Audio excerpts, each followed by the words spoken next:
can't believe he's done it. The conference room Clash champion, Pat Chowder, being lifted into the air by a cow with human teeth.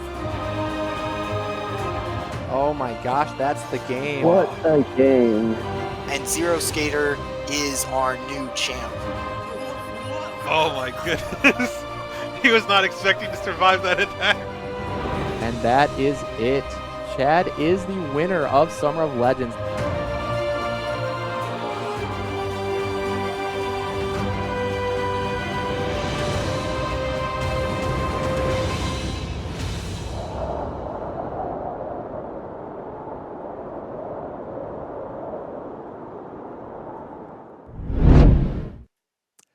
Hello and welcome everybody to the grand finals for Summer of Legends 2024. My name is John, also known as Zero Skater 12, and I am happy to host this event for you all today, joined by my wonderful cast of commentators. So how are you doing this morning, Zach? I'm doing well. I think that we got quite the show yesterday, and with this being a best of 5, with both the players who did amazing, I cannot wait. This is going to be great. Yeah, we are in for some action today. I can't wait as well. And then another familiar face, we have Alex. How you doing, Alex? I am ready to eat, sleep, and breathe Unmatched today, boys. That is the response I want to hear. And then we have the famous Mateo, Ito Could. How you doing, Ito? Look, I just want to say I'm a little disappointed with the quality of the cast today. I can't believe we have a Sadler hater in our midst. I'll take responsibility for that one. Two Sadler haters? I can't know. Oh, okay. You weren't referring to me. Join us. Shouldn't even be here. God damn it. Well, thanks for joining me today, guys. I couldn't do this without you. It's always a great time commentating along with a great group of friends like you guys, so I appreciate it. And thank you to everybody watching. I hope you're all ready for some high-level Unmatched. So what we have going on today is the culmination of Summer of Legends. Now, this year we had a bit of a different structure because we began with two different divisions. We had the Challengers Division and the Legends Division. So what we have today is the end of the Legends Division, which is the ultimate climax of the tournament. So in the Challenger Division, it was more so geared for newer players who are just stepping into competitive Unmatched. So the players who are entering in the Legends Division were not able to participate in Challengers, so it was a little bit lower level of competition, but we still saw a lot of talent emerging from that event because we saw the finals streamed last weekend by Darkblade here on his channel. And congratulations to Kenny, who ended up taking the win on that one. But we had a really talented top 4, so I'm really excited to see the up-and-coming talent move on to hopefully the Legends Division in the future. But outside of the Challengers Division, we also had, of course, the Legends Division, which was composed of 128 players, and 64 of those players were returning players who got invited because of their performance in the previous major tournament, Winter of Champions, earlier this year. So the other 64 had to go through qualifiers. We hosted a handful of qualifiers throughout the months leading up to this event, and you had to participate and do well enough in those events to earn your invite to the Legends Division. So we had 128 players to start.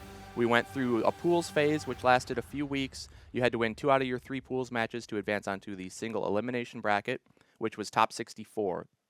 Then week by week, we've been eliminating players slowly until we've reached the top of the competition here, where we are going to see Kjet up against zzzzaa1. Now, hopefully you caught the action yesterday because we had some action-packed semifinals matches hosted yesterday on this channel. And we saw Kjet take a convincing 2-0 victory over Ninja Shogun. And then we also saw later on zzzzaa1 take a 2-0 victory over Tarek. And so both of them won in pretty convincing fashion. So it's going to be a really great match, I'm sure, that we have coming up today. Before we get into the action, of course, I want to give a big thank you to Restoration Games, who host, they created the game, and then they sponsor these events officially. They are just great proponents of the community. They really support everything that we do, and they're just an amazing company to work for. So show them your support. All the sets that they release are just so thematic and unique and so much fun. So I highly recommend the game if you have not tried it out yet for yourself. But yeah, this is just top-level competitive Unmatched here, and I cannot wait to get into it. So before we do any of you have any predictions? Now, I should mention, I guess, that we are doing a best of 5, whereas yesterday we did best of 3s, and that's what we've been seeing throughout the bracket so far. Now in best of 5, it's going to be a little bit different. It's a similar pick format using the ban quest format, where both players are going to ban 3 characters apiece, alternating back and forth one at a time, till there is 6 total pre-bans. Those fighters cannot be selected for the roster. Then each player is going to alternate back and forth in a snake style fashion, you should say. And they're going to end up with, I believe it was 6 fighters apiece, actually. 6 fighters. Yep. 6 fighters apiece, which is a lot. That gets pretty deep into the roster, seeing some fighters we probably don't normally see, so that's always exciting. But once you have your 6 fighters on either side, you're going to do 2 bans of opposing fighters, and then 1 self-ban of your own fighter, leaving you each with 3 fighters on your roster. Of course, we play a best of 5 conquest style from there, where you have to get a win with each one of your fighters, and you can't replay it after you've won with it. So there's some crazy matchups that we could run into. But Mateo, what do you think you expect to see in a format like this? I think it's definitely an interesting change from the usual best of 3s we've been seeing. I think it's a little harder to line up those counter picks when your opponent has more fighters to pick from. So fighters that usually get a lot of value from that, for example, Sinbad, who really likes like a couple of particular matchups, are going to have a little bit of a harder time, whereas more generalist fighters like Medusa, who hasn't been seeing that much play this tournament, is going to be, I think is for sure going to be more prevalent here because of the fact that she has that wider matchup spread that really benefits her for a best of 5. Yeah, I definitely agree. The counter picks are going to be very difficult to line up because even though this is not quite the randomness to the degree of Arsenal format, where you are assigning matchups with hidden knowledge, you don't know what your opponent is assigning, and you're both doing that simultaneously, and you might just get unlucky with the assignments. So it's not quite to that degree, but it is a bit different because in a best of 3, if you lose game 1, you know for sure what your opponent is going to be playing in game 2, and you plan your draft accordingly, right? But in a best of 5 here, when you have 3 fighters, if you lose game 1, well, your opponent still has 2 fighters, and so it is another hidden assignment, essentially. So you have 3 options, they have 2, and you still have a chance of lining into an unfavorable matchup at that point. Now, I think if you drafted well enough, you shouldn't have too much to worry about. You should have relatively well-rounded matchups across the board amongst all of your fighters, but it still does have a little bit more randomness and volatility than a regular best of 3. So the best of 5 is going to be pretty interesting. Zach, what are your thoughts on this format? Yeah, I think one of the things that's nice about the best of 5 is you get a lot more breathing room as far as what fighters are viable as well. You might not get as deep into a roster like you would with Arsenal, since there's still the same amount of pre-bans, but because you're going deeper into the fighter picks, you're going to see potentially more fighters that don't see play as much in best of 3, especially if your opponent has a couple fighters on their roster that they can do well into. So by the same token that you might not see very niche or very specific counter picks, you might see fighters that have a decent spread into what your opponent has, but don't usually get picked because they're not quite at the top level of the fighters you typically see. So I'm interested to see if we'll see any picks like that, especially for fighters that these players are favorable towards, but maybe don't pull out as often unless it's viable. So Sure, yeah, I think it's going to be very interesting. I will say, we've been seeing a lot more pick variety this tournament. Yeah. We've seen all sorts of fighter picked, and I think at the end of the day, with how Unmatchad is evolving, there are enough fighters near the top that it is kind of, especially in a best of 5, it's, I think, even maybe a little bit easier to predict what the draft is going to look like, more or less, than in a best of 3. Because at the end of the day, when you're going to have to play a lot of those fighters into a wide matchup spread, you kind of want to narrow down on those top picks. Sure. Yeah, I think that makes a lot of sense as well. Because, let's say you have 6 really good fighters and, well, you need to pick 3 of them. Then the picks that you choose are going to differ from somebody else's preference of 3 out of those 6. But if you get to pick all 6, well, then you should expect to see all of them. So yeah, I think that makes a lot of sense as well. Alex, what do you think we should be expecting to see here? All right, I'm just gonna say what we've all been wanting to say. I want to see Zzaa pull out the Ghost Rider. Yeah, That's the character that he's been known for. That's the character I associate him with. And more importantly, Kjet really likes to play Dr. Jill Trench, who's a fairly solid fighter. Ghost Rider destroys Jill. So if we can see that happen, I mean, I love Kjet, but I think I might love Ghost Rider a little more. Yeah, that would be quite a brutal matchup to run into. But then, you know, to Ito's point, it is a little bit more difficult to line up counter picks. So, I'll do although, it. yeah, we'll see. But I think Ghost Rider does have a decent matchup spread. Even not just Jill, but other fighters who are still pretty decently good, but at the lower end of competitiveness, like Dracula or even Yananga and Medusa. So I think Ghost Rider definitely has some room to be flexed into one of these drafts. So I would go with the Ghost Rider. If I had to pick one fighter that I want to see today, it's going to be Ghost Rider as well. Zach, I got to ask you the same question. If you had to pick one kind of more obscure fighter that you want to see in a lineup today, what would it be? So to avoid hopping on the Ghost Rider train, because I think we all want to see that because it'd be really cool, but I'll throw out another one. I'd actually really like to see Titania, because I think that she's definitely got her spots in the meta already. And we've seen a little bit of her. Recently, we actually saw her in the Challenger division semis. But yeah, that's one that I always like to see people pull out and make work, because she has some crazy stuff she can do and always a lot of fun to watch. Yeah, I agree. That would be really cool, especially because you haven't seen a whole lot of her throughout this event, but I think she does have some potential. But being one of the newer fighters just released in Slings and Arrows, along with Shakespeare and whatnot, it just hasn't had a lot of time to develop, the top-level strategy for her. So I do think that would be really cool, though, if we get to see it. And then, Mateo, how about you? If you had to pick one fighter. I think I know the answer, but let's hear it. I mean, okay, I'm gonna be honest. I don't think Sadler is that good in best of fives.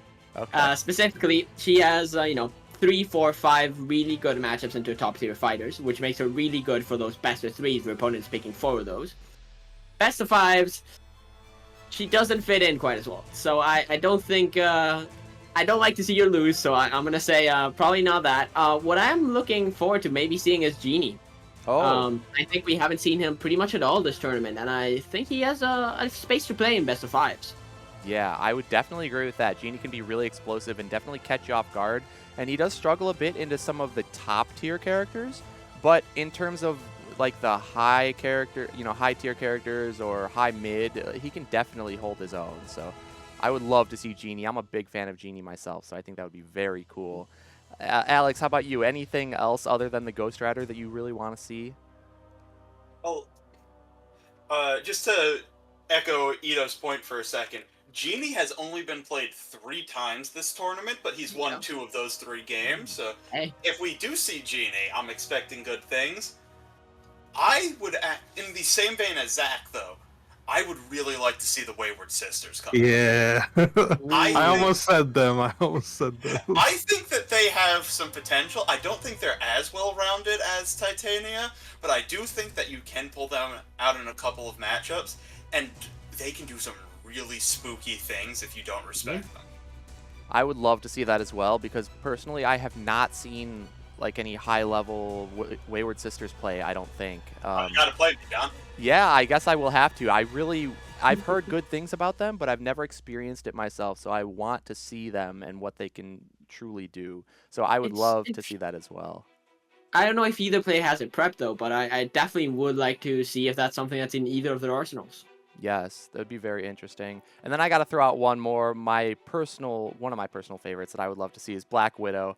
I think she's a very high-tier fighter, and we have not seen a whole lot of representation from Widow in general. I think she is very difficult to play, and if you don't know her really well, she can feel pretty weak at times, but I think if you know what you're doing, and I believe Kjet has some decent experience with Widow, so I would really like to see Kjet pull out the Black Widow here if I had to pick one. So we have a lot of interesting options here open to us, but I believe that the rosters are ready. So, okay, I guess we are still short one fighter. It looks like they're almost done. Now, what do you guys think about bans for pre-bans? Are we thinking that just the typical suspects are getting out of here? So I think you have a little bit more room than usual just because you do get 2 bans. Whereas in best of 3, if you let through one of the big characters that often draw bans either in the pre-ban or later, unless you are specifically countering them, you're probably telegraphing that you're going to ban them, and that gives your opponent a lot more control to potentially counter you with the rest of their roster. So it can put you in a really awkward spot. When you get 2 opponent bans and a self-ban, it narrows it down a bit, so I could see maybe some of those getting through. I still think they're pretty safe, like pre-bans. I would still probably lean towards going that route because I don't think you're going to be able to do what both these players did to get to the semifinals, which is counter one of those often banned characters. We saw zzzzaa counter Sherlock, and we saw Kjet do the same thing for Strange. And so I don't think that's as viable a plan with a best of 5 because there just aren't enough fighters that you can get a really comfy lineup into those types of things. So if you're letting those fighters through, they're probably going to be able to get at least one good matchup and secure a win. And you don't really want to be giving your opponent like a free win in a best of 5, essentially. So I do think that we're less likely to see those get through the bans overall, just because I don't think you can line up strats like we saw both these players do in best of 3. Other than that, I think one very likely ban is going to be the Wukong. Wukong, again, is one of those fighters that can struggle a little bit in best of 3s, but in best of 5 feels unstoppable. Yeah. He has very limited and like really good answers, especially if you can, especially in best of 5, he probably gets at least one win. Yeah, I would agree with that because it's so hard to line up your Wukong counter, and Wukong counters so many fighters very easily. So, yeah, I would agree. I think Wukong would be a fantastic ban. But before we get into the actual roster reveal, for anybody who's watching who doesn't know how to play this game, maybe you're just jumping in for the first time and you see this professional-looking stream and you're like, well, what is this all about? Well, how about we show you a little video just explaining the basics of Unmatched.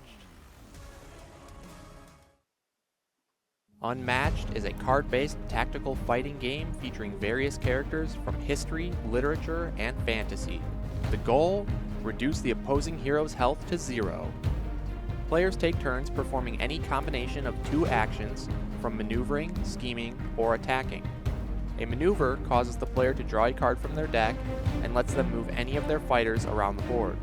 They may increase the distance of their move by discarding a card known as a boost. When a scheme card is played, simply follow the text on the card to complete the action. For an attack, the turn player will choose a card from their hand to place face down for combat. The opponent will have the option to place one of their cards down as defense.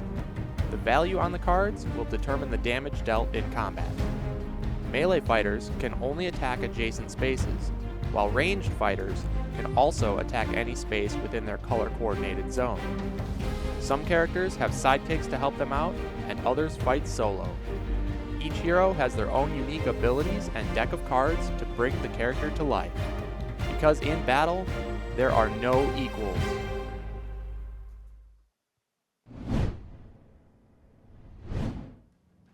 Alright, so there you guys have it. That's Unmatched for you. It's a fantastic game. Again, I would highly recommend it. If you haven't played it, but you are kind of on the fence, you've seen it and it piqued your interest, go give it a try, because what we are going to see today is top-level competitive Unmatched. But that's not the only way to play the game. There are plenty of ways to play. You can play more casual 1v1 games, and it's really easy to just pick your favorite fighter, shuffle up the deck, put the pieces on the table, and go at it. And it's just a blast, right? You can finish a game in like 20 minutes just slinging some cards and moving your pieces around. It's a lot of fun if you just want to jump in and try it for a casual game. Of course, if you get the itch, you can join into the competitive scene like we are here. But then there's also plenty of other modes like free-for-alls you can do, or 2v2 team play, which is a blast, or even co-op mode with the new Unmatched Adventures, where you can I think team up. Yeah, go ahead. I think I would be remiss if we didn't mention the Kickstarter that just launched from Restoration Games. Yeah, tell us about it. It's a brand new Unmatched Adventure set, which is the version of Unmatched that can be played cooperatively. The fighters individually can be used for regular play, but you can also mix and match any of the fighters for the cooperative game mode. And this time, they partnered up with the Teenage Mutant Ninja Turtles to bring us a themed Teenage Mutant Ninja Turtles set. It is very exciting. I'm sure we can get the link in the chat for people to go and check out the Kickstarter. It's recently launched. If you sign up for the Kickstarter, you also get a bunch of promo cards, a whole bunch of them. Like, I think it's like 20 now. We're way over so 20. It's Yeah. I think it's over 30 now. Crazy. Yeah. So, big deal right there. So, go sign up for that. I know everyone here is super excited for it. Not just the cooperative part, but of course the actual fighters for Unmatched as well. Yeah, that is definitely an action-packed set. So like Ito said, the Kickstarter's up. Go back it now. If you're not sure what you want to get, you can just pledge, I believe, a $5 minimum just to get on the pledge manager. And then you can pick and choose what you want later on down the road if you're kind of on the fence and not sure what exactly you want. Just go get that minimum pledge and then go from there. But there is so much new content coming out in that set. It's a very exciting time. As well as we have new sets for The Witcher coming out later this month.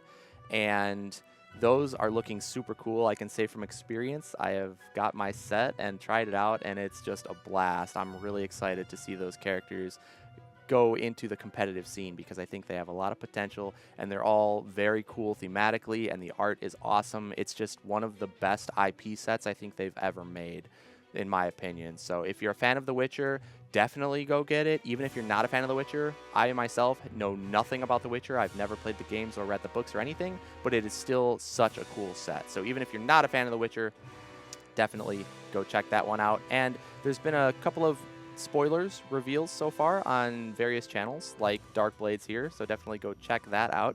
And we may have a bit of a spoiler coming up for you guys in a little while later today, so make sure you don't miss any of the action that we got going on because you don't want to miss that.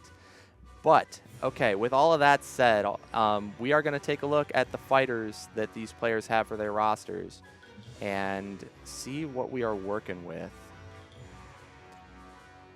There you go. Let's go. Got her, boys. All right, so Okay. before we make any comments too, I want to bring up that there are, we don't have self bans yet. We have opponent bans, but there are 2 more fighters that are involved here that are not shown on screen. And for Kjet, he has Yanenga. So I love to see that. And for Za, he has Little Red. I also love to see that. So Yen and Red on opposite sides here. Not shown, but then the remaining 3 on screen, and we are looking at the opponent bans, and we'll get the self bans shortly. But what are initial thoughts on the lineups here, Mateo? I think Yen is looking a little bit tough into Za's lineup, actually. With Golden Bat, Tesla, and Red on the opposing side, those are 3 matchups that, can't go a little poorly for her. On the other hand, I think Tomoe is in a really good spot. The 3 I just mentioned are matchups that Yen doesn't love, but Tomoe can do really well in. So we'll see how it goes. I think these are both very interesting lineups. Yeah, I would agree. One particular thing I want to make mention of is I think the Luke Cage pick here is absolutely insanely good. I think Luke's winning. Luke crushes Golden Bat. I think Luke crushes Tesla. I think he beats InGen pretty well, and I think he beats Red pretty well. So I think he has favorable I disagree on that last one, but You disagree? Man, I played it. I don't know about that one, Zach. It's quite even in my experience. I personally prefer it from the Red side, but I also I want to say it's even for always him, not for the usually rest of prefer- us. Exactly. Us mere mortals. It's even for him, not the rest of us. That's all I'm Yeah, saying. that is the matchup that knocked me out of the previous semifinal It's win the winner of big bad champions. wolf up here. I thought I had it. I thought I had that game locked, and then Phantom just was like, you know what? I'm backed into a corner. Let me just, where's my money, and double smack you with 6s, and I didn't have the right defenses, and I died. Sometimes it's really hard to argue with Yeah. 12 12 damage in a turn. Yeah, it's an insane burst of damage. So I think I do agree it's relatively even, but I would say a I slightly think Luke favored. stats have it as a slight Luke edge. I think by like 6% or so. So it's definitely a little bit Luke favored, but I still think it's fine from the red side. Yeah, I I would do agree. think that Yanenga looks pretty bad here. Mm. Ingen's really her only good matchup. The others are either like the red one is the closest to even. I think the Golden Bat and Tesla ones are actually favored for the other fighters in that position. It's not that she can't win. It's just it's quite a bit harder than a lot of her matchups are. So I wouldn't actually be surprised to see her as the self ban. As far as Ingen, I think that might be the self ban for zzaa. I do like that zzaa took that out from under Kjet just to take away the option because we've seen how well Kjet can do with that. But now I think at this point, you probably want to look elsewhere because I think Red does fine into Luke. Like I said, she does really well into Moe. I think that's pretty Red favored. And then Titania, I haven't had as much experience with, but I can definitely see her doing fine there too. So I think Ingen's probably your weak link. You could gamble it if Yanenga looks like the self ban and keep Ingen around, but I still think that there's just too many ranged fighters and Yeah. Luke, who's one of the melees who can do quite well into Ingen. So yeah. Speaking of the lineups, Alex, you called out you wanted to see Titania. How do you think Titania lines up here?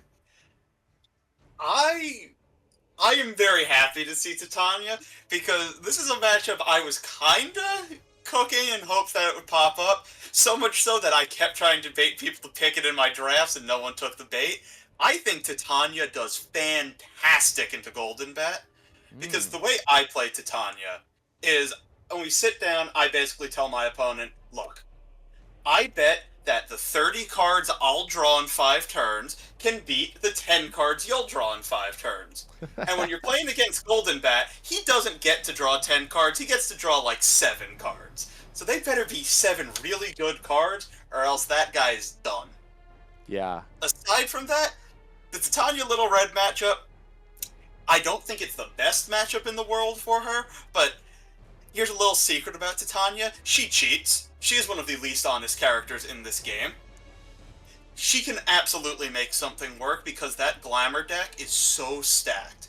And if it lines up right, and if you just keep attacking your opponent, keep forcing them to respect your options, you can drag it out to an end game that you've set up and just clinch a victory through some sort of weird combo with either your schemes, with just dropping 8 value Fairy Queens, just landing undefended hits. She has so many tools in her kit that she can make work.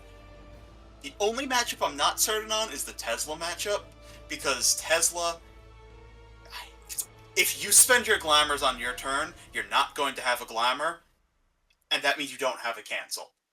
Tesla can feast on that. Tesla, the thing is, Little Red and Golden Bat can't choose to go as fast as Titania does. If Tesla wants to go fast, he'll go fast. He can easily get up to those 3-4 draw turns using his coils, and he can really pop off on some combos and stuff. And especially, he can put a lot of pressure on Oberon. And if Oberon's gone, Titania's power diminishes considerably. Yes, she really needs those print 5s. Yeah, and if Oberon gets Death Raid, well, not much you can do about that, I guess. Glamour of Jealousy, dude. It's not easy. Yeah. I will be honest, I don't think Titania wants to take that either. I'll just swap in, put him to sleep, and you're done. I think the sleep glamour for Titania against Little Red is going to be crazy good. I haven't played that matchup, but it just seems like that would shut Red down hard. Because where does her damage come from if Huntsman is gone and you have sleep? I mean, she's got some blank force. That's about it, right? Yep, that is your endgame win con there, but it does take a lot of effort to set up. You gotta get Huntsman down, you gotta make sure you get to that endgame where Red has to close it out with her auto damage, and you have enough resources left to get through everything. If you can set it up, Red's cooked. But you have to really work to get there. Yeah, do you think you're trying to maybe do a combo with Oberon to take out Huntsman early and go from there. That is Ideally, I guess. usually trying to do, but also Huntsman himself doesn't have cancels. Titania has so many ways to just punish characters that don't have cancels. Not necessarily just through sheer damage, but I think Titania does okay into Yen because she has no cancels. You just get so much control over the tempo and your glamour deck that she can definitely mess with Huntsman there. Okay.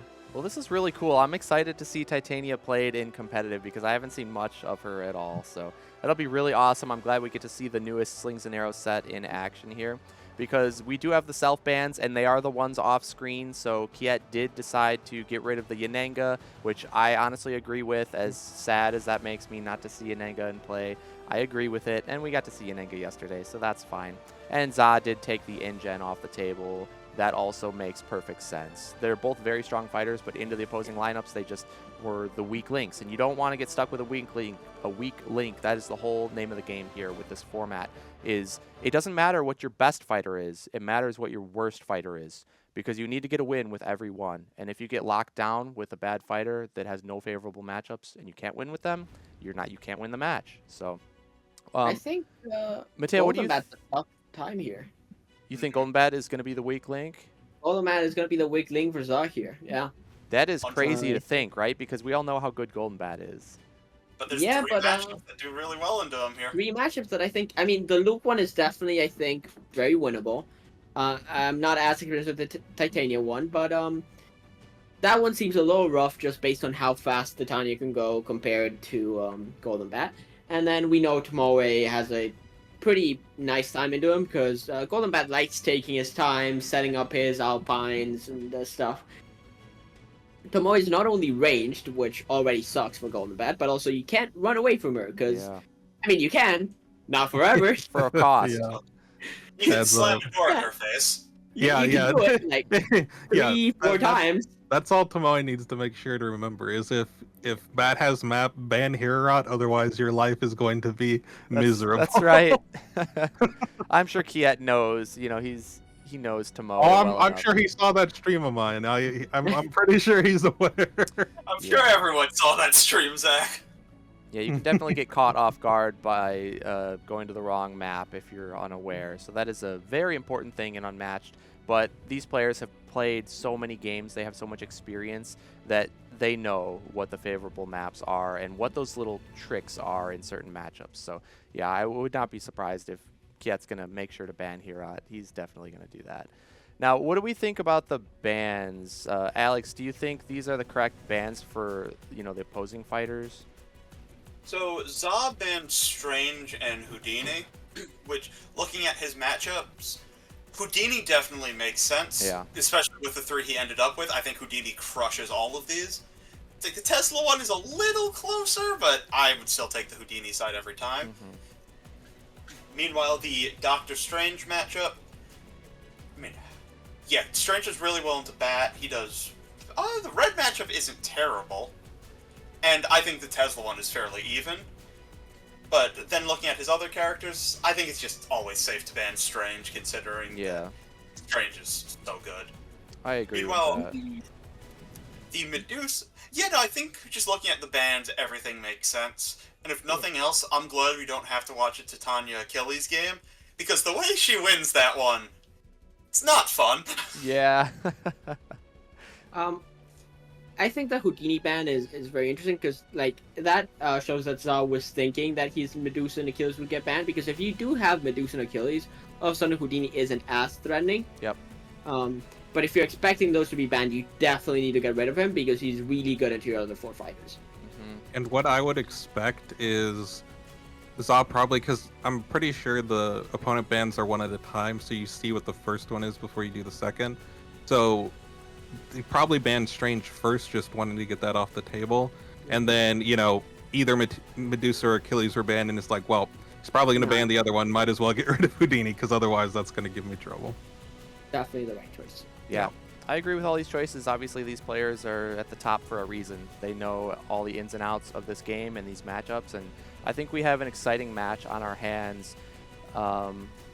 let's see. We're gonna get the game matchup for game 1 pulled up here in just a minute. But what do you guys expect? Do you think zzaa wants to throw the golden bat first just to try to get the win with him as soon as possible, or do you think Little Red or Tesla are looking for a particular matchup that you might not want to miss out on? Well, my question: who's leader and who's follower? So Kjet is leader and Zaa's follower, which makes sense why Kjet had Houdini, right? Because Houdini with position is a menace. So, zzaa gets map game 1. Mm-hmm. I'm not entirely sure which one of his fighters needs map the most, but what I do know is that Red is generally okay with not getting map, Yeah. so I don't expect to see her game 1. I think into Kiet's roster, I think Golden Bat definitely needs map the most. Yeah, if we're thinking he's kind of the weak link, then I think that makes the most sense to lead with. Just because, since he doesn't have any great matchups here, getting that map choice can definitely help him swing an otherwise rough one, at least to even or in his favor potentially. Because there's fighters like Tomoe that if you push off her map choice, she suddenly gets a lot less effective and she can't play around the zones the way she wants to. Titania is a little bit different, but specifically in the Golden Bat matchup, you're trying to go super fast, so if Golden Bat can pick a big map and get enough space between you and him, and you have to boost and stuff, all of a sudden he might be able to survive, and then in the long run, I think he just outvalues Titania. So I think Golden Bat is definitely the one who needs map the most. Okay. I'm going to play devil's advocate here and say that my prediction is that zzaa goes with Tesla first.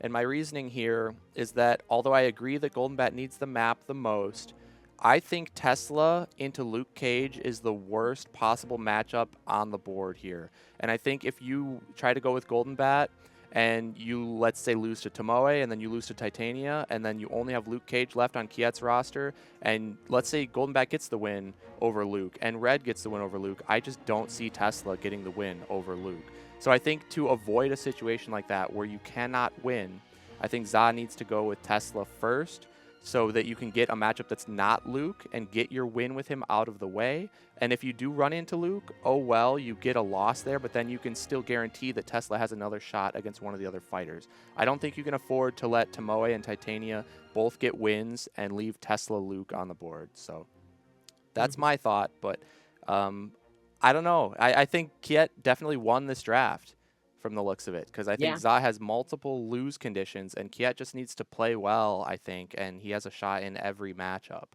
So I think that just based on the way the draft looks, I think it Kjet did a good second round of picks. Because just judging by probabilities, we'll probably see something like Strange and Yen pick first, and Medusa and Achilles picked first, or Medusa Golden Bat Tesla, some combination of those.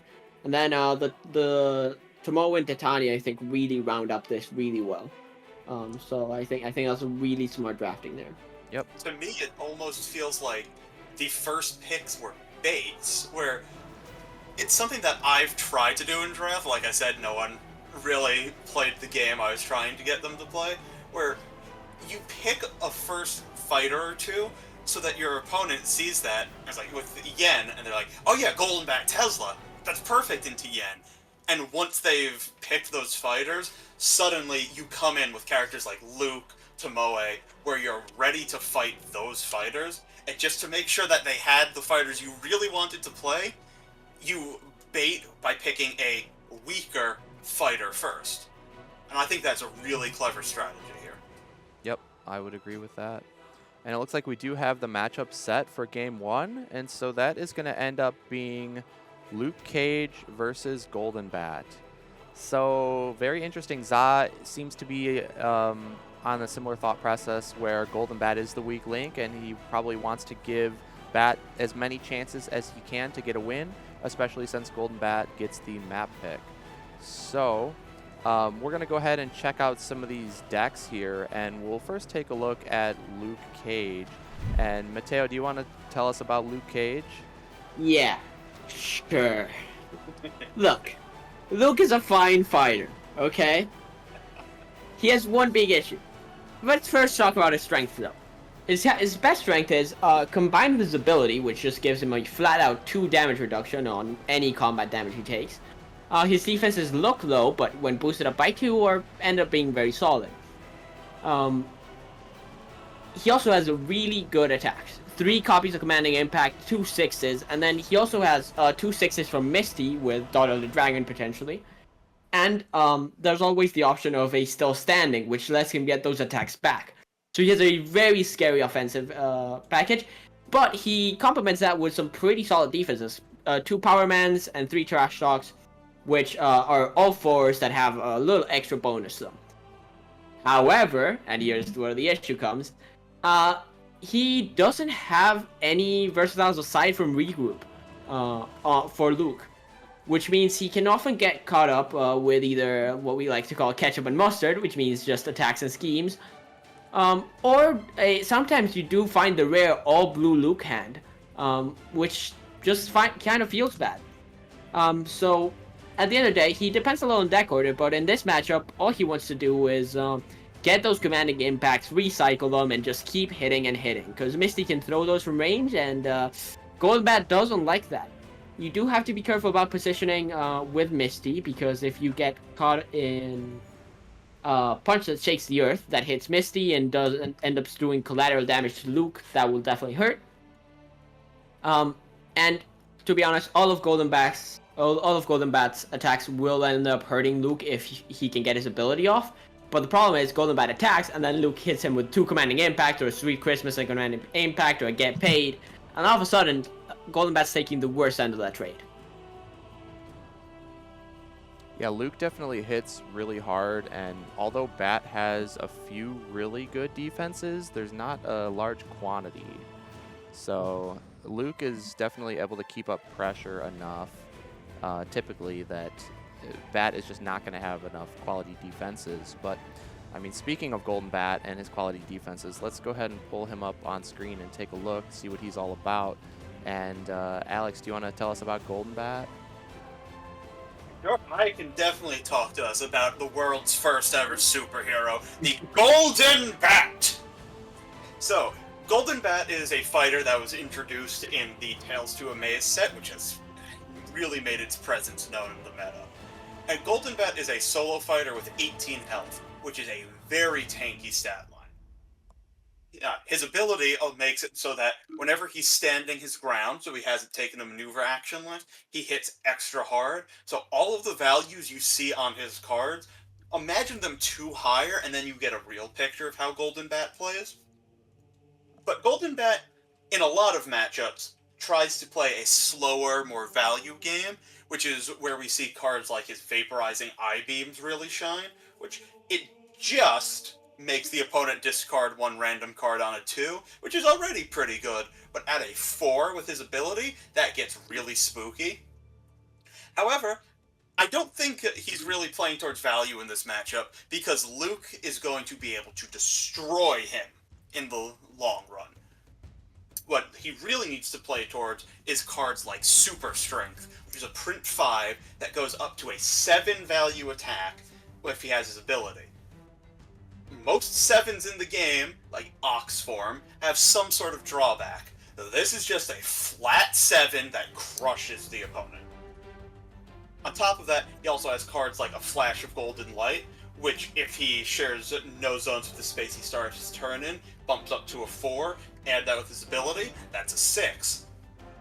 So he has ways to find the damage to punch through Luke's defenses and just take it home before Luke can kill him. The real linchpin of the deck is this Alpine Fortress scheme, which I don't think is a hot take to say this is the best scheme in the game, and maybe one of the best cards in the game. You shuffle a card from your discard pile back into your deck, can be any card, no restrictions, and you draw 2 cards, which helps make up for Bat's biggest weakness, which is his lack of draw power, and then you get to move him up to 4 spaces. And why this is so important is that Bat's ability specifies that he can't maneuver, but if he's moved by a card effect, like Alpine Fortress, or his other scheme, Arrive Just in Time, which lets him place himself anywhere, he still gets his +2. So this makes for some really tricky burst movement options that Bat can use to get on top of Luke, to get on top of Misty, and throw those massive print values. But what I think we really need to see from Bat in this matchup is his high defenses. like Skirmish, which he can also attack with for a very respectable amount of damage, or he laughs at your feebleness, which is just a print 5 defense. And against everything Luke throws, you really want to have those print 5 defenses. So I think Bat's game plan is simple. Find your high values to kill Luke, don't die before you do it, and you're golden. Golden Bat. Well said, Alex. Now, I do want to pose one question to you, though. With Alpine being able to recycle things, do you think that Golden Bat is looking to recycle his high-value attacks like the Super Strength, or his high-value defenses like the Feebleness? Do you think that he needs extra defenses and already has the damage to close out against Luke, or do you think he does need that extra damage push? So I'm going to give you a bit of a politician answer here, John. I think it depends. Yeah. Yeah.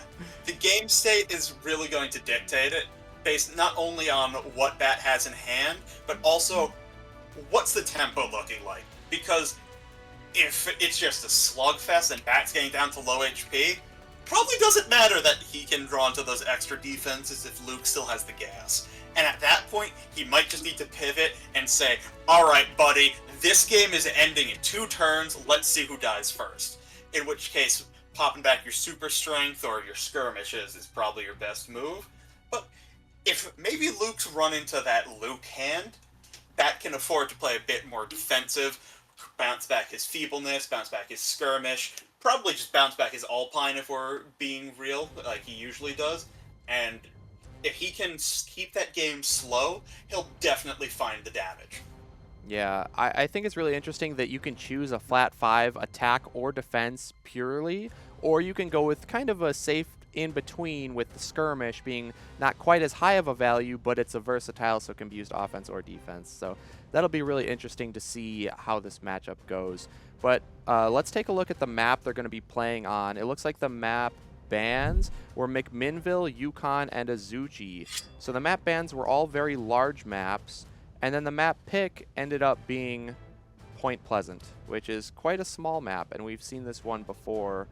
But Zach, what's Point Pleasant all about? Where do we see this map? Yeah, so this is from Golden Bat's set, actually, so maybe some home field advantage he's looking for here. But yeah, Point Pleasant is definitely a smaller map than it first appears. It's from the center spot there, the 5. That's normally where the villain starts in the co-op mode, because this map is one of the maps that can be played with the co-op mode. From that spot, it's roughly move 3 to everywhere on the board. The only spot that it isn't from that spot is the bottom right corner there, right next to the second player starting spot.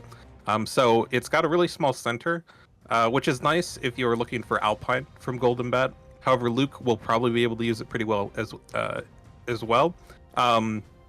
Also, the starting spot there, that player 5 starting spot, is a move, or it's a Robin Hood spot as we've referred to it. There's a spot like it on Soho as well, which is where that term officially came from. But what it means is it's move 2 to any zone on the board, which means Misty, who's a ranged fighter, if she's standing there with a single maneuver without boosting, can always reach to be in an opposing fighter's zone if they're a solo fighter, because they can't block off with sidekicks. So I don't know how this will work out for Bat. I mean, from end to end, this is a very large map, so if Bat hangs out on one end and then pops over to the other one with something like an arrive just in time, or a double maneuver with a boost, maybe he can force Luke to chase him, and if Luke doesn't have his Where's My Money, his boost values are not great, so he's going to have to spread out his fighters a decent amount. However, this will also allow Bat to put pressure on Luke if we run into that situation Alex talked about, where they do get to the point where they're just slugging back and forth against each other and seeing who dies first. So I could see some positive elements here, and maybe some that'll work against Golden Bat, but I imagine there's a plan going in, so I'm interested to see how it plays out. Yeah, I do want to point out something too that's interesting about this map choice, is that based on the map bans, Kjet decided to ban McMinnville, Yukon, and Azuchi, which are all pretty large maps. So probably Kjet's thought process going into this matchup was that Bat is going to try and run away from me. He's going to play a fatigue style game and just try to keep running, and I need to keep up the chase. So I'm going to need to make sure that Bat doesn't pick a really large map. Whereas then Za turns around and picks something small like Point Pleasant here. And so that signals to me that Za is like, okay, I don't care about your map bans. I wasn't going to pick a big map anyways, because my plan is not to try to fatigue you. I am going to do what Alex said and just slug it out, and I'm going to try to kill you before you can kill me. And all I want to make sure then in that case, with that strategy in mind, is that I can reach you when I need to. And on a map like this, Point Pleasant here, it's like you said, Zach, the center 4 is really important there because Alpine lets you move 4 spaces without a maneuver. And so if you can just take that center, use your Alpine, move up to the opponent without maneuvering, smack them for a 7, well, that's going to hurt very bad, even against Luke and his great defenses.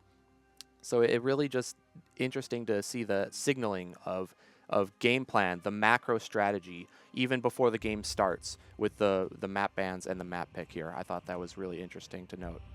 But it looks like... Go ahead, Mateo. Sorry. No, if there's one thing I'm hoping to see, it's a 7 into a skin like Titanium. Oh, don't we all? They trade 5 damage, the game gets accelerated to light speed immediately. Yeah, I think that's what Luke wants to see also, honestly. So, yeah, generally. That'll be Because very then interesting. Luke gets to follow it up with attacks. If Bat's throwing that 7 to skin, that's on his turn. Maybe it's his last action even. And then Luke just throws 12 damage Bat's way that he has to respect. Exactly. Yeah, so that would be very exciting, but it looks like the players are ready. So let's get over to Vorpal board and see what happens in Game 1, Luke Cage versus Golden Bat. Alright, I'm just gonna say it. I would love to see Where's My Money into like commanding Get Paid first action. First turn? Yes. Okay, I First will just pop say, up. I want to say the mulligans. So Kjet mulliganed and Za kept. So I think that's good news for Za off the bat, because if you're Looking for comfortable enough with your defenses, then you're okay to keep. And whereas Kjet was probably looking for something like you just mentioned, Alex, with the opening Where's My Money into commanding play.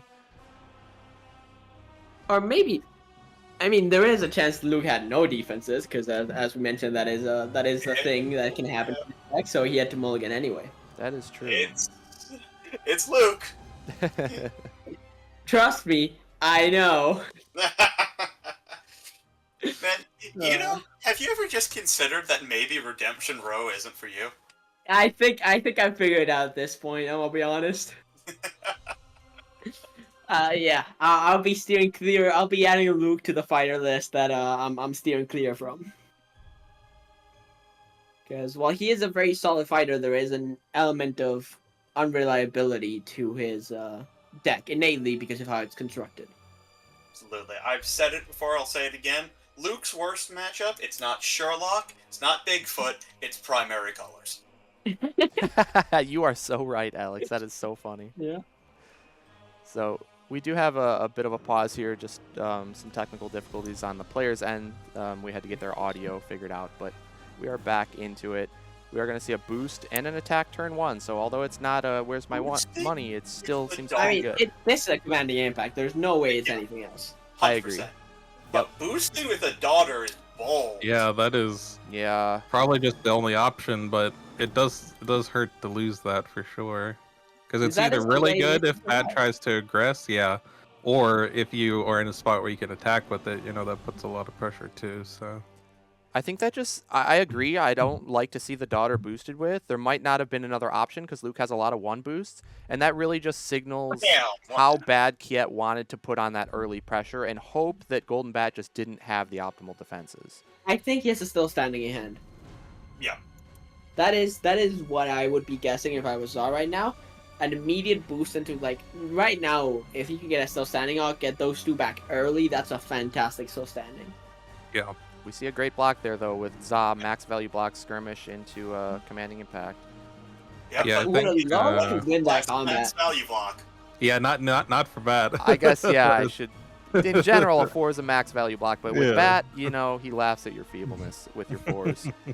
He would have loved to get that skirmish effect off and be able to just kill Misty right now, but unfortunately not the case. Yeah. But Yeah, I think you had to expect Bat to have defense there just because he kept Yep. Yeah.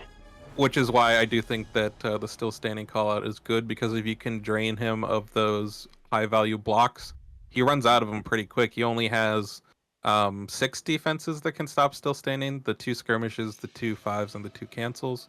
So if you can, make him use some of those big blocks early, then you can get a still standing through and recur the stuff that you're boosting away and still get value out of it later. Of course. Regardless of what Bat may or may not have, and how unfortunate it might Okay. be with the daughter, I think that boost attack is always the right play, because Kjet understands he needs to set the tempo of this game. If he lets Bat control it for any amount of time, it's going to start slipping I from think him. this is get paid because you want to. I would love to see Get Paid. I'd love to see Get paid. another commanding. Commanding also works, yeah. Get paid would be huge if it wins combat here with taking over the hand advantage. Nope. Is going to deny that. Look at that. Yeah. Not surprising by that interaction. I think that's kind of what we were expecting. Luke is not getting paid today, unfortunately. Well, Zub he's would looking for love his to throw an money. attack here. I mean, if he has the Insight of the Ancients, that would be fantastic right now. Yeah. Insight of Punch is the also. Trash talk. Ooh. Oof, that's 3 damage though. Yep. I mean, I would still love an Insight of the Ancients second attack right now. Yes. Insight of the Ancients second attack is fantastic here if you have it. This is a great start for Golden Bat, though, I gotta say. Everything has went his way. Ideal. I mean, I would throw another attack. If I have any defenses, I'm throwing another attack as Golden Bat here. Yep. And Yeah, I-beams right. could be devastating. I-beams could be terrifying. I think Insight is still the best card here.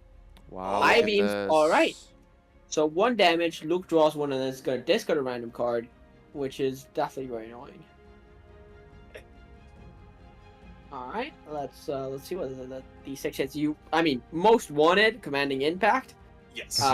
Second most wanted is Sweet Christmas, right? It's just those 2 that you're looking for. Yep. Yes. You wouldn't mind hitting a Still Standing if we expected that he had 1 in hand, but ideally it's one of those 2. What are we losing? That's Eh, fine. it's not too bad. I mean, I think that's one of the better, that's one of the better options for Luke. Yeah, Oh, I no. agree. Yeah. You're not Luke too just sad to going lose for that. attack here. Nice. I Is want to this a see crit? another get paid. Come on. If you have another get paid, I think you definitely go for it. Yep.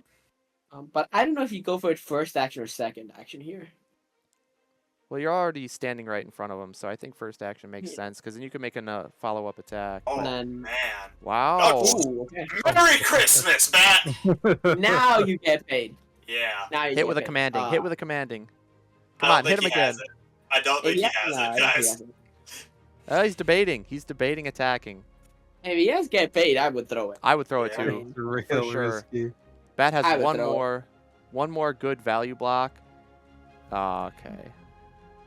I think This it- has been an insane opener from both of our players. I'm loving this. I Yeah. think Golden Bat's doing really good now, though. I Yeah. think Golden Bat's in a really good spot. Because now it's getting to a spot where Luke is a little bit more scared to play a skin like Titanium.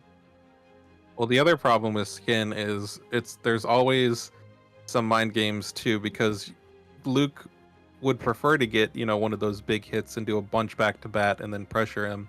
But something like Punch, if Bat's ability is on, is like a huge Yeah. punish. Bat takes 1, Luke takes Ooh. 3. Yeah, That is brutal. That's like the best case for Bat. that's true. I think if Golden Bat finds an Alpine soon, he is very well I postured. mean, in if this he has an game. Alpine right now, he's playing it. There's no doubt about it, right? Yeah, I think so. You get back probably a skirmish. Yeah, skirmish I think would be the best choice. Just because it's so early in the game, you don't know for sure if you're going to need offense or defense yet. So a skirmish is just a safe bet. No, just doing a double maneuver. Generally, I think Skirmish is the best Alpine hit besides Alpine itself anyways, because it's so versatile. Mm-hmm. Yeah. Now imagine if Misty still had that daughter right here. Yeah. Yeah. You'd feel really good about that. But I think your only other option was Get Paid, and I fully understand keeping the Get Paid. Yep.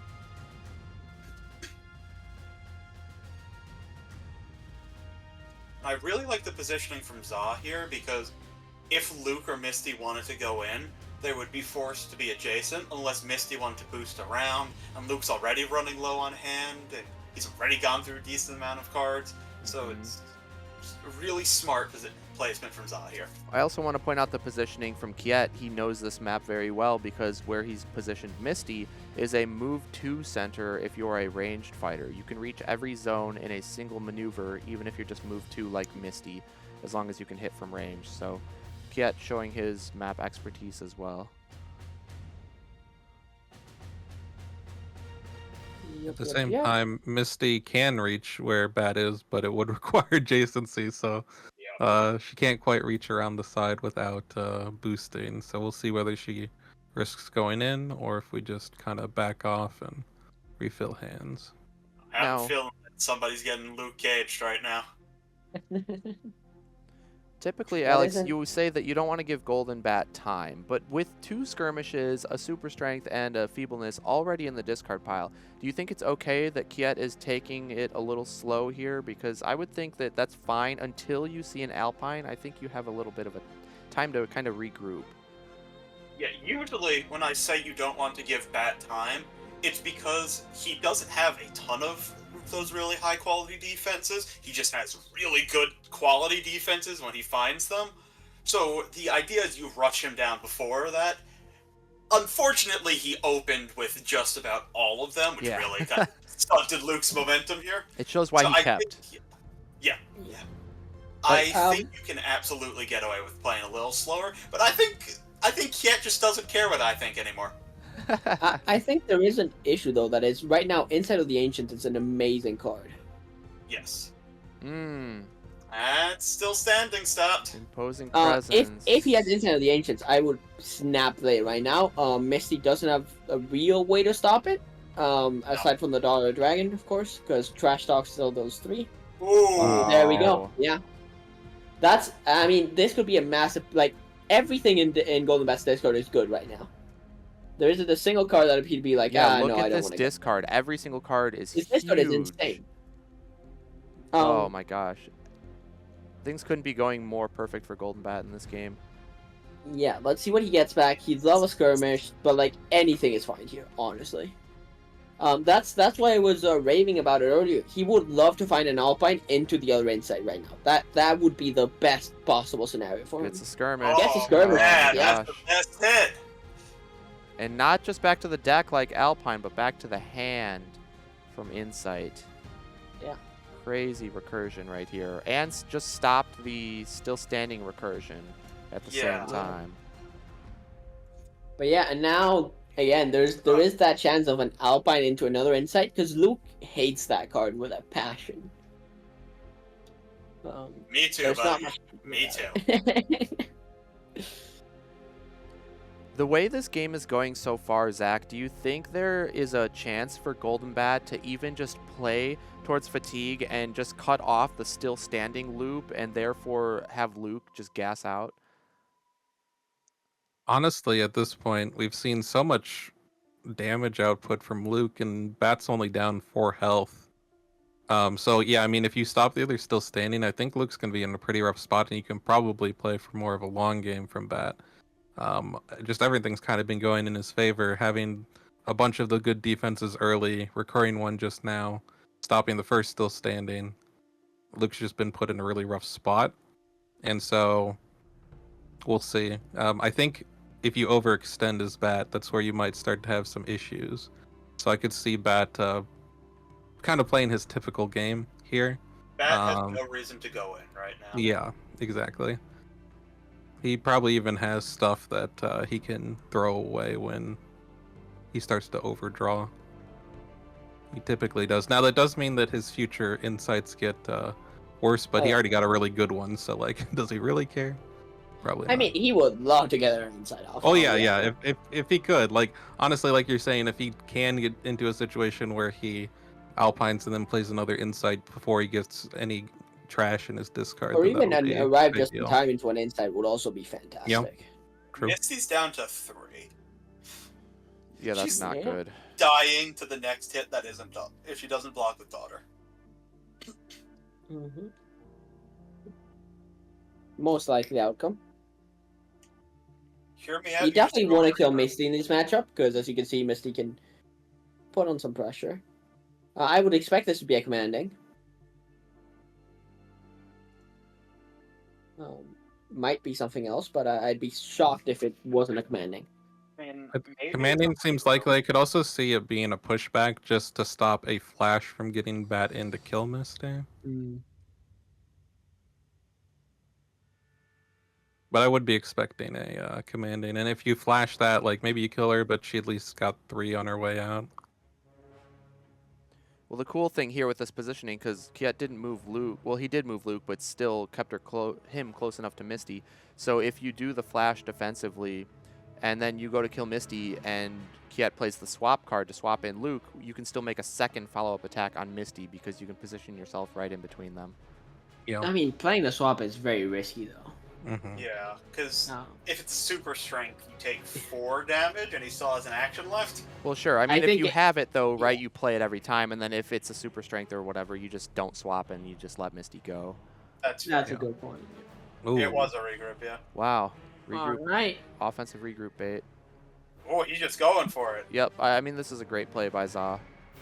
I mean, I think like it's fine if he just wants to go. Like I would kill Misty personally, but I think going for Luke is fine. I think Bat can do whatever he pleases right now.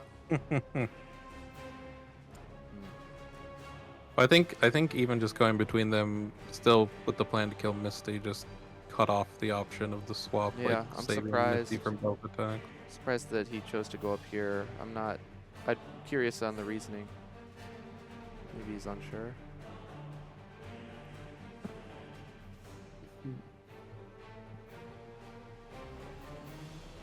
Yeah, okay. I think that makes is the most correct sense. choice. So, Bat can do something really clever here if he attacks with Punch to shake the earth into Misty. Yep. There it Well, is. He did. He got a. That's a really great outcome, though. Still. Yeah. You but- eat up Yeah, the now daughter. Misty dies to your next attack. Yep. I mean, I keep raving about it, but if you have insight, that'd be great. If you have, I mean, Misty dies to anything here. to I be think you honest. want to play a flash on attack into Misty so you can get away from Luke's double attack. I Misty think is about to die I-beams to is a also stiff good. breeze, gentlemen. I-beams is also good here Yeah, that's true. I-beams would be brutal. because I don't think Misty's blocking. I'll be honest. No way. Wow, he's gonna really maneuver? afraid of the Luke double attack. His defense quality in him Okay. must. Well, he does have the skirmish still, though, so I'm surprised. Maybe doesn't have like, but I mean, maybe he has like a skirmish and a roar, and is just afraid of like 2 5s. But I think that's fine. Yeah. And as a trade-off for killing Misty, Yeah, but if I'm Kjet and that happens, I'm not thinking anymore. I'm just going in and hoping that things start to work out for me. Yeah. So if like I have double commanding, like commanding get paid in hand, I'm just throwing it. on their end, Za is really happy to like be in this position because again, if he gets the win with Golden Bat, he's feeling a lot more confident about his chances. Yes. Yeah. This is a very pivotal matchup right here. But I mean, we are kind of speaking doom for Kjet, but there's still a lot of game to go. Definitely. Yet there's still 1 Christmas, 2 commandings. It really, Yeah. in my opinion, just comes down to the still standing. If Kjet can pull off a still standing, he's going to be feeling pretty great. If he gets still standing, he's back in the game. Yeah. I mean, without Yeah, it, but, it's not looking good. Without it, it's... Bat hasn't hit an Alpine yet. Bet has That's all three defenses to stop the still standing. There's one of them, and not a still standing, so that's good news for Kjet. I doubt we'll see a boost here, right? No boost. No boost. I don't think you can. I don't even know what you have left to boost with. Yeah, no. I don't think. Not with this hand disparity, I don't think you boost here. Especially if you want to make, well, Especially because I-beams is still there. Yeah. Like there's still 2 I-beams in the deck. Yep. Let's see where the skirmish movement goes. Maybe trying to free up, move Luke out of the way so you can get to Misty. I mean, you can already get to Misty. but you could get to Misty without being adjacent to Luke Yeah. if you push Luke Yeah. 2 spaces left and then just maneuver Or Gold back 2 to the down. right as well. Yep. Yeah, there we go. I like 2 to the right more because you're throwing punch as well. Oh, I agree with that. Small little I think that details like would've been- that can definitely make a Yeah. difference. I Even if think you're not that's, like, throwing the- the punch, it's just the threat of it for your opponent. It's another consideration they have to think of. I think, like, well, if he's not going in, that it's whatever. Like, if he's moving away, I think that's definitely better. But Yep. like, because then you feel rough about blocking for, like, you don't want to block for Misty because he's the 3 health. But if you don't block for Misty and it deals 2 to Luke, that's also really rough. Yeah. But if he was planning on moving away, I think this is the better positioning. Maybe I'm not even sure about that. Okay, so we know the skirmish is gone. 1 feebleness is gone. 1 imposing is gone. If you have the still standing, do you think now is the time to pull the trigger and just pray? Yes. I think so. I mean, for you sure. gotta do it at some point. Before you want to do it before there's an Alpine, right? Because there's only 2 things to Yeah. stop it. There's a feebleness and the cancel. There's 15 cards left in deck. That's half the deck remaining, and only 2 cards that can stop the still standing. And then whether or not he has those, there's still the mind game, even if he did have it, on whether or not he wants to throw it. So I think now is the time for the still standing for sure. Oh my gosh, God. that's I think gonna be the game. Canceling Yeah. the still standing, no recursion. Luke is going to gas out. He's only got a little bit of damage left, and there's no way you're getting through 13 health of Golden Bat. I think Golden Bat just takes it slow now. Yep, I think it's Golden over. Bat kills Misty. I I'm think Golden calling Bat it kills now. Misty. Man, if only Golden Bat had the defenses like this every time, Yeah, then he'd be. this has been ridiculous. insane. Ooh, Oh, that's, even that's a Kelter was great sight. kill on Misty. Oh, the disrespect. But that's like also a great kill on Misty because you can Yeah. if you can bury his commandings, buy you a little more time even. Kjet agrees with me. He also says that's going to be the game. I mean, it's Yeah. pretty writing's on the wall here. It's just going through the motions at this point. I mean, at this point, you just I think you just full send. You play full send Luke and on our Dark Yeah, Blade. you just stop thinking. Yeah, You just stop thinking. yeah, full you go, send and pray. you go defenseless. It doesn't matter. You just need to attack, and Yeah. just hope that you catch. Now, Yeah, as Luke, you're the looking card for I'm prayer. really hoping to see is Skin, because I think my only win condition is if Bat yeah. sleeps on the wheel and throws something big into Skin, and I somehow find my damage from that because now Bat's like, oh crap, I just dealt 5 damage to myself. Yeah, at this point you just have to go. But like, I don't think Bat has to attack with Super Strength. I'm gonna be honest. He I don't does, think Bat ever do. and that's why I'm saying my win condition is my opponent falling asleep Yeah. on the wheel at this point. It's gonna. Yeah, I think Luke boosts in every time he can. Tries Yep. tries to do it. I swear to God, if he flips over a feebleness, I'm done. Well, I think you might be done. I'm not even going to do the laugh at this point. This is just... Alex, Oh my God. it was nice having you, buddy. Alright, see you, boys! Bye-bye. I'm heading out! Thanks for your commentary. Appreciate it. Appreciate you being here. Look at the bright side. The I don't think there's a bright side, Christmas Ito. is I really think. good. That's so Sweet Christmas is unfortunate. really good now. Oh So my unfortunate gosh. too, just because if, like, there was no way to know. Chuckles. I think he did it at the best time, but if he had waited just a little bit longer, he'd now have a Chuckle behind the guaranteed. fan. He'd have a guaranteed still standing now. But he had both in hand. Like there's no way you. Well, yeah, I mean, there's no way that you can Like, play around, maybe you throw one bait and you see the imposing presence, then you go for and then it. you right? get caught by the other one. And you're like, Yeah, come on, I really? think- There was no chance. Yeah, like I Oh. think there's no way you don't get caught by that. Alex, you're a theater man, right? Is this a comedy or what? This is a train wreck. The tragedy. The other thing that I'd like to note, which is important for the match as a whole, is we definitely agreed that Golden Bat was the weak link, and him getting a win right off the bat means that it's going to make things a lot more interesting as far as what matchups we see line up. Mm-hmm. I definitely don't think it's this is not like the match decider at all, but it puts zzaa in a lot better of a spot, because I think if he had been able to, Kjet was just hoping to beat Bat 3 times, basically make that the fighter that couldn't get a win on Zaa's roster. So regardless of how the other matchups went, you'd be feeling pretty good. I still think Kjet's in a fine spot. It's just he was definitely hoping to I think exploit that weak link. I think Luke, as we can see, is one of the ones that like yes, he has a good matchup into Golden Bat, but I don't think he has as good a matchup as the other two. I think Yeah. you were hoping Luke would beat Low Red or Tesla, to be honest. Mhm. And then Tomoe and Titania into Golden Bat were chilling. Now it gets a lot rougher. Like, a lot of matchups are very 50-50 now, aside from, Luke Cage, Tesla. But, we'll see how it goes. Definitely not the opener you want to see, but yeah, zzaa just moving away, knows what his win con is now. What are we discarding, boys? Is it the punch? No Alpines is nuts, though. Hey, Bat doesn't need Alpines. What are you talking about? Well, I mean, he needs them at some point. He's Nah. going to run out of defenses Nah. now. Not this game. Not this game. He's fine. Everyone that says Bat relies on Well- Alpine, they just haven't seen zzaa play Golden Bat. I mean, okay, you They say just that. don't draw well enough.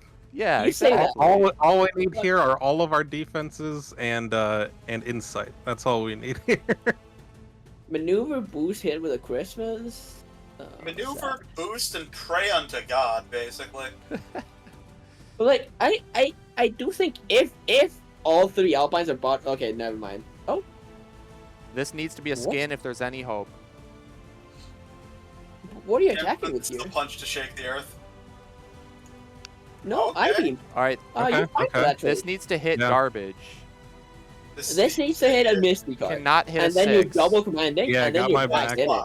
Yeah, Hit got swap. my back. Cannot hit a 6 or a commanding. Although the way the tragedy's been going so far, well, Okay. that's not, It's not great, but but honestly, it's not the not worst. that bad. Yeah. Especially since Bat willingly ran up to you. All so right, now you're commanding. Hit him here. Commanding? Yeah. Oh, and Okay. oh, God. Okay. That's not ideal. No. that's not like ideal. that. And now he's Sweet Christmas because he has. He's Sweet Christmas. Come Come on. Come on, please. Give me something, boys. Okay. Hey, okay. good Merry damage. Christmas. Okay, look at the bright side. That is 2 roars gone. That means he has 1-3. He has 2 3s left for defense, and then at 2s. Yeah, I'm a little surprised Bat went in like that. Yeah, me too. If there was any, like, I guess I understand the I-beams to a degree, just because you're trying to get good stuff out of him. I don't but think so. Okay. I think maybe that you're, gave maybe Kjet you're a just window. worried that. Yeah, I guess Oh, maybe man, you're it's like- worried that. Where's But my what money does is just Luke gonna let have him to double attack attack you with? anyway. But Right. Besides commanding. Can I just say there's 2 commandings and that's it. Yeah. That's it. It's 2 commandings for 8 damage, and that's just not possible. If Bat attacks again, there's potentially Power Man. it's True. fine. We'll just. I guess you need like. Does No. Hear My me question out. Hear me out. does Bat have to attack ever?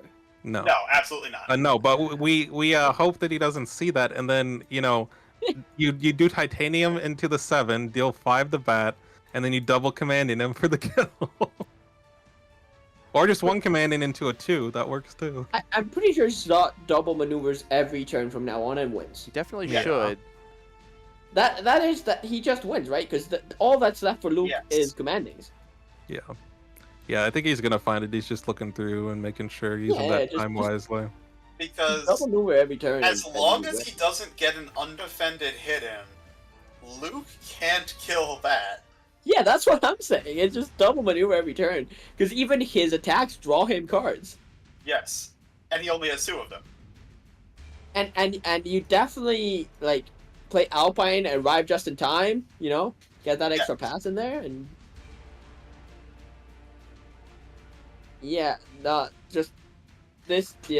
nothing Luke can do anymore. Zazi's just gonna double maneuver every turn.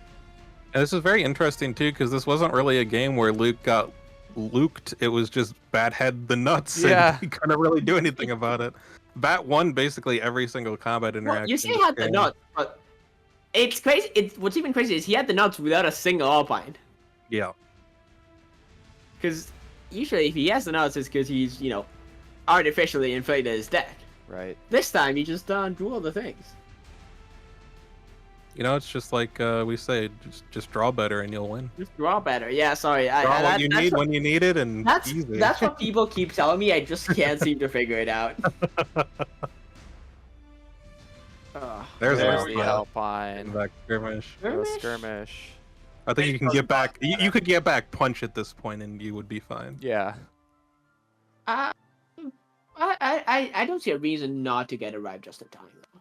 The craziest thing about Alpine is that you get to choose your card, you get to draw your cards before you even move. So if there's any consideration of where you want to move to, you get to see what you're drawing before you make that decision.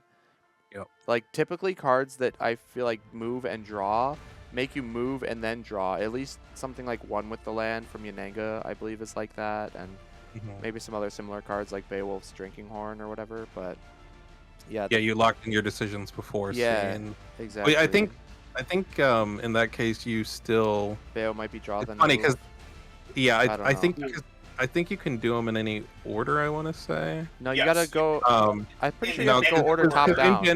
Because No. InGen gets to choose, and it's the same formatting with call for backup. Yeah, It's just you have to lock in what you're doing before, like you have to choose Well, of which course things you have you're to choose doing which two, yeah. in advance. You don't get to like do the draw and then see if I want to do the other thing after. I could have sworn Justin had ruled once that you have to do it in order from top down.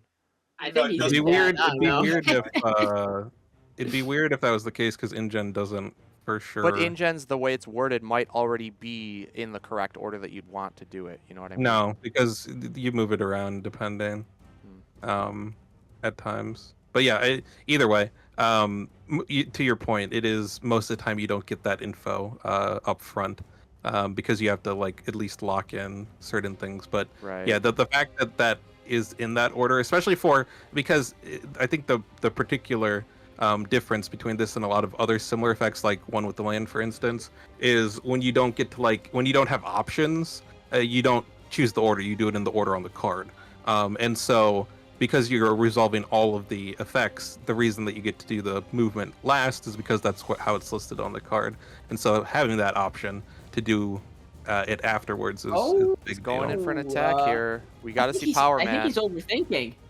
Oh. Or he's just gonna get the best interaction and once more. Yeah. Yeah, and now he has defenses. Just, I mean, Luke commandings into commandings. If Golden Bat lives, that's it. But I don't think Bat had to do that. I think that was a risk because if that got Power Manned, Yeah, that would have been huge because Bat would have taken the same amount of damage. Luke would not have taken damage. well, Luke wouldn't have taken damage. Yeah. Right, but Bat would have taken the same amount of damage, it being 1 from the Power Yeah. Man. Bat get punched in the face. 2 damage here. And that's it. Alright. You need an undefended. You need undefended commanding. If Which I it- don't. Think, I- it's I- not if- possible. It's if- literally not possible. If Za went in without without 2 defenses, that'd be wild. He doesn't have 6 red cards. He's got 2 Alpines, 1, 2, No, 3, he's got. 4, Oh no, yes. 5. It is technically possible. it No, looks like. 5 If- only. Oh no. Only 1, 2. 5. Oh yeah, it is only 5. 2 yeah. schemes, 2 Yeah. red, 3 Oh, reds. literally possible, and that's game. Yep. I mean, Yep. Luke can't do anything now. Got the 3 damage there, but Actually, yeah. I mean, Za just has to realize he just has to double maneuver every turn. Because if Za attacks he twice, could just loses. attack with Captain Planet and confirm lethal. You can just attack with anything, really. Yeah, there you go. Do it. Give us the Just Captain take it. Planet. Let's go. Alright, there you go. Health differential. I would have. I'll be honest. I would have taken it. Yeah, this is what we mean when we say that health totals lie. Yeah. Yeah. This is what we mean by it. Well, close game. Was it? Kinda. Was it, John? If you're It was looking at close the until health. that's still standing. If you're looking at the health totals, yeah, that was a close game. Well, there you have it, guys. That'll do it for Hey. game 1.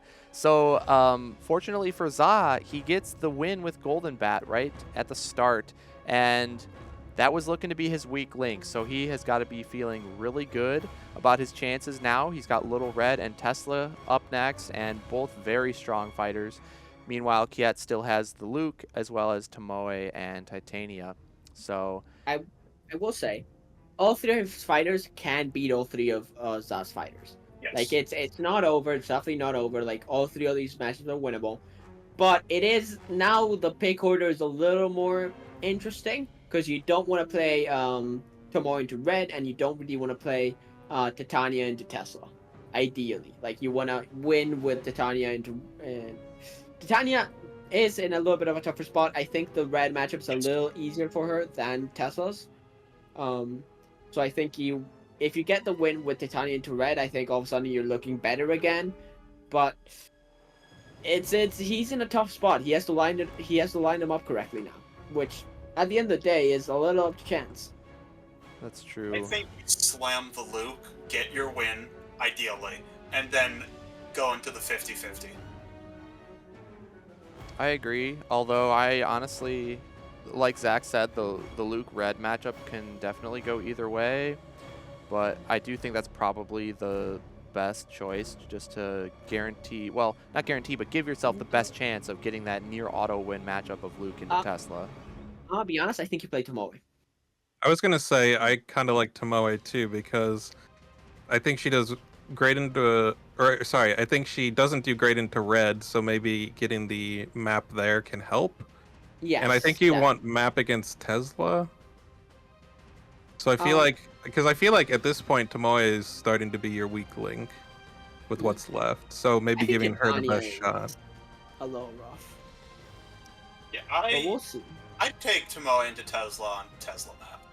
Yeah, I would take it. I wouldn't take, like, I think Tomoe with map here is, like, I think getting Tomoe out of your lineup is very good right now. Yeah, it's crazy how different this match is looking now that Golden Bat is out of the picture. Yeah, that's got to be a big relief for Za. Yeah, big time. So you guys are thinking like, Tomoe next, huh? I mean, it depends on what. I think it depends entirely on what you think Za's playing. If you think Za's playing Little Red, you play Titania. If you think Za's playing Tesla, you play Tomoe. You got to make a call. That's it. At the end of the day, you got to go with your gut. I think you can keep Luke because Luke doesn't need map. I think Luke does better with position into both these fighters. Yeah.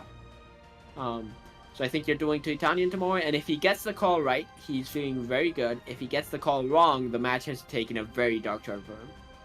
I agree. So yeah, I think I agree with you guys. We're in a bit of a 50-50 scenario, which typically that doesn't really happen in BanQuest as much as something like Arsenal. But here we are, just because Za got the big upset, honestly, with the Golden Bat. So that's actually really cool to see. It's very exciting, and I want to see Kjet kind of win the 50-50 so that we're back on more even footing, and hopefully we can get a game 5, because if he loses the 50-50, it's looking pretty grim for Kjet.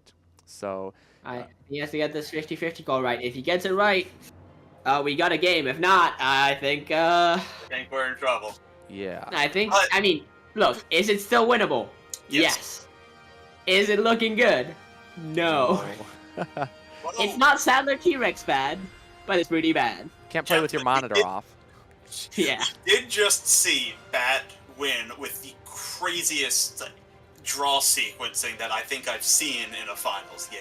I mean, it is entirely possible that Kjet responds with his own crazy opening.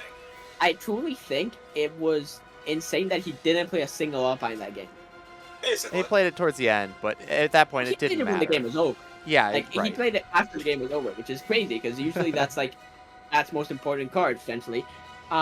He played one of them after. He didn't even have to play it. Like, he could have just maneuvered, and he would have, like, it would have been the same thing. Yeah. It's crazy that's how the game works. If he attacked into the skin. Yeah. All right. Well, it looks like we do have the matchup. So you guys ready to hear this? We are going to see Kjet with Tomoe into Za's Tesla.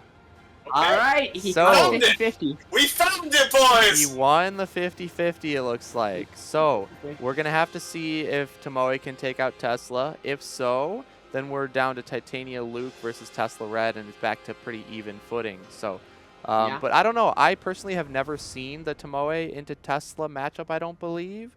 I've never played it. John? No, you're right. That's your matchup of the month. Dude, I played Tomoe so little that I forget. And honestly, that's been a while, okay? Since I did that matchup of the month. It's been a while. All the way back in March. Yeah, right? All the way back in March. That was March's episode, wasn't it? So, okay, well, from now that I remember it again, it was pretty even. but I think it felt better for Tomoe. Yeah. If I'm recalling correctly. Map definitely Even makes a on big difference. Helicarrier. We did not on Helicarrier. Tomoe's choice. That's true. It was more of an even map. So you're saying it's even better for Tomoe if she Yeah. gets the map choice?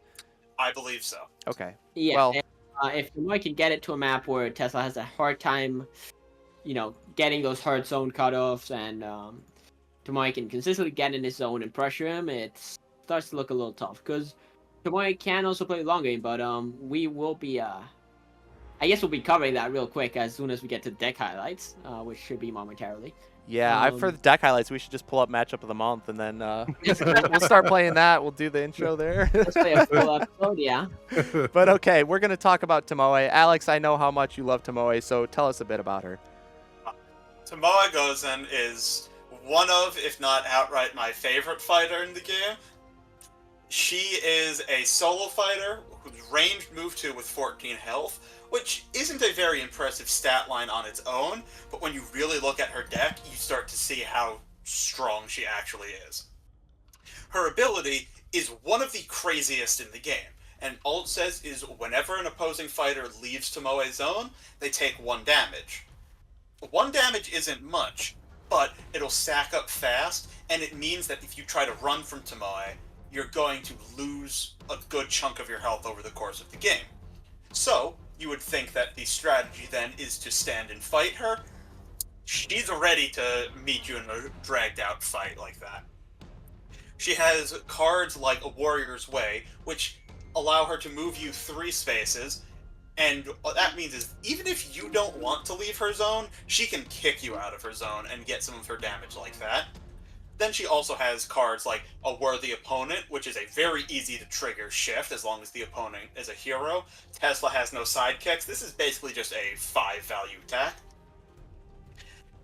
And really adding on to what I said about Tomoe being ready to fight you in a long, dragged out battle, we have easily her best card, Confront Any Demon or God. It's a 3 value versatile that says draw 1 card. Then, if you lost the combat, look at an opponent's hand and choose 1 card for them to discard. This card is insane, because best case scenario here, you defend with it, the opponent attacks over 3, which is often enough, and they deal damage to you. You both played a card in the combat, so you both went -1. Now Tomoe draws a card, she went even. She took a card out of your hand, you went -2. Now it's going into Tomoe's turn. She has 2 actions, she lost no cards in hand, you lost 2 cards, and she knows what you have. When this card goes off, it very often just leads into a death spiral. And she has a lot of tools to manipulate the tempo like this, such as Piercing Shot, a 2 value attack that draws her 2 cards after combat, and Refuse to Retreat, a 3 value defense that can also force discards from the opponent if they're adjacent. She has a lot of ways to just manipulate hands, force the opponent to have to back off, consider taking damage from her ability, and just drag them down over the course of the game, so that her really big card, Witness My Last Battle, which is just a print 7, can finish them off. Because, said most 7s have a downside. Tomoe's downside isn't super huge, she just has to play it face up and be next to them, which gives them fair warning, but if Tesla only has 1 coil, he's taking 3 to 4 damage from this every time, and there's nothing he can do to stop it. So Tomoe's game plan here, keep up pressure, force him to burn those coils, mess with his hand so he has to retreat, and then when you catch him lacking, drop a 7 on him and clean up from there.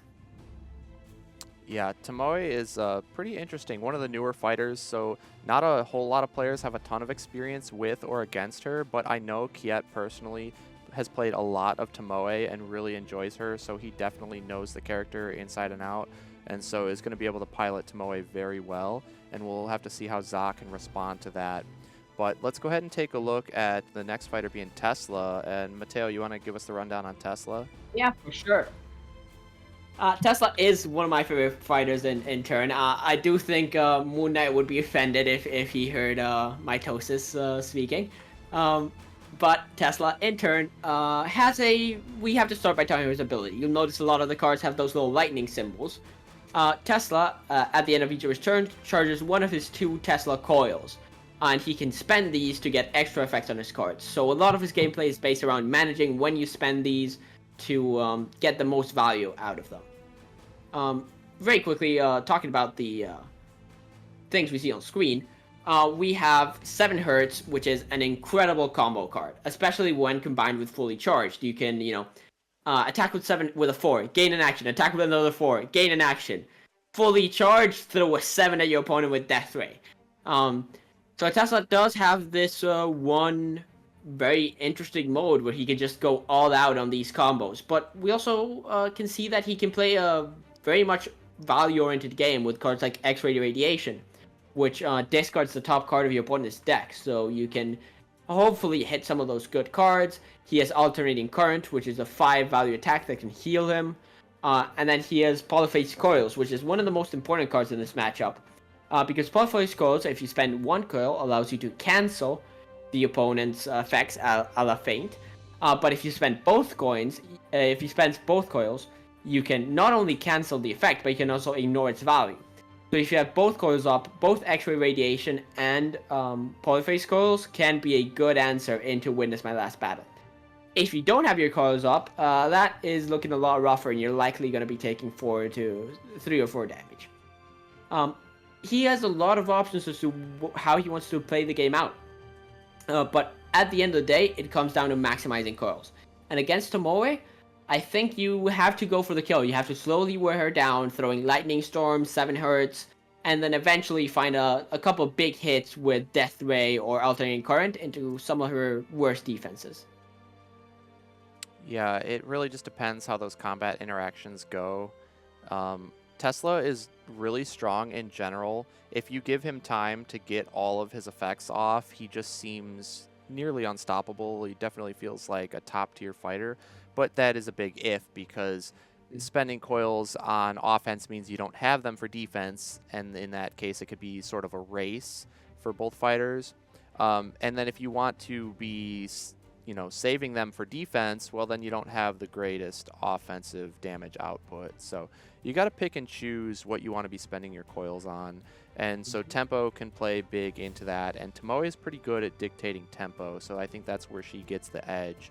If you give Tesla time, though, he can definitely output a ton of damage pretty quickly. So it's going to be really Not only interesting. a ton of damage, but incredible value as well, from even things like Repulsion Blast allow him to push Tomoe out of his zone and force her to discard cards, which Tomoe hates doing. X-Ray Radiation can also be terrifying as an offensive card because Tomoe's boost values are really high. We saw that Confront Any Demon and God is a 3, and then of course you have Witness My Last Battle, which is a 4, which turns X-Ray into a potential 8 on offense, which I've seen close out more than one game for Tesla in this matchup. Wow, that is an insane interaction. Yeah. I would say Tomoe has the highest boost value. She has really good boost values on her good cards, but if you actually look at her boost spread, it's below average. She has a lot of 1s, a decent amount of 2s, and then I believe 5 3s and 2 4s in her deck.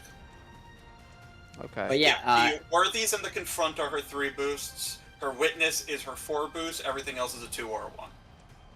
But yeah, exactly that. It lines up that her best cards are high boosts, which means if you end up hitting it, it feels twice as bad, because not only is Tomoe getting a great attack or defense, but also you're losing one of your best cards. Yeah, exactly. That could be a huge swing in the matchup.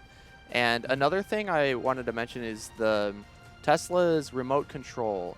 Typically, you want to use that to pull the opponent into your zone to make a double attack turn. But there are some niche case uses in this matchup in particular where you want to use it to push Tomoe out of your zone so that you can safely maneuver away without taking that ping damage. So if you, for example, make a first action attack on Tomoe, deal some damage, spend your coils, use the remote control, push Tomoe away, then that allows you to maneuver away out of her zone and maybe even force her to boost if she wants to pursue you on the next turn and avoid a ping damage in the process. So I'm really curious to see whether or not we see that interaction come up at some point in this matchup. Yeah. So I go ahead. I think it is better used for pushing Tesla away than pushing Tesla into you this game for sure. Mm-hmm. Yeah, I would Um, agree. So it looks like Lee- we have the map bans. They're going to be Point Pleasant, Solomons, and Yukon. So with Kjet getting the map pick, those were zzzzaa1's map bans. He didn't want to play on Solomons or Yukon, which I'm not quite sure the reasoning there, but maybe... Solomon's makes sense. Yukon is very hard for Tesla based on the zone layouts. Yukon has these long zones that once Tomoe chases you in there, like you're gonna be constantly taking ping damage. It's very hard to control where Tomoe to keep Tomoe out of your zone or have those turns where Tomoe is not in your zone.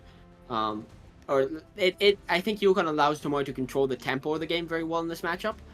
So I think it's definitely a good ban based on my experience. Like I've played it in that matchup a few times, and it definitely feels Tomoe favored in that. Okay. So, and Point Pleasant kind of makes sense to me because that was the map we just saw, and there's that move to range center, which is really good for Tomoe. Although Tesla could utilize it as well, but I think Tomoe has a bit more consistent pressure in card draw that she might be able to make better use.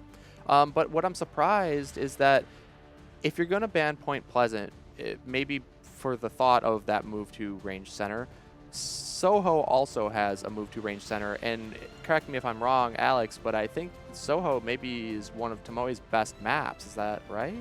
Yes. Yeah, so I'm surprised not to see that one Soho banned. banned is a little surprising. Yeah. I do think Soho is a lot better against melee fighters from Tomoe than it is against range fighters. Okay. The big thing about Soho is you can force melee fighters to take a ping to get into you if you set up correctly on top of the roofs in Soho. That's a good But yeah, point. I like the map bans overall. I think Solomon's is another one of those where it's so for Solomon's you want to camp the low any corner you want to camp. Tomoe can get in your zone, force you to get out. You take a damage. The passageways are hard zone cutoffs in a way, so it makes it hard for Tesla to move the way he wants to again. I'm curious to see what map we'll end up going to for sure. Okay. Well, looks like we do have the maps in, so let's take a look at what map they are going to be playing at. And it's going to be Baskerville Manor, which we have seen at some point yesterday. But Zach, you want to tell us a little bit about Baskerville? Yeah, sure. So Baskerville has the secret passageways similar to the ones that we mentioned with King Solomon's Mine. But basically, those little spots that have the circle with the lock on it are secret passageways. These, when you're moving, they are considered connected, so you can move from any passageway to any other passageway on the map, which means this map is actually a lot smaller than it first appears because you have a lot of shortcuts around the map. Now, they don't count for adjacency when considering attacking, so you can't like be on one passageway and attack someone on another passageway. And in this case, none of the passageways share zones, so even a ranged fighter like these two cannot do so. But yeah, the overall layout is going to probably be much better for Tomoe, just because if Tesla does run away through a passageway when she's in his zone, then he will be taking that ping damage, even if he's only moving one space in theory. And so I'd imagine that we're going to see Tomoe try to be aggressive, because the movement is not too bad, given the layout of the map and the secret passageways, and the fact that Tesla is a solo fighter, so he cannot block off passageways with sidekicks, means that Tomoe is going to kind of have free reign to move where she wants, and Tesla's going to have to do his best to kind of play around that and maybe not give her as many options, or use some of his movement effects to push Tomoe away, so he can actually go where he wants to go. So what do you guys think about this map pick overall? How's this going to work out for Tomoe? I'm very curious. I've never seen her play it on this map. I actually like it because in order for Tesla to run away on this map, he has to go through the passages. To make any distance, I mean. Going through the passages means he's taking 1 damage from Tomoe, pretty much always. Tomoe can chase alright on this map, and most importantly, cards like Skirmish, which wins against most things that Tesla will throw on offense, even with the 2 coils, and Warrior's Way are very easy to get your damage with, because Tesla's probably going to be playing around those portals, especially Warrior's Way, which has a really cute interaction, because it moves them 3 spaces. If they're on a zone cutoff, you can move them out of Tomoe's zone, get 1 damage, pull them back in, and then push them out again for another damage. If Tesla's on a portal, easy 2 damage with that card. What do you think about Baskerville in this matchup? I'm not entirely sure. I can't say I've played here before. I can see how Tomoe would be able to get a lot of pings off in this map. But it isn't like Tomoe can just constantly pressure Tesla. Tesla has enough draw and enough threat from his own cards, where Tomoe has to back off sometimes, and that might be difficult to do in this map. Yeah, with the passageways definitely make it hard to run away if you do need to back off. So, yeah, this will be interesting. It looks like we are having a little bit of technical difficulties with Vorpal, so let's cut to a break real quick, and then let us get that sorted out, and we will be right back. All right, everybody, welcome back. Sorry for the quick technical difficulties there, but we are back in business. So we are going to be seeing Kjet's Tomoe against zzzzaa1's Nikola Tesla being played on Baskerville Manor. It looks like the players are ready in Vorpal, so let's jump on over and see what happens for Game 2. Kjet versus zzzzaa1, Tomoe versus Tesla. Let's do this. I'm excited. This is a fun matchup. It's definitely a very explosive one as well. Yeah. Everything's going steady until somebody loses an arm. I've been looking at the map though, and I will say I don't like that it's move 3 center for ranged.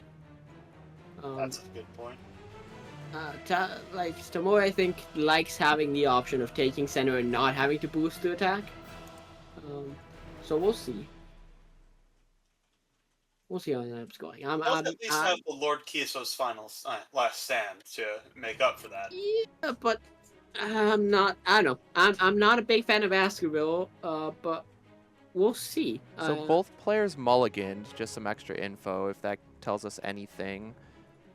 I mean, not really. We know what cards they're looking for, but if they both mulliganed, I think keeping tells you more information than mulliganing. Yeah. Yeah, and I also think that both fighters are probably looking to just take a simple double maneuver turn to set up here. Yeah. Tesla doesn't want to just charge in with only 1 coil typically.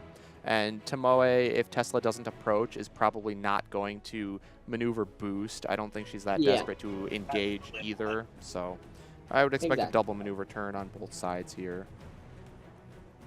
I think that is almost certainly what we're going to see starting out. Well, we'll see what that evolves into. But you know what? Tesla, though, because he does have to push the tempo and be on the offense, yeah, I'm not really surprised to see zzzzaa1 make an attack here. I'd like to see something like a 7 Hertz just to get some action gain and really push that tempo. I mean, a skirmish defense here would be... Oh! We are going what I would be afraid right of off the It bat. begins! Let's see what you got. God, I love Tomoe. So what is in the hand? Oh, you better be sitting on some gold, buddy. Let's see this hand. Come on. Oh! That's a big hit. Oh, you take that X-ray. You take that X-ray, I think. Look at those 100% 7 that Hertz, though. Holy cow! You If don't he care had, about those 7 Hertz. if You're he gonna had make him hurt. yeah, if he had a fully charged though, imagine the action gain combos we could have seen. But he does. I'm gonna say why. It's crazy that he didn't double maneuver. Yeah. Considering his hand, like Because- he definitely want a double coil turn here. Yes. It feels insane that he maneuvered attacked. Yep, there goes the X-ray. Yep. And now, And- worst case scenario for Tesla, Not only Tomoe that- comes running on in and drops a 7 on you, and you take 4. But there's an extra thing we have to consider here, which is the whole value of 7 Hertz is you know like your opponent doesn't know if you're throwing 1 or 2 of them, right? Yeah. Now your opponent knows you have both of them in your hand, and like if they get like once you use them, that's so much of Tesla's offensive pressure gone. Yeah, and not even talk about your coil economy is going to be all sorts of funky now. Yeah, I think there's Yeah, no no. way. There's no way you make another attack here. I think you just use your coil and probably take a maneuver onto that green portal. Is my I'm gonna say I really dislike the fact that he attacked here. Yep. I feel like double maneuvering was so much better. Because now Oh, I mean- you're approaching me? I Just I run don't up right mind. next to Tomoe.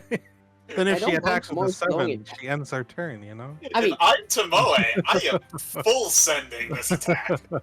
Yeah, right. I don't know. You guys, I disagree with you guys personally. I think the attack was good. I think it is really unfortunate that he got punished by Demon right away. I think that really changes the game. But if it was anything but Demon, I really liked the attack personally. Yeah, I mean, I think I heard it when the demon was flipped, but I'm pretty sure Zaw said, "Uh-oh," and I was like, "Yeah, that's Yeah. a pretty accurate Uh-oh is right. summary of the situation." Oh, it's not a 7. I wish it oh. was a 7. Oh, Okay, it looks like oh, they- right. They just had the one that got copied swapped, so they just needed Yep. to swap that. Okay, okay. Um, Shout out to the players for keeping it fair. I see your point, Zero, but I still would like the double maneuver to set up for a double 7 hertz turn. I mean, you can still do that though, right? At some point in the future. Yeah, but I think it loses a bit of its value now that it's Talking about putting the the tempo game with Tomoe, you fall behind on it once, and Tomoe might just not give you an out. When you take a single maneuver and you can make an attack without boosting, you are up on the tempo, right? Because you have hand advantage. So that's why I like the attack turn 1. It didn't work out, but I liked the idea. Luckily, Za wasn't punished too hard for this. Yeah. Yeah, Fearsome Strength doesn't really do much of anything here. Kjet took a maneuver first, too, to get adjacent. Is that right? Yes. Yeah. Yeah, I would have loved to have seen a witness right there, but obviously Witness I think was he just didn't clearing have it. core damage, He pretty just didn't much. have it, yeah. Yeah. That was really no reason not. Because even if Tesla draws into like another X-ray, he can't boost it up. He can't ignore with Polyphase, so you'd always attack with the witness there. Yeah, all things considered, I think Za came out of this pretty unscathed. Could have been a disaster, but I think the hand knowledge might be the worst part. I'm gonna be Yeah. honest. I agree. This has to be another 7 hertz, right? Yep. Yep. Unfortunate that we're not going to see any auto damage from Flash of Steel. Yep. Yeah. I mean, that's not what you want to block with. No.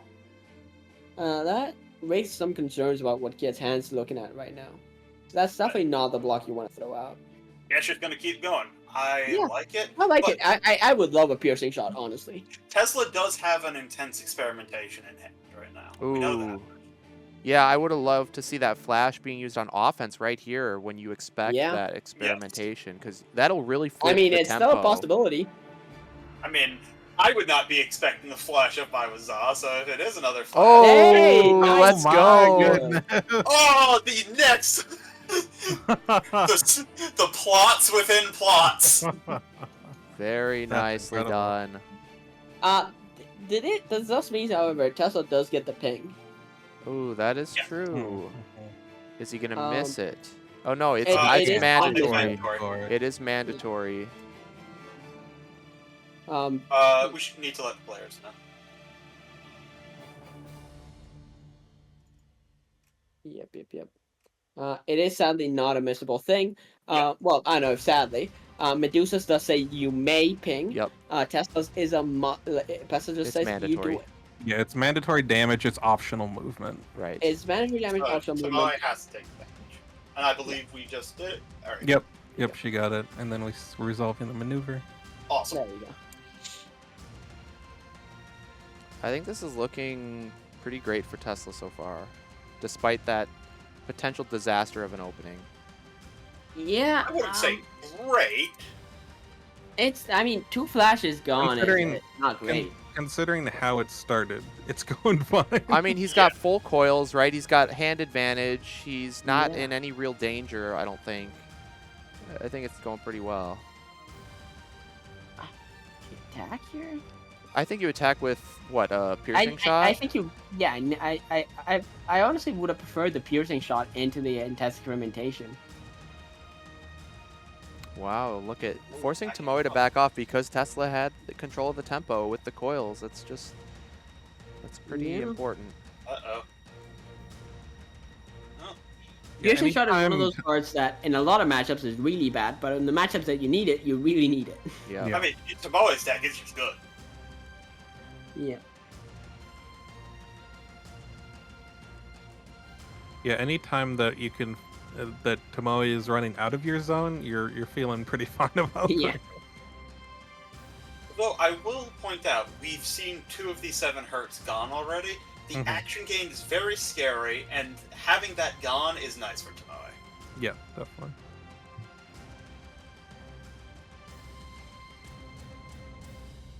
And with Kjet's positioning here, if Mhm. Za wants to come in for an attack, which I don't think he will, but if he did, it would force adjacency for a refuse to retreat, which can be nice. Yeah.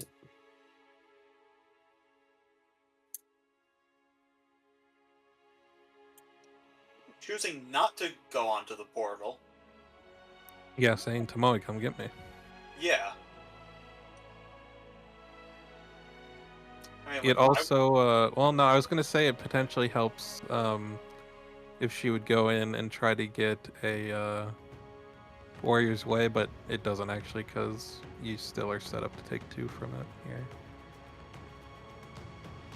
yeah. I mean, if Kjet has a Lord Kisos here, I can see just backing off, using the Kisos to heal for a moment. Nice. Yep. Yeah. Look at What we're that. gonna see. That is the other thing. Like, Tesla doesn't have any passes, so Tomoe can control the rhythm of the game a bit with that. However, with the current positioning, I think we're gonna see remote control. Yeah. Ooh. I immediately when I saw the positioning, I was like, yep, that's what's gonna happen. Yeah, it would have been nice to see Tomoe maybe go to the tri-zone space with that Kiso's movement, right? Yeah, and so you can't be pulled in. Yep. I Good call. think he wasn't considering. I think he missed it for a second. Yeah. Or maybe This he's is really- just okay with the situation. I mean, he's got plenty of cards mean- in hand. And... Oh, the thing is, if you go to the tri-zone, Tesla just maneuvers and attacks you, so... No, Mhm. I think you go to the green and purple spot. Then you can still get pulled with remote Yeah. control, though. Yeah. Another.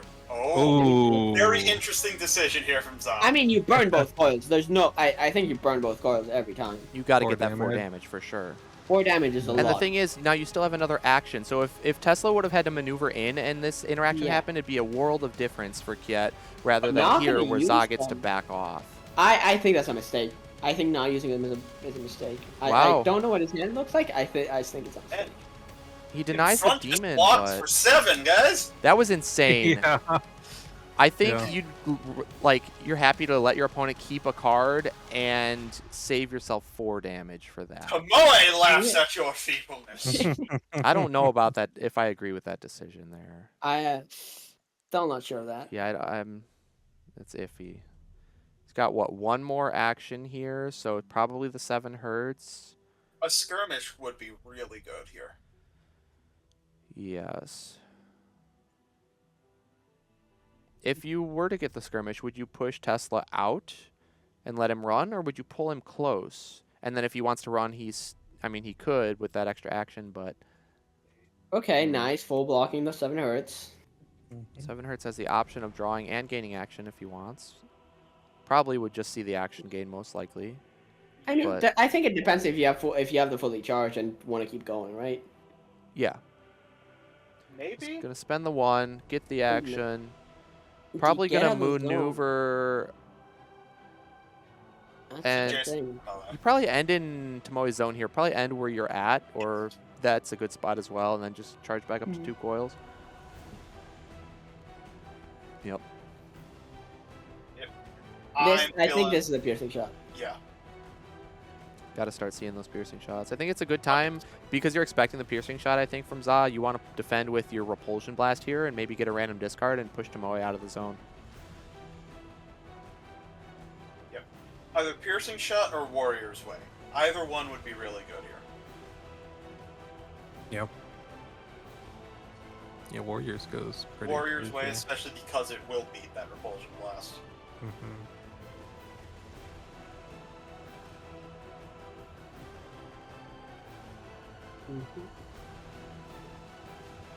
And Yep, we do yeah, see use the repulsion. that's it. And Warriors. And It the is Warrior's Way. That Way. is a big.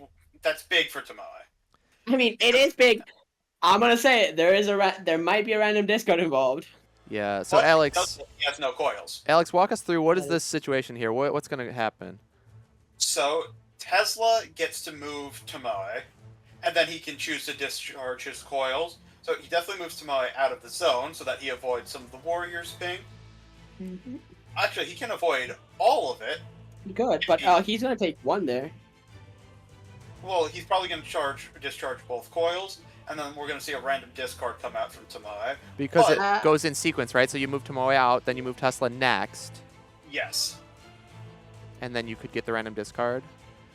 Well, technically, you can move the fighters in any sequence, I believe, but the random discard always comes last. All right. Oh, okay. Let's see the okay. random discard. Witness would be brutal here. Yes. Yeah, if Witness gets hit here, it's looking pretty grim. This is a very scary moment for Kjet.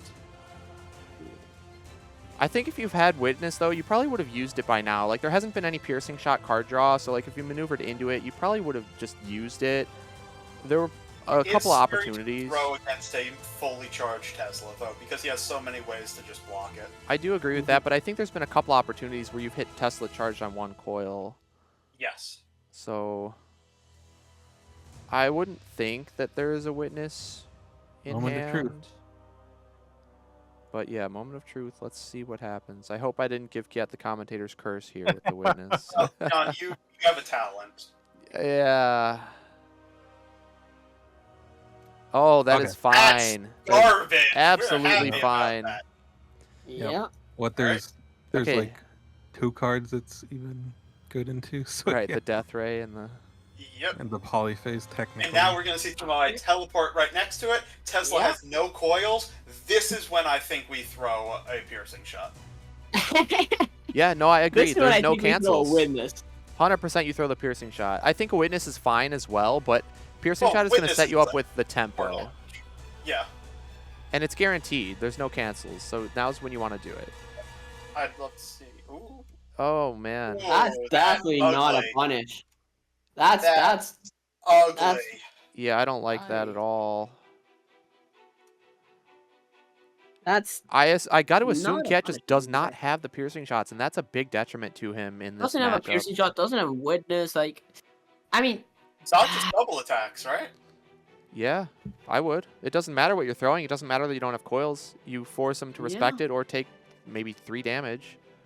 a potential 5. Yeah. Yeah, you Like, could attack if with you the have 5 Alternating first and Current, charge first up. action. I really don't like Alternating that Current. last turn from Kjet. Yeah. Refuse to retreat would help him stabilize things a little bit. It would. Yeah. But no, I think alternating current would be absolutely brutal. Wow, a Yeah. here. maneuver. We don't see it, thank God. Double maneuver. If 'Cause, like- Za double maneuvers, you got to feel great as Kjet. Like, that's a big If Zod sigh of double relief. maneuvers, I am.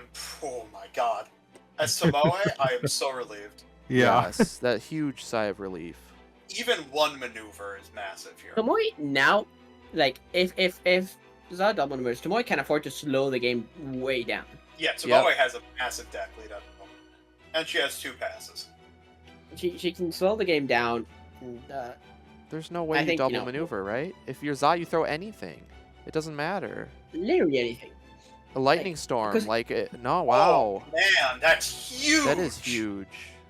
Like a kinetic induction to get both your coils on. At the a- Yes, right? anything, literally anything would have been At great. the very least, That- force Tomoe to respect you. No, it's just a double maneuver. I mean, Yeah. Mhm. Maybe Za's sitting on another remote control and he's trying to set up something. I mean, it's Yeah, impossible for him not to even have had an then- attack there, right? There's 1 blue and then 1, 2, 3 Yeah. schemes. That's 4 Yeah. cards that aren't attacks. Everything else could be used for an attack. Maybe you're looking at like all your polyphase. Okay, yeah. That would be like you're not gonna attack with that as a blank 3. I mean, you could. Well, I mean, you could, but like Tomoe probably has stuff you're not even stopping to discard on Refuse to Retreat. Like, Yeah, I I mean, think I it'd be guess pretty miserable to I- attack him. So if you got that in some schemes, maybe. that's got to be the Zach, only. I want you to stop and think about what you said for a second. Do you really think that I wouldn't throw a blank polyphase? I mean, I know you would. That's not. You're crazy though. No, No, but I do think blind polyphase might have been a mistake, but other than that, like, I think that blind Yeah. polyphase is definitely the one scenario where it's like questionable. It could go either way, but even I wouldn't even hate him throwing a blind polyphase there in that specific No, I situation because think he had it was such a hand fine. advantage. but like, I think a kinetic induction would have been fantastic, even if you're not Yes. like you weren't looking to do damage there. You were looking to like keep up the advantage, like in the Yeah. tempo you have. Mhm. Yeah, because I just want to say it like this. Tesla's burned through 7 hertz. He burnt through a death ray. He lost an X-ray. Always on 12 health. Yeah. That's a lot of And it has damage. 4 healings though. Yeah. Yeah. I think Yeah. Tomoe could drag this game out, and I don't know if Tesla's going to be able to get through all of her defenses if the game goes at the pace it's going. I mean, Yeah, definitely Tesla has the potential damage output, but he is going to have to get those favorable combat interactions like getting the polyphase into the warrior's way, right? And then getting the 5 value heal attack into the flash of steel. It's going to require some good combat interactions. Yeah. What I'm saying is, if Tomoe can stabilize, I think she can get back on her feet, force Tesla to spend enough coils on defense that he might not have the coils for offense anymore. Boosting the kinetic induction. Ooh. Well, I mean, you were going to discard it anyways. Yeah, but like, Hey, just If get the better the point position. is, like, if, Tomoe- Tomoe just goes to the bottom left now, right? Yep. yes, Go to Yes, the she red. does. Because, see ya, loser. I mean, it's fine. There isn't a move 2 center for ranged even on this map, right? So there's a move 3 center where This- Tesla's currently at, but not a move 2. So This also forces a boost. You can't even remote control here. yeah. Well, look, Za had such a huge hand advantage, and now we're roughly even. Yeah, that definitely just Oh, changed the entire that game. hurt to see. You think so? Why do you hate to see the lightning storm gone? I feel like that's one of the less Because impactful cards. Yeah, but that's still some auto damage on defense. Ooh, see, this is not the interactions that you need to see if you're No, Za. this- You Oh, needed to throw a okay, polyphase well, here. We can still see a witness. A witness would be wild. Oh, The first one.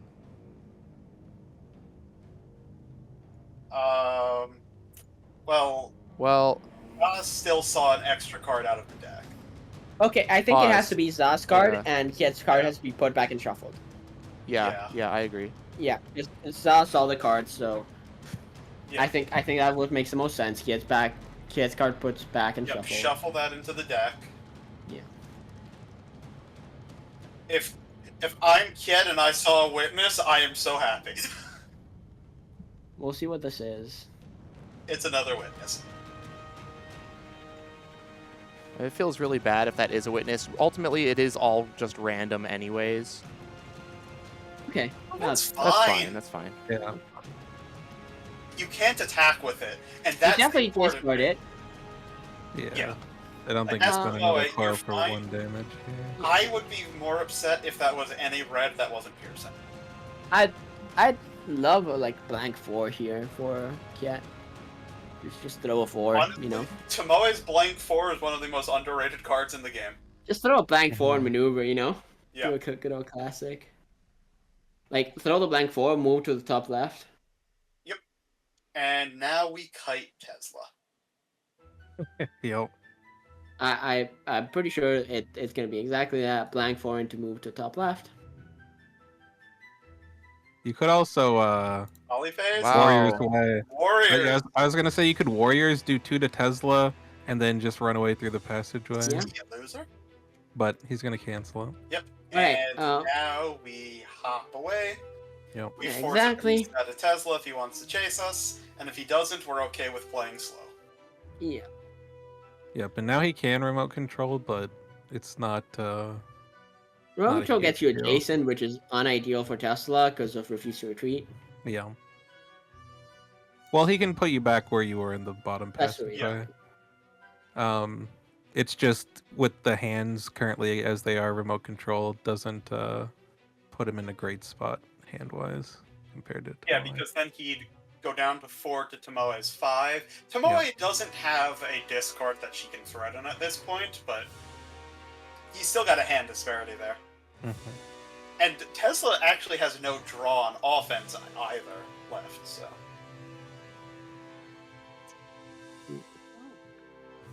Tesla needs to make something happen.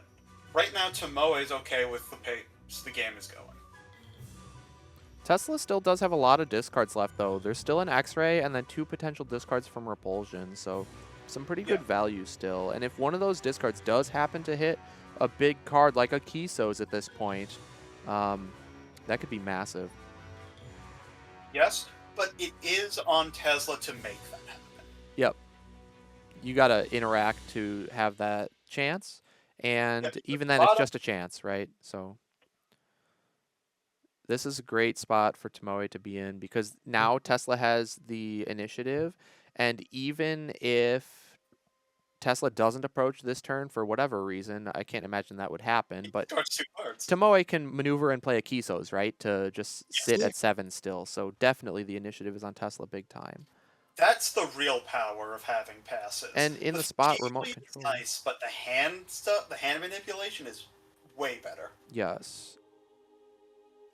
Deja vu.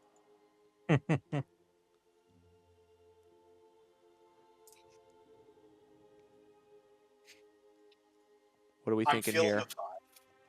I'm 5? feeling a 5. To heal? Yeah. Yeah, no, good call. Yep. Skirmish will take All right, 1. that is something for Tesla. He does have the health lead for now. Discharging 2 coils. Tesla heals 2. Yep, granted. Yeah. Tomoe has Kiso, so he doesn't actually have a health lead, but for now... And now you Tomoe- throw just a random attack as Tomoe and move away. Yep. Rinse and repeat ad infinitum. You throw the 4 Yep. here, right? Just so you can ditch a Always. defense that you don't need Oh. and get the 4 attack back? You can only get it if you're adjacent. Oh, wow. You have to win combat and be adjacent? Or is it just no adjacent? combat. Oh, it's You just No, it's adjacent. just Just somebody. adjacent, Okay, yeah. okay. Ooh. But yeah, that, I mean, Ooh, health lead gone. Wow. I mean, I think that's kind of what you expected. And then Tomoe's gonna maneuver away. Punk. Well, it looks like Za expected a piercing shot, maybe. Yeah. Mhm. I think piercing shot is kind of a liability now for Tomoe. I agree. Although she does still have a deck lead, so if they start pushing each other down to low hand count, it might be an okay spot to pull the trigger on a piercing and do just a double attack turn and really push that tempo. Maybe, but my argument for not doing that, you want to keep your piercing shots in hand so that if Za tries something with repulsion, it's more likely to hit garbage. Mm-hmm. That's a great point. Oh yeah, not having the remote control. Tesla would have to boost with a boost 3. What boost 3s does Tesla have left? One of them is a remote Not a lot. control even, so... Yeah. I think he has He's to got the boost with death a rays. ray, He's or got the alternating. Alternating. You can't can't boost. afford to boost. No. Yeah. I mean, it's unfortunate to be whiffing on a double coil turn, but you aren't overdrawing, so like it's not the worst thing in the world to just double maneuver here. It's not, but I think every turn, the deeper we go into the deck, the better this is looking for Tomoe. I agree, and looking at Za's facial expression, his mannerisms right now, I think he agrees as well. He's not feeling great Yeah. about his position. We mentioned before that Tomoe liked pressuring Tesla this game, but we did also mention that the main thing is controlling the tempo. If Tesla's behind on deck and Tomoe can just keep maneuvering and occasionally like throw a Kisos as a pass, she's just chilling. Yep. This is why I love Tomoe. She is such an adaptable fighter, because her thing is just, I win by controlling the tempo, I win by forcing you to play my game, and usually that manifests in just combat interaction after combat interaction where Tomoe forces someone on the back foot, but here, it's another completely viable way to play Tomoe, where you just kind of blunt your opponent's offense, you stabilize, and you build up from there. I love this fighter. Are we going to You see? see I the think we're going to see Kizos? Kizos. Seems like it. And if we don't Yeah. see Kizos, we discard some garbage. Yep. Okay. Well, at least Tesla only needs a boost one. Yep, and not in a spot to do the remote control either. So I got to assume ZA doesn't have that, or else I think he would have been positioning a bit differently here. Yeah. 100%. Probably just planning on boosting with a 1 boost.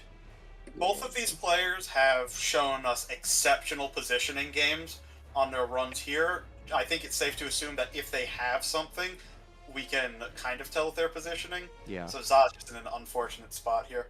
Yep. I think as soon as he does get that remote control, he's definitely going to be setting up for a double attack turn with the remote. 100%. Yeah, And a fully charged. Yep. Yeah. This is also kind of the issue with getting all those 7 hearts so early. Right. He had no combo potential, really.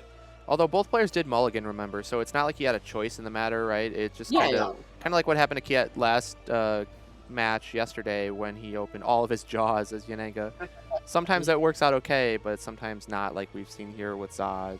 Would be nice for him to be threatening at least these combo turns with the 7 hertz at this point. I think one of my favorite openers I ever played was as Medusa, where I opened with 3 regroups and both Harpy cards, like a Zeus and a Claws. That was a fun one to play. Skirmish into opponents. Ooh, that's Okay. I like that from ZA. Getting the ping is nice for tomorrow for sure. Yep, I mean, A ping and right back. If it goes down to exhaustion, that is one less action that Tesla gets to take. I don't know if that will end up mattering, but every hit point matters in these games. Yep. I mean, this I don't know. I feel like even if you like push over to the zone, Tomoe can double maneuver and it's still fine. I think you're really just hoping you hit like one of the witnesses because, dear God, you need it. Also, like if you can somehow get a witness first action, ouch. So I was just really thinking about the positioning here. You got to assume it's going to be a double coil discharge. And so he's thinking, okay, where do I want to put Tomoe? Where do I want to put myself in terms of what do I expect to happen on the following turn? Because Tomoe's just going to double maneuver, and ZA is sitting here at 6 cards. So he's got to think, well, how am I best going to approach Tomoe on the following turn? I mean, I think the ideal hit might be a Kisos. Yes, I agree with that. Running a Kisos would be really nice here. You know, Tomoe's also running a bit low on good defenses. We have one worthy, 1 skirmish left.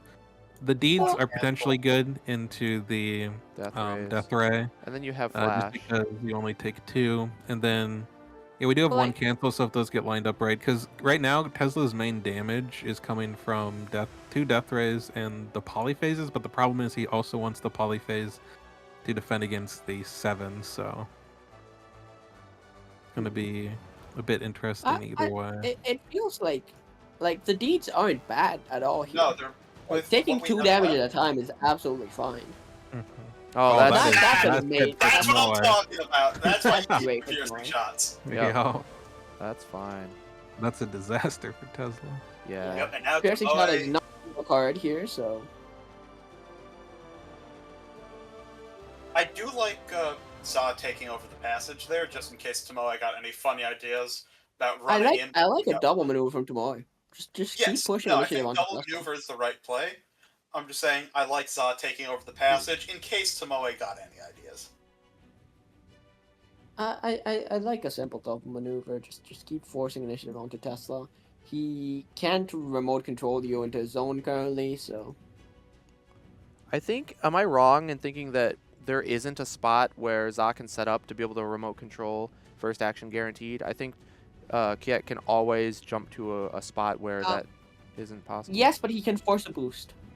He can force a boost out of Kjet to get out of that spot. Sure. That's the main thing. Well, can he though even? Like, what spot Yeah. would Za go to? I believe. If he's on the tri-zone, Kjet can just not stand on a portal, like stand on the pure dark blue spot 2 spaces below where he's currently at, and then Yeah. he'd be safe. Well, that doesn't work because it can get pulled into green. It would be Okay. the one to the right of. No, not No, to if the you right of stand in the that. player 4 starting spot. Oh no, you can. Okay, is it the tri-zone then? I think I so. think, Yeah. I think the tri-zone might actually guarantee tri-zone that you can pull them with does- remote control. It yeah. does guarantee. Okay. Well, that's good news for Za then, that you can have a spot where you can pull them in guaranteed with remote, and it looks like that is think exactly you what he's got it. setting up this turn. But if he's having to discard a card here, that's so brutal. It is. Does it- oh. Wow, no, I don't like I don't that. think He he has keeps it. going to that spot. I don't think he has it. I mean that. Yeah, I hope. I hope that's the case. I but- mean, I would Kisos for 1 health. I mean, if actually, you could double maneuver Ditch a piercing shot as well. Yeah. Yeah. Mhm. Double maneuver Ditch a piercing shot, and you're just feeling completely fine. Although, unless you want to just Kisos just to be sure that it's not going to get hit by a repulsion potentially on the following turn, just to be safe. Yeah. I mean, I like if you I have like the this better. Flash of Steel in hand, I think you always keep your Kisos. Sure. Mhm. Because worst case, Flash You take goes 3. into the. Yeah, you take 3, but then you just Kisos. Yeah. You also Also stops healing in 9 that case, healing which is from- fine. Yeah, so you're basically taking 2 extra damage to deny him 2 healing, so it kind of evens out.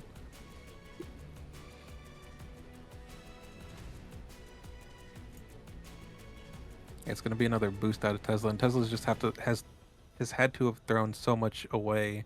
Like he's thrown away all of his lightning storms to this. Yeah. I think you got a boost with fully charged maybe at this point. Yep. There Yeah. it is. I don't think Tesla has time is the issue. Right. I don't see any way, honestly, Tesla closes this out at this point. Just too far behind. Tomoe has too much I health. think we need to see some exceptional hits on the last 2 discards. And then maybe trying to get some damage over low defenses. This I needs to mean, hit like if a you hit a witness, witness right? here, Yeah. Yeah, this has to hit a witness. 4 That damage, That would I be think we insane. game. Oh, I saw red for a Oh, second. not I a was like, wait. witness. Wrong Remember red. what I said about Tomoe boost values? Yeah. Very polarizing. I think Yeah. if that had been a witness, we had a game in our hands. Yes. Yeah. But no, that's it. I still think Tomoe is fine if that hits a witness, but it I would've mean, we been have a lot game. more If that interesting. hits a witness, we have a game. Yes.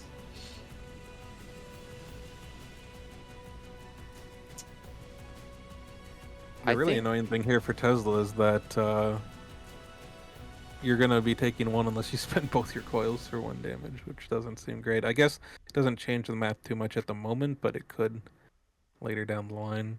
Yeah. And when you're talking about fatigue math and whatnot, going from an even to an odd health total is fine. It doesn't change the amount of turns that you have or amount of actions. But going from an Mhm. odd to an even takes away an entire action. So at this point, going from 10 to 9 isn't really a big deal. But like you mentioned, Zach, I mean, there might be another ping involved in the near future, which would end up taking away an action. So Yeah, we'll or a see. bit of damage getting over, etc. Mm-hmm. Yeah. So, does Tomoe ever run in, drop a witness, and force Tesla to spend his 2 coils? I think it's not bad. Well, Tesla's Does only he- gonna have 1 coil, right? No, he spent No, 1, he's but gonna- then his turn's gonna end and he's gonna get another. Oh right, I forgot he's. I always expect people attack or defending with X-ray. He's getting 1 back, right? If he Yeah, I spends mean- 2, then Tomoe for sure, I think, maneuvers and makes a witness attack. But Oh yeah, Oh, no, always. he's. But I he's- don't think Dot spends not 2 doing because that. that would be. That seems silly to me. Yeah, looks like he's still Yeah, I debating mean- on it, though, right? I can, because it's pretty much guaranteed that he's got a polyphase, so you would just be thrown into that. But that's also some of his last damage. Oh, this is Kjet's. Oh, it's Ooh. a skirmish. I see. Okay, instead of taking the damage Double going attack. adjacent. I like Oh, I actually, like first act wait, witness. this is crazy because Witness me! wait, but this is crazy because if Double he witness. polyphases now, he can Yeah. witness Double again. witness. Yeah, this is a double witness. Witness turn. me! Because That's to hilarious. ignore it, he has Double to witness. cancel the end turn. That's ridiculous. crazy. I would not have seen that. That is That is a Yeah. super genius. smart play from Kjet. That is also, if the turn crazy. does end, then he saved himself an action in terms of Yeah, fatigue. no, this is fantastic. Yeah, Like, no matter what happens here for him. 5 damage is brutal. Wow. That's just crazy. Oh, that hurts. But yeah, it is true that like if Tesla did spend both qualifiers, he was just getting hit again for 7. Yeah. So his plan here is to ditch a defense and then hit Holy Tomoe. Oh, charge. maybe not. Oh, he's still gonna move Yeah, yeah. himself. Yeah, hit. Well, you can start with the 5, right? And then you don't need No, the fully you fully charged, or do you want the 7. healing at some point? Oh, Okay. that's how I mean, that's not a bad It's hit not at bad. this stage. Yeah, it's Not better the than the best. third piercing shot. Really want to hit a cancel. You'd rather hit the Yeah, cancel or the that- worthy, yeah, but for it's not sure. the worst thing. Yeah. And if you can land the 5 over the cancel, you really don't care about the cancel at this point. Because you Mhm. probably have a fully charged to follow up anyways. So this is a big 50-50 right here. It's like we might be. Is it the starting- 5 into okay. the worthy, or is it the 5 into the cancel? Well, if you have the worthy, you always lead with that if he has no coils. Well, it might be some junk, right? Is there junk even remaining? Like No, polyphase? You don't need all the polyphase, I don't think, at this point. Or a death ray, either one. Just Yeah, bait if it. he has But no Then you no throw coils. the cancel second if you have it. Well, Yeah, and then I he think can it- throw the 5 second, land 3 over the cancel, right? And then still have fully charged into death ray coming up, and there's very little good defenses left for Tomoe to deal with that. I mean, Deeds is Still another fine into Deeds. that, right? Yeah, Yeah, that wasn't the Tesla just last one. doesn't have enough cards left, so you can just back Yeah. off Kizos and guarantee you have at least something. I agree. And with the deck lead, the health lead, everything is going Tomoe's favor.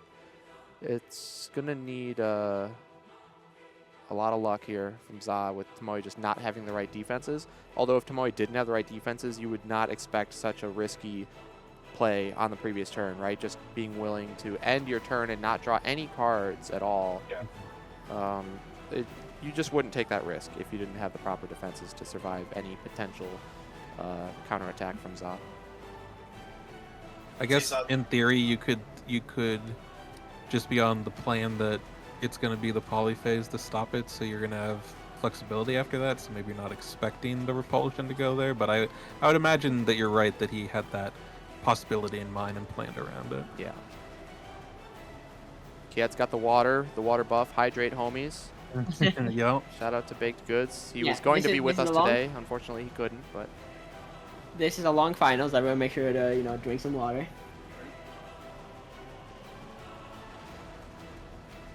Alright, Tesla attacks. So no fully charged first. No fully charged. I feel like the cancel is good. Yeah. you want the 5 for healing at this point. You don't care about charging up. You still have a fully charged, and you only have a couple of attacks left to That's make. true. In that case, what's he throwing? Well, it probably is the 5. I don't know. Yeah, that's that. If you're not throwing the 5, what are you, like a blank 3? So yeah, you play the worthy, right? If you have worthy, or the well, deeds isn't great. You want deeds I for feel like death, the right? cancel. 5. You got to throw the worthy. I feel like you throw the cancel. If you have it, I think so. Oh, Oh. that was great for zzzzaa. I think mean, that's fine, It was a though. blank 3 Yeah. anyways. Yep, and now Fully the charged, fully death ray again. Fully charge up. Now we see the Fully charged, worthy. death ray. But yeah, you have Oh. deeds Deeds fine. works too, yeah. That's fine. Like that's why I think the cancel first was just fine. Like Yeah. Mhm. this I think it doesn't cuts have off the it. worst case scenario for you for sure. Yep. And if you hit the 5, you actually don't mind stopping that from charging up the coils. Did we lose Zaz's camera feed? Did I?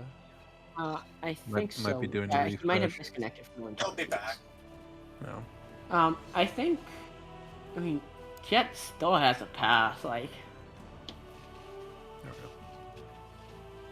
I think. Yeah, I think Tomoe's got this one in the bag. Because what is Tesla left? He has a polyphase. Polyphase, death Two ray, fully polyphase? charged. Oh no death He's ray. added death Polyphase, rays. fully charged, polyphase. And remote control. And the Yeah. 5, right? Oh, Yeah. Alternating Uh, He's current, got Alternate. alternating current, 2 two polyphase, polyphases, and a remote control, right? Yeah. But with a witness, well, I don't I know. mean, I honestly wouldn't mind just seeing walk up witness. Yeah. Just because walk up he has witness. to do something about it.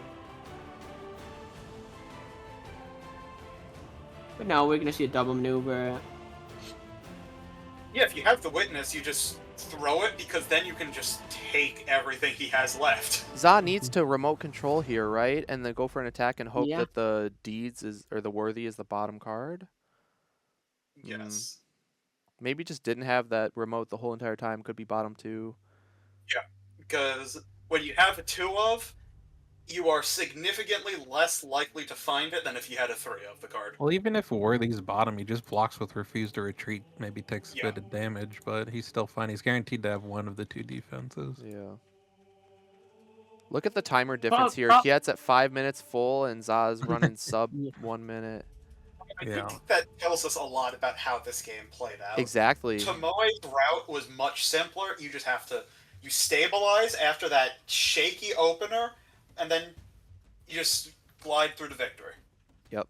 I still just think if he hasn't had the remote by now for Za, like his hand at that one moment where he had like 4 or 5 cards to Tomoe's 2, and they were sitting in that dark blue, light blue zone there, and we saw Tesla take a double maneuver. I just think that was the game changer right there. Yeah. Like I don't know what could have been in his hand. Must have been polyphase of some variety and some schemes or something. I don't know. Oh, it just maneuvers and Kizo's remote control does not get her.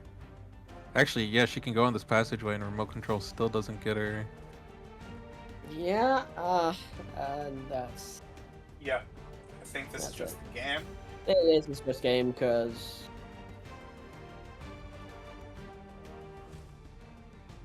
There's the remote. No, so he had the remote. It wasn't bottom 2. Surprised we didn't the see it a attack bit earlier. he can't spend both coils here. Well, you can, it just won't change anything. Yeah. Yeah. You just block with Worthy.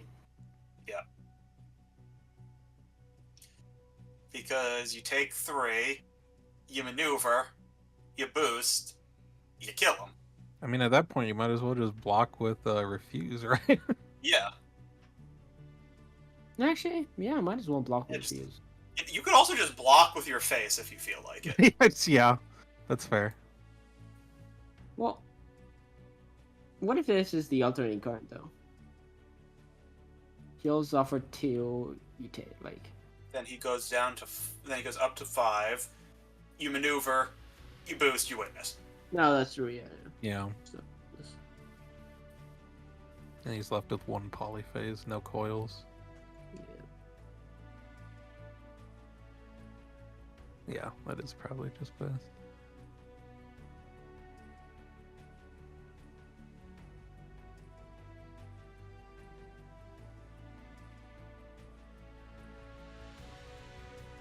Get's just probably being very careful, taking his time to make sure that he's defending properly and not throwing this game, because it's definitely his game to lose at this point. There's no way. I mean, he has such a commanding lead. He just has to close it out. So he's just double checking, making sure to check off all the boxes here. Yeah. I guess you do just hold on to Refuse. You throw the Worthy here because that means that if you just run up and witness, then if he attacks you, he just loses his last card too. Yeah, it's. I mean, this is over. It's This has just- got to be the 5, right? The healing, do we think? Yeah. Most likely. Yeah. I But like, mean, if he plays a 5, he does a blank block for 3, then attacks for. That's yeah, I 10 guess to if he gets the 5. healing, he can't ignore the 7, so that is notable. Alright, fully What's- blocked. It's the Heals for polyphase 2. left. Now, Tomoe's gonna maneuver, boost with the. So it's technically better not to heal. Yeah, that's Oh, you funny. can't choose it though. No, you can. Yeah. Oh, you can. Yeah. you that's could true. choose to charge. It's. I think it's. It It's didn't not matter. like that much of a difference, but Yeah, this just gonna way maneuver boost. you're going down to 1 instead of staying at 3. Yeah. Boost with the Maneuvers piercing. goes to that. That was a 7. Throw the witness for 4 damage. That's Gotta good. be played face up. Yeah, I mean, Witness me. we like it was the only possible option. Like I think both Yeah, players know yeah, what it to is make the it. only possible We're just going through the motions. because the other one's a blue. Yeah, like okay, yeah, sure. Technically, should have played it face up. Like we all know where this is. Like, you know. Yep, We good were game. all- Polyphase, very and a aware of what refuse. And a maneuver. Second action from Excellent descent Tesla. message. Gonna put him to -1. Good game. Wow. Alright, well, it was pretty convincing. Definitely didn't go like the matchup of the month went in my video. Oh, Those were oh, much not closer at games. all. No, this is the exact opposite that we saw from the first game where Golden Bat just had literally everything go his way and stomped Luke. Now we had Tomoe stomp Tesla right back in reverse. He's like, okay, my turn, buddy. And we talked about this. Alex, I think you mentioned that exact thing where, you know, Kjet was just going to have the same string of luck. And here we saw it. So getting the win with Tomoe over Tesla there. I mean, did you guys expect anything less? Like, was there any point in the game where you thought it was could go either way, or was it pretty much locked in after that crucial turn where Tesla double maneuvered? I think the double maneuver turn is what sealed it. Well, Yeah. actually, it was that, and maybe not boosting up the death ray over the Yeah. demon. That was big. That I think that was a big miss, execution wise. I think that 4 damage cannot be undervalued. I agree. I will say, you know, this match is over. Let's just quickly look forward to what we have coming up. I still think zzaa is in a better position than Kjet overall in this match. I think he plays little red next, or like it is another like kind of 50-50 thing. If he gets little red into Luke, I think he's feeling pretty good. If he gets Tesla into Luke, not as good. Yeah.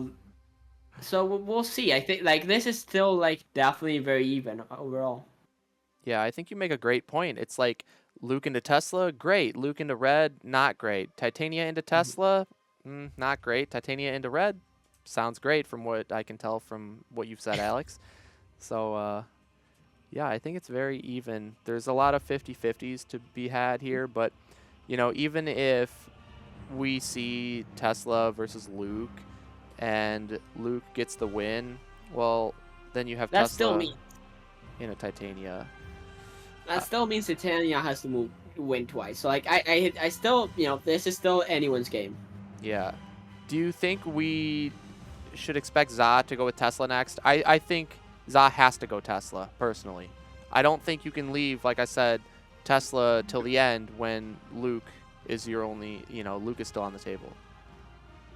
But like if Kjet is expecting the Tesla, maybe you play the red, because red with map can definitely win that one. Yeah, don't I know. mean, if I because it's a situation where your worst case scenario is you go red, Kit And goes you to lose. Tanya, and you lose. Yeah, and Because then then Tesla has to beat Luke, and good luck, man. Like, Yeah. if you can do it, hats off, you deserve it. But I would not be wanting. okay, to, I mean we're wanting to memeing that it a one. lot. It's definitely doable. I have it's done much more it, doable but than it's something like, you know, Robin Hood, for instance. It is doable. Oh, yeah. It's You not know, that you got, bad. It's not you got that the 3 level. lightning storms for 6 auto damage if you can manage to get those lined up, and then you know if you manage to get you can get like 3 damage over Power Man, for example. with a death ray. That's I mean it is very doable. It's not a good matchup.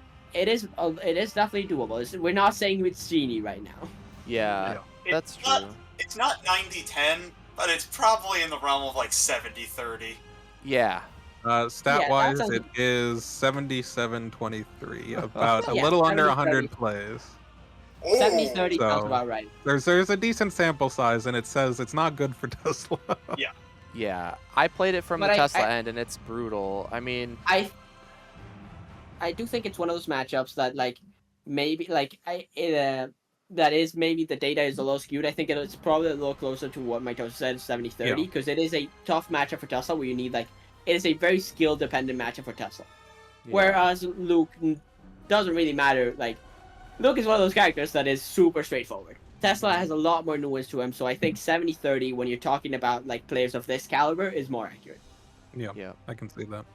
I agree. So we'll see. We'll see what happens. I definitely agree that it's anybody's game at this point.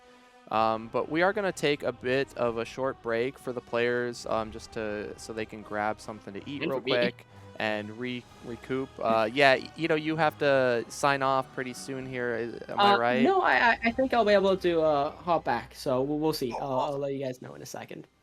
Okay. We Well, can't do this without everyone's favorite co-commentator, man. Exactly. Hey, there you go. I still hate you for hating Sadler, but at least you know what you're talking about there. all right. Well, either way, I think we're going to give the players a short break. So when we come back, we'll be jumping into Game 3.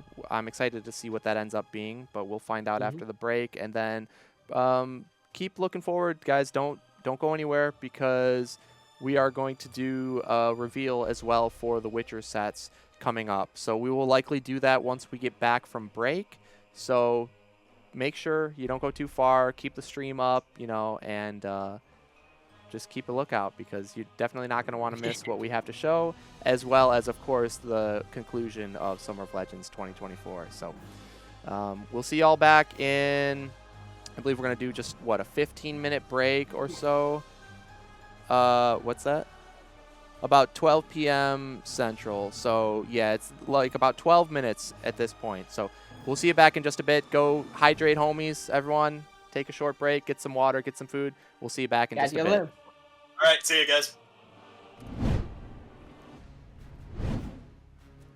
All right, welcome back, everybody. I hope we didn't lose any of you after the short break, but we are back for the culmination of Summer of Legends 2024. We're going to be going into Game 3 of Kjet versus zzzzaa.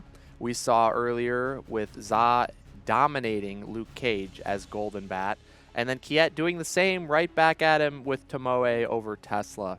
So very convincing games, but very fun to watch as well. Very exciting. And I'm really curious to see what we run into next because there are a couple of 50-50 matchups, as we were talking about, that we might be seeing. Because I think Tesla really struggles into Luke, and Titania may struggle into Little Red. Actually, that might not be so bad. I'm not sure, but either way, it's going to be fun to watch. But we did unfortunately lose Ito for a little bit, but he will be back, and we are going to be bringing in Chad as well. So we're going to have a full house here tonight for commentary. And before we get into all of that action, as promised, I mentioned that we had a bit of a reveal for the Witcher sets coming up. So we are going to reveal that for you guys and talk a little bit about Yennefer and Triss. So we'll get that pulled up on screen here. So there you have it. There are the minis for both Yen and Triss, along with the health dials, the sidekick tokens, and the character cards. Now, it might not seem like all that much we are revealing, but if you have a keen eye, you can see that, well, if Triss is the hero, Yennefer is the sidekick. If Yennefer is the hero, then Triss is the sidekick. So, essentially, they are swappable dual heroes. You are only going to pick one, so I shouldn't say dual heroes. They're not like Cloak and Dagger. They are unique in the case that you get to pick one or the other at the start of the game to be your hero, and the other one becomes the sidekick. And we're not showing off the abilities yet, but we have the names here. Triss's ability name is Marigold the Fearless, and Yennefer's ability name is Sorceress of Vengerberg. Vengerberg. Okay, I don't know The Witcher, so forgive me on my pronunciations. But they are both ranged heroes and ranged sidekicks. They both start with 14 health and have 6 health as a sidekick. So you sit down across from your opponent, you shake your hand, say, well, looking forward to a good game, and then they place down their fighter, and then you're like, well, I'm playing Yennefer/Triss, and they're like, well, I'm playing Luke Cage, and you're like, well, which one does better into Luke Cage? Is it Triss or is it Yen? And you get to choose accordingly. So that is really cool and really unique. And now their deck composition does not change. They keep the same deck regardless of which hero you choose, but their ability does change, and that is just really cool, so you can choose the right hero for the job. And I absolutely love that idea. I have been wanting to see elements like that in the game ever since I saw Buffy, where you get to choose your sidekick, and that changed your deck composition based off of that. And so I'm just really, really excited about this new Witcher set and what this brings to the table. So what are your guys' thoughts on these new heroes here? Yeah, I mean, I like that you referenced Buffy because we're actually getting something that's very similar to Buffy's ability with Geralt as well, where he gets to choose his gear before the start of the game. So seeing more customization like that and how you're going to approach the matchups, it's going to be really cool. I think both these fighters here and Geralt will give you a lot of skill expression as a player. I'm choosing kind of the right tools for the job, and so this is absolutely awesome to see. I know Justin hinted a little bit ago that this was kind of like a new thing, like as far as hero design goes, and I'm really excited to see kind of how it plays out because the concept is awesome, and I can't wait to see more of these two. Yeah, what are your thoughts on this, Alex? I love the mechanic. Being able to choose your hero, giving the player that flexibility is a really cool way at approaching a multi-hero fighter, although I guess we can't really call these multi-heroes. But one thing that I want to talk about, it's the only thing I can think of looking at these, the colors on these are gorgeous. I love the purple on Yen, the blue on Triss is a really nice color. The yellow in the background is not too bright, because I'm usually not a big fan of yellow. It's like a nice gold. These are just beautiful to look at. Yeah, now I don't know much about The Witcher, but what do you guys feel about these minis? Triss? Okay, Zach, I mean no offense when I say this. Triss's, to me, feels like what Willow's mini wanted to be. Yeah, no, I mean that's fair. I can say that Willow's mini is probably the least good aspect of her design. Like, because I love all the art. I love the deck, even though it doesn't quite get there power level wise. But I love what they were doing with it. But yeah, the mini's not great. I think this is definitely more evocative of that what they were going for with that one. So I agree there. Yeah, you got to have the little flame in the hand, right? In the palm. You got to Mhm, have that mhm. magic. That's really what sells it. Now, is Yennefer like an electricity magic user and Triss is a fire magic user? Is that kind of Yen the is more like theme? chaos magic. Yeah. She does have like lightning stuff, but hers is kind of a bit more like chaotic and wild, whereas Triss's usually focuses more on like elemental stuff like that. Ah, okay, Yeah, that makes but sense with the pentagram on Yennefer's thing, and okay. In The Witcher, fire magic is kind of a taboo that you're not supposed to practice. That doesn't stop people, of course, but yeah, Okay, yeah. excellent. It is good form to stay away from fire. Sure. Unfortunately, I can't really think of many sorcerers or sorceresses in The Witcher that actually practice good form, but in theory. With great power comes great responsibility. mhm. All right, well, there you have it, everybody. That is Yennefer and Triss, the new swappable hero coming out later on this year in the new Witcher sets. And Zach, which one of the two is that coming out in particular? Yeah. So Yennefer and Triss are going to be in Realms Fall. So that's the set that also has Philippa and Aerodin. Yes. Bird. And all of the fighters are so cool. So I highly recommend that set. Like I mentioned before, even if you don't know anything about The Witcher like me, it's still just an amazing Unmatched set that you're not going to want to miss. So Definitely. I've got the link there in chat for people who want to check the bundle right now. It's not up for sale yet, but you can sign up for notification for when it does go live. And just to reiterate the bundle itself, the sets will be available separately, but if you get the bundle, you get them at normal price. Of course, combined shipping if you get it from Restoration's web store. And then you also get an alternate art Geralt mini with him in the bathtub. And then you get a foil pack that has a foil for each of the 6 fighters in the 2 sets. So definitely good to pick it up there if you can. John, I have a question for you. what's up? Now that we're getting another yen in the game, how are you going to choose? Oh, well, I'm still, loyal to my original girl there, but I don't know. When I sit down and I say, "Oh, well, I'm gonna play Yananga," and they're like, "Well, which Yananga?" I'm gonna have to do a double take. Like, wait a minute, what? Which Yen? Yeah, no. So we all know that Yananga is the original Yen. So she is going to be Y-E-N, and then Yennefer is the second one, so you're going to add an additional N, so it's Y-E-N-N for Yennefer, Y-E-N for Yananga. We all know that's how it's going to go, right? You know, I mean, that this all seems seems reasonable. overcomplicated. Why don't we just call it Yen and Big One? That way everyone knows what we're talking about. There you go. Well, I don't know. Apparently, according to Big Mike, there might be a new Big One. I hope not. I hope not as well, but we'll see. We'll see. It's super exciting. But anyways, let's get back into the action that we have going on here. So it looks like the players have decided on the next matchup, and I think zzaa just really wants to avoid Luke with Tesla, and we are going to see Little Red into Luke Cage.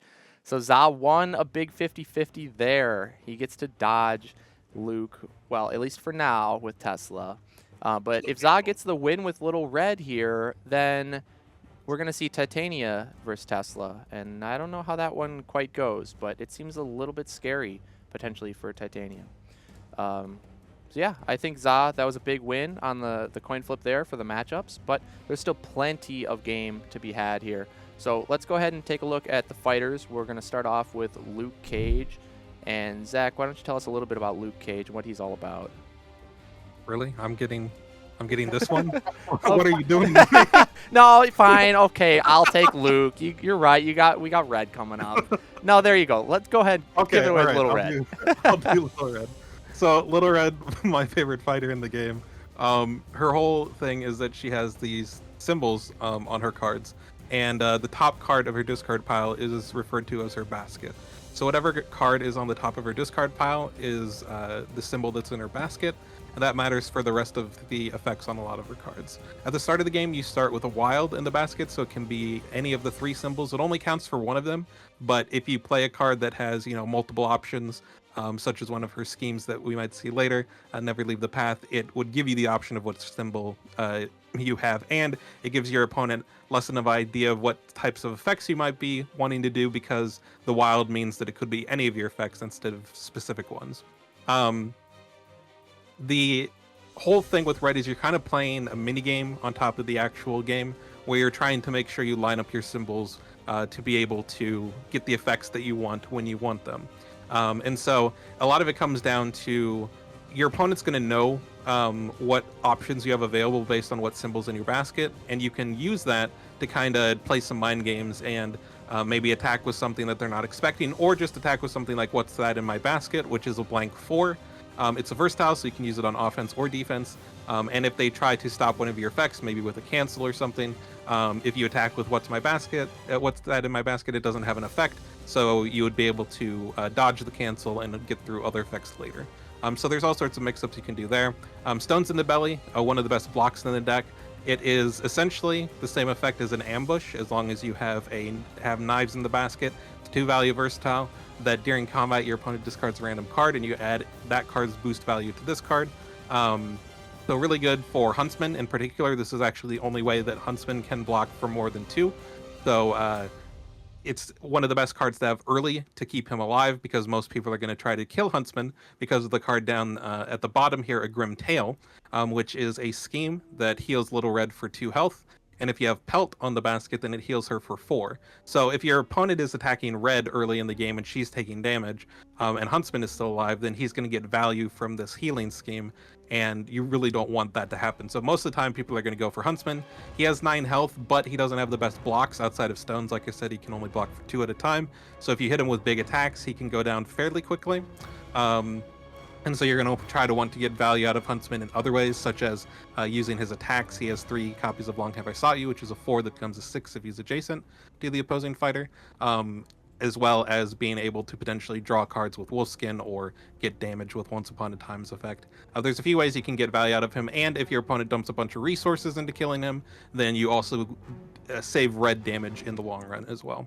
Looking at a couple other cards for red here, What Big Eyes You Have is going to be one that's pretty relevant in this matchup, and not for its normal flexibility, which is that you can attack with it if you need it for damage, because it ignores if you have a Wolfsbane. More so the fact that if you have a Wolfsbane and you block with it, you can completely full block and attack. This is really good against Luke's big hits. Something like Sweet Christmas just gets completely blanked by this, and it's really the only card red can full block with. Something like a 6, because anything else, even a Stones with a 3 value boost, you'll still be taking a little bit of chip damage over the top. And if you attack with it into Luke, even if he blocks with it, like maybe you stop like a Power Man from getting the 1 damage, but you're still only doing 1 to Luke. It's maybe a little bit better into Misty offensively, but I think we'll probably see it saved for defense, since Luke can put out a lot of damage, and once Huntsman goes down and Red doesn't have access to the healing, she doesn't have the highest value blocks overall, so she does start to take quite a bit of damage if she's not careful. The nice thing about Red, and if we can get Once Upon a Time swapped in here, as well as What a Terrible Big Mouth You Have, those are 2 cards that are going to matter a lot against Luke, just because auto damage is basically Luke's big weakness. And so What a Terrible Big Mouth You Have, if you have a pelt on top, does damage back to the opposing fighter after combat equal to the printed cost of the card they attacked you with. And then Once Upon a Time, if you have knives in the basket, does 3 damage after combat. So one of the things that Red tries to do in this matchup is get Luke into a spot where he's at a health total where he can no longer safely attack you. Obviously, he always has to worry about attacking with a Sweet Christmas into Big Mouth, because he'll take 6 damage, which is almost half of his health. And Red will take 4, but she has a decent amount of health, so as long as she has more than 4, she's perfectly fine taking that trade.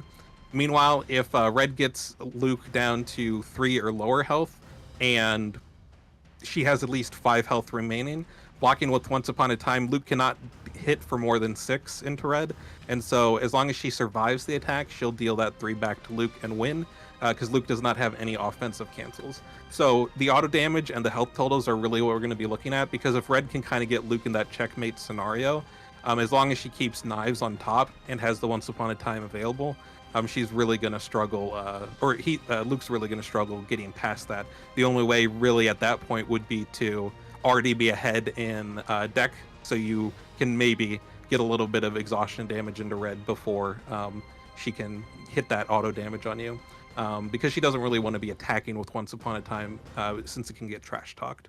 So yeah, Red's going to be looking to land her auto damage and try to keep Huntsman alive as long as possible, as per usual. And if she can get Luke into that kind of sweet spot with health, then Luke will have a hard time kind of finishing the game out. Yep. Well said, Zach. I'm glad you got to cover your favorite fighter. Sorry I was about to stick Luke on you, but but we got another special guest here to talk about Luke Cage. So Chad, first of all, welcome. Glad to have you here. How you doing today? Howdy, howdy. Can y'all hear me all right? Yes, sir. Yes, sir. Perfect. Yeah, I'm doing well. Super excited to be called into action, and I'm excited. I was getting a little sad because this would be the first tournament since I started that I wasn't involved in either playing or commentary. So I'm excited to not break that streak this tournament. Yeah, well, we're very happy to have you. I'm glad you didn't break the streak. So tell us a little bit about Luke Cage here. How about? Yeah, so Luke Cage has kind of been an up-and-coming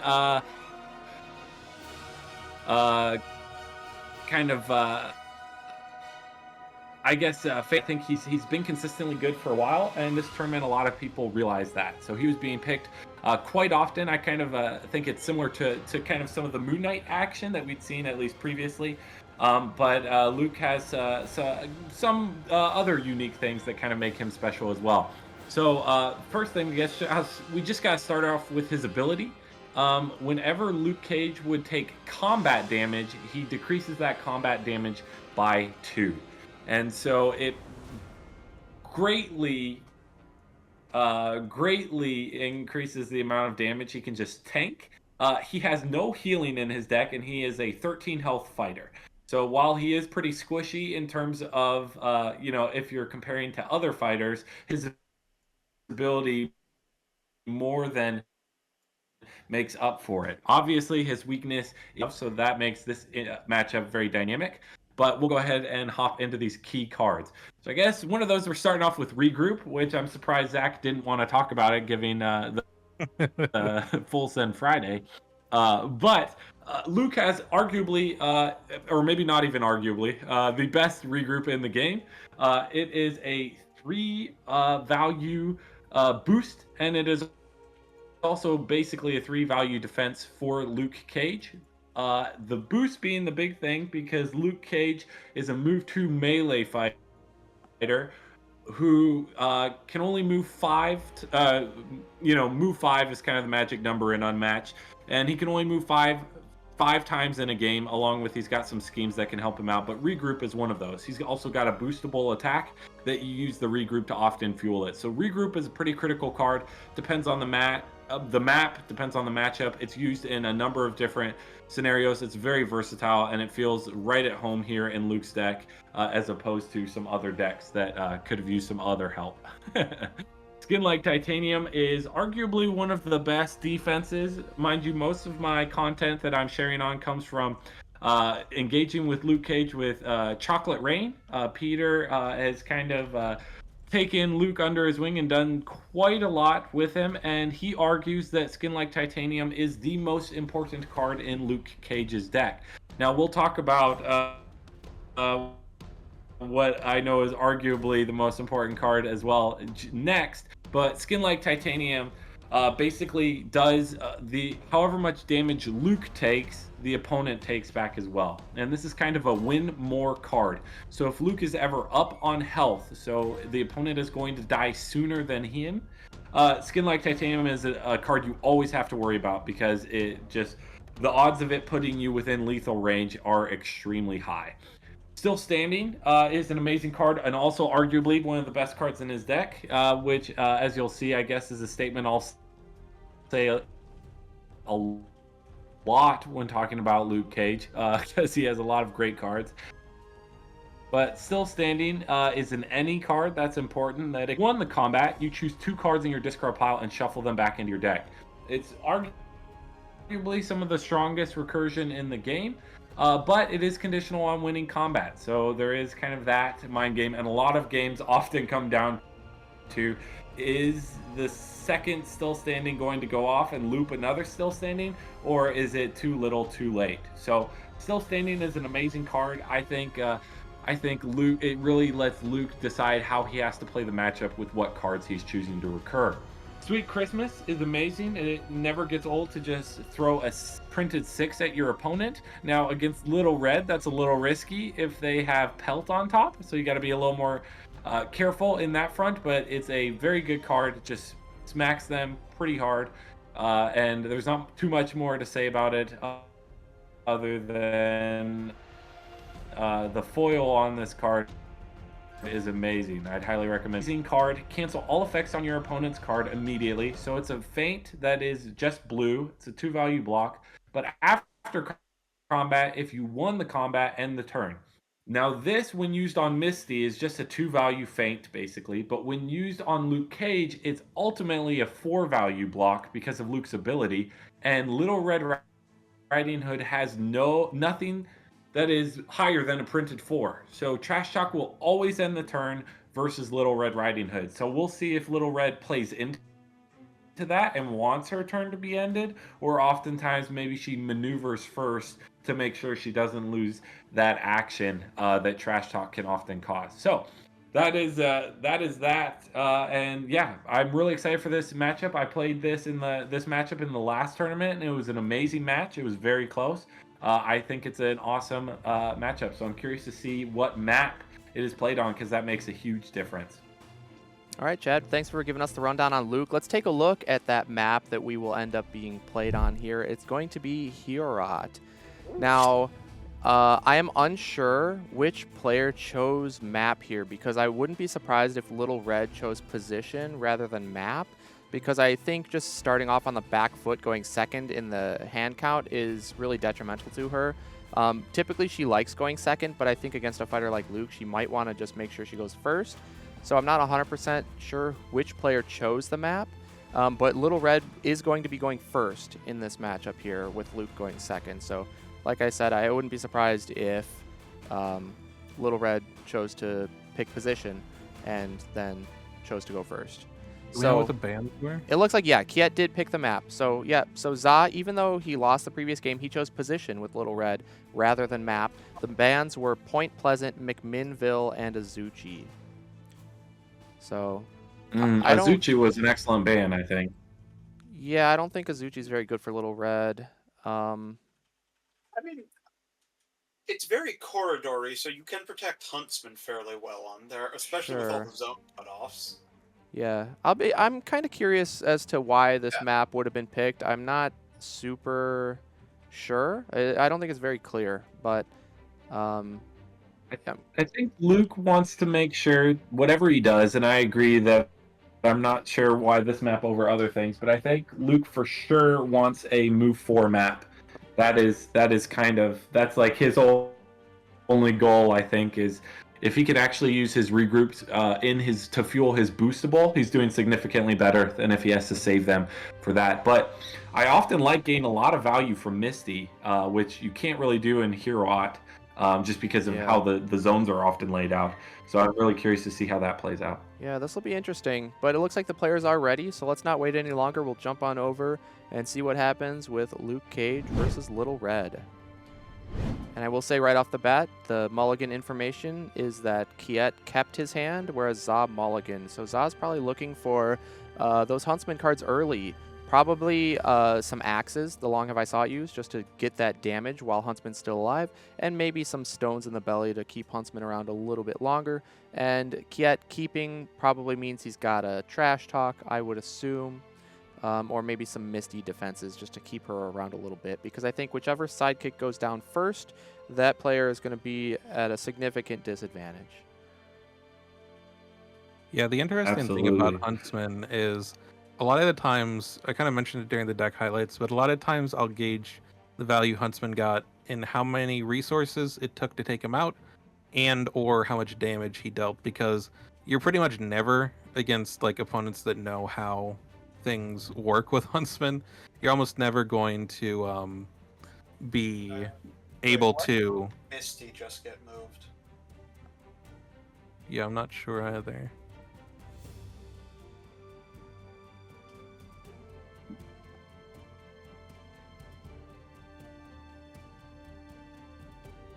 Maybe it was a thing where the map got nudged and she was supposed to be there. I don't know. We'll see if the players end up needing to fix anything. But going back to the Huntsman thing, the question with the scheme for healing is there's only a few matchups where fighters try to just go for red right away and hope you can kill her before this healing becomes relevant. And I don't really think this is one of them. Luke can put out a lot of damage, but I do think you're still wanting to take down Huntsman, just because Huntsman can't really defend well against what Luke and Misty can put out damage-wise. And so I could see Huntsman trying to get some damage here and there, but his axe doesn't actually do great into Luke. It does too over stuff like Power Man. And I guess if Luke decides to take some damage in exchange for damage on Huntsman with like Titanium, you could do some good stuff there, but I think that's a little bit less likely overall, unless you really don't have other ways to kill Huntsman. But Misty can full block an axe with Daughter.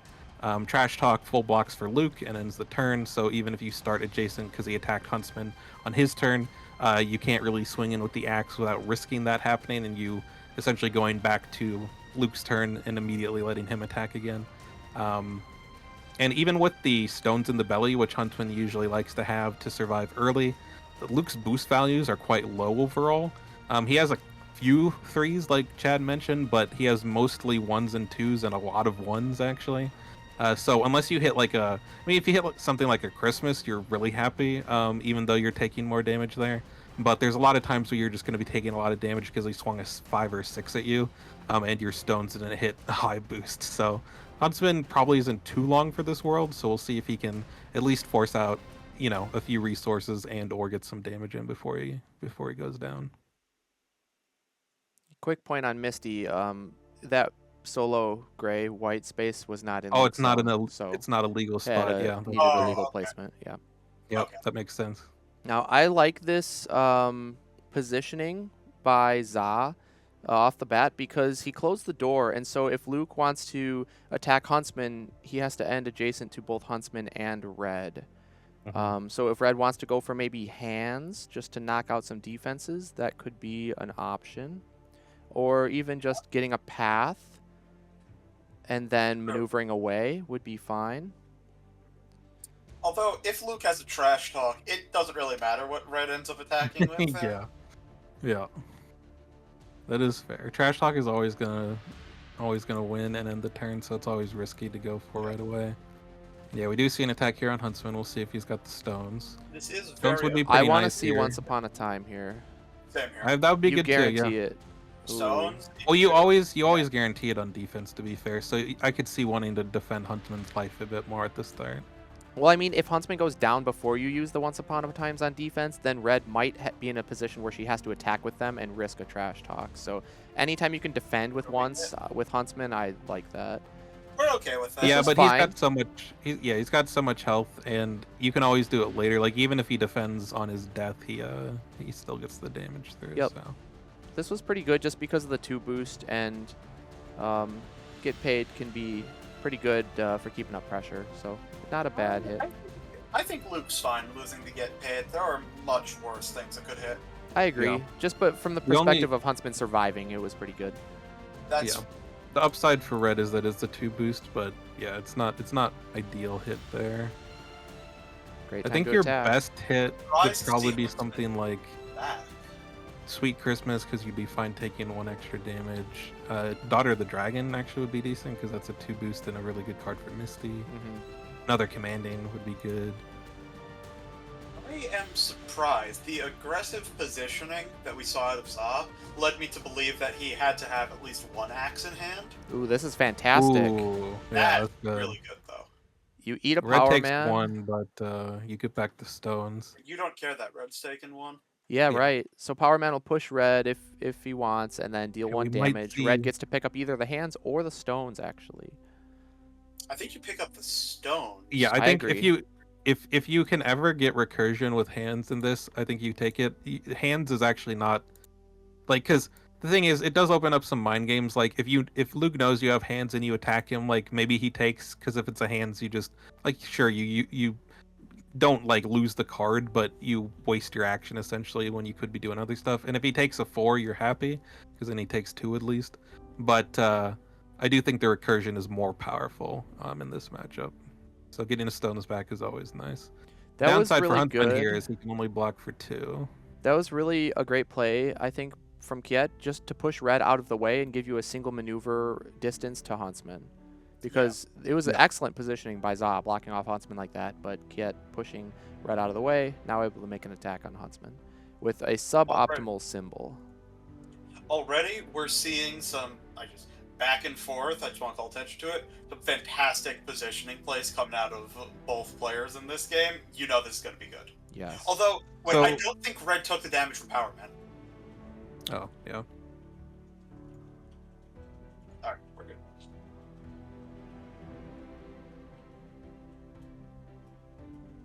Sorry, I didn't mean to interrupt you, Zach. No, I was just gonna say, if Huntsman blocks with Wolfskin here, you take possibly up to 4 if it's a 6 value attack. You draw 2. You go up to 8 cards as Red going into her turn, and then you attack first action with Huntsman. Even if a Trash Talk comes through, which would be unfortunate, you at least don't overdraw. And if a Trash Talk is not available, then you potentially get some damage through and maybe get either a follow-up attack or something else. Oh. Taking it. Oh, Oh, this is that's really good. that's for real bad for Red. Yeah. A wolf skin would have been amazing there. Yeah, because at least then you keep up Set with up the cards. knives, draw 2, yeah. Block some Yeah, damage. Red's big advantage was she had a massive hand lead, and now that's equalized. you know, Huntsman's it's got to also swing much an more axe likely soon. that a trash talk comes through now. But I don't know if Huntsman has an axe. I Yeah. know, but ideally, right, Huntsman needs to maneuver, swing an axe, and then defend with a Once Upon a Time before he goes down, or else it's looking That would really be bad. ideal. Because that could be like 5 damage onto Luke. Mm-hmm. Yeah. But no, I don't think he has it. That's unfortunate. That's rough. And I don't like this Huntsman positioning. I think Huntsman had to go into the blue because now Misty can single maneuver. Yep. And if you, well, Misty can single maneuver attack, but Luke could also boost and confirm lethal over anything but knives with a Christmas onto Huntsman, and then you got 0 Huntsman value, and that is really bad. I shouldn't say Yeah. 0. I mean, you ate a commanding and a Christmas, but not ideal. Ooh. Oh, wow. I don't like this axe. No. I'm confused. Because now it's a damage onto both of your fighters. And now Huntsman dies. What? Yeah. Obviously, you It's- wouldn't play around that second Power Man, though, but it is a big punish. Yeah, but But like, you're never doing any damage with the axe from range. I mean, you're right? probably Like, thinking Trash Talk is going to come anyways. I guess. Like, And then you're not adjacent, so at least you. yeah. I'd also be willing to play a skin or a regroup into a ranged axe. I agree. But Luke doesn't Yeah. always have all that, right? Like, Trash Talk is his most likely defense. Well, maybe Regroup is equally likely. Yeah. I'm not a fan of that play. No, that was a major punish. And things are looking real bad, I think, for zzaa right off the bat here with the first few interactions. You guys, so normally, it's always curious with Huntsman because if you have any type of combat-specific recursion, you can rely on using it on Huntsman and such. But it seems like you just don't care at this point with Kjet. Do y'all agree with that? I agree. I Yeah. think you just bash him in. No, that's not the a hit. whiff, too. Yeah. And then, yeah, Huntsman is guaranteed to die now. Yep. I think if you have still standing, you attack with it right I here. guess he's not Always. guaranteed to die if you attack with a regroup. I don't see that happening. He'll probably die if you attack with a Regroup.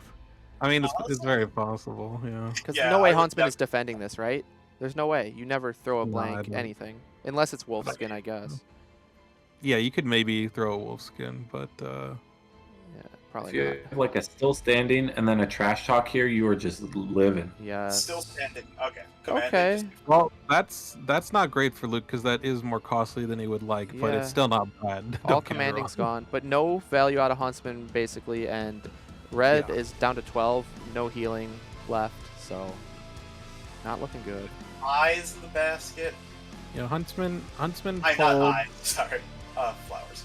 Huntsman pulled a Power Man, took all 3 commandings, and I get paid. So like, not the worst ever, but also not exactly what I'd want to see. Because he also didn't get any damage in. Yeah. Did force the block, but again, yeah. Honestly, Yeah, red doesn't yeah. hit very hard, so like the Power Man's being out of the way, because those are what Luke wants against, you know, the boosted Huntsman attacks essentially. Do you think this is hands, Zach? Hmm. I don't know if I like going for the hands there if he did have it, because we haven't seen any trash talks yet, and I think you'd like to try to get back Once Upon a Times if possible over stones. I agree at this Because point. Huntsman did no damage, so you need damage. Unless you're playing a Yeah. fatigue game, if you can block both still standings, then you could maybe outlast. Is that possible at all, or no? Does red just not You have take- high enough I defense? feel like you just take way too much damage, though, is the On problem. Kira, with Misty still up, I feel like Oh, map yes. is small enough. I agree. That's Wait, the Luke. thing. The daughters, both Yeah. daughters are Yeah. online. Yeah, Yeah. that's the issue. Terrifying. So this is why I hate this matchup from the red side, Zach. I just don't think it's red favored at all. I think it's like 40-60, I think, in favor of Luke. I don't know. It's not been my experience, but again, might just be the fact that I do red a lot more than other fighters. So I Us here for- probably favor red more in matchups that a lot of people don't. Yeah.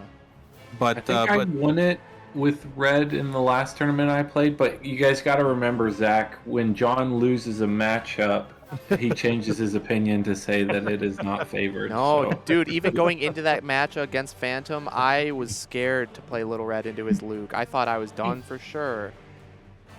No, I was just playing. I mean, you make a Now- good point. I'm not saying you're wrong, but I'm saying in that particular instance, I already held the opinion that Luke crushes Red. Because, I'll tell you why. Because I played a game one time, Little Red into Luke, on Hell's Kitchen, and I got, like, I got a whole extra, I think, path, and I still lost. Sounds like a skill issue. And I had Yeah, tokens, right? 100%. And I was like, well, what is going on? Luke just crushes Red. This is horrible. No, I definitely don't agree that he crushes Red, because the thing is I think it feels like a situation that Red runs into in a lot of matchups. It's actually not too far off from like I definitely think it's way better. Don't get me wrong. So like it's not to the same degree, but for example, the Achilles matchup, it's definitely one of Red's worst matchups, but it's one that she can win as long as she gets interactions to go in her favor. I think it's a lot easier for Achilles to get way more favorable interactions than Luke, mostly because her auto damage is not as threatening to Achilles as it is Luke. Yeah. So he can just rush her down and doesn't even have to worry as much about stuff like mouth and whatnot. But it's a similar thing overall, where if Red gets a few interactions in her favor, Luke gets very, very scared quite quickly. Because like I said, Red can just straight up get into a checkmate scenario in this matchup. If Misty is down and Luke has 3 or less HP, Red has 5 or more HP, Luke can't win if she keeps knives up and has Once Upon a Time available. That's what you'd think. The only until way they, he can until win. they Where's My Money and double 6 you and you die. Well, Zach. yes, and sometimes you don't have it, but I'm saying if Red can position to that spot and play well to get there, sometimes you're not going to have the card, but there's been plenty of times where I've been on either side, and it's basically been that scenario, and even if you do go for it, sometimes they're just going to have it. So I definitely don't think it's necessarily the easiest thing to position yourself in that scenario, but I don't think it's like overwhelmingly difficult either. I think you need way more value than Huntsman got this game, and I think you need to have put more pressure on Misty as well, because as noted at the start of the game, whichever sidekick goes down first, the other person's going to start having a much worse time. And the problem about that checkmate scenario that I noted is if Misty's still alive, well, Misty can do all the work. And sure, maybe you take her out eventually with auto damage or mouth or whatever, but it's not Luke, and Misty maybe gets you low enough that now Luke can kill you without having to worry about the auto damage as well. So I definitely think Red's in probably the worst spot she could be at this point in the game. It's not the absolute worst, because Huntsman did draw out a decent amount of stuff, but I don't think enough to the degree. Oh wow! Oh, we see the mist form. Fascinating. Now. But didn't Red Array maneuver this turn? It's not something you do all the time. Ooh. So she's only gonna get 1 attack. And the most she can threaten is a 4? This feels like a desperation play. Yeah, that's kind of what I'm feeling too, because don't get me wrong, sometimes you do use a path like this. You very rarely do the draw, though I can see matchups where you'd want to do it, but you almost always do the knives, probably 90% of the time or more. And then I think another, 8 to 9% of the time you do the warp, and then 1% of the time you do the draw or whatever. Yeah. But yeah, it's usually not when your opponent has a full hand, and usually not when your opponent has so many good options left. So I do think it's kind of a desperation play, because I think Zaz's realizing what I've been talking about, which is you need Misty off the board. It's just that's going to be quite difficult to do, especially when you don't have the big swings from Huntsman to threaten as well. So we'll see whether Luke pops in and takes 1, or if Misty takes 3. I mean, I don't see why you would care about taking 1 here on Luke. I don't think Misty can lose half her health with 1 card. If then you have double daughter, do you ever just take it and then unload into Red? Maybe, actually. I mean, you could get stuck with a Once Upon a Time. At least you're doing 4 on the way out there. Oh yeah, good point. But I think taking 1 on Luke is generally preferable, because it's also very likely that Luke can just hit Red for 6s. Now, you'd have to be careful of mouth, Sure. but you can potentially bait. You have regroup, which is like the best scenario. Hero for Hire is also fantastic. Oh, he still has an action. Red just threw away 2 auto as well. Yeah, Yeah. that's wild to me. So taking 1 on Luke for that interaction feels totally fine. I really thought Red had maneuvered first. So did I. I could have sworn she did. But I'm not 100% sure because Huntsman died, right? And then Yeah. Red attacked and it was trash talked. Yeah, Red attacked and she was in orange and red. And then Luke double maneuvered to where he went, and then Red maneuvered and then played this. I think that's the right scenario of where we are. Could have sworn she maneuvered first action. Unless Luke took a double maneuver turn and just stayed back in between, and then Red went from there.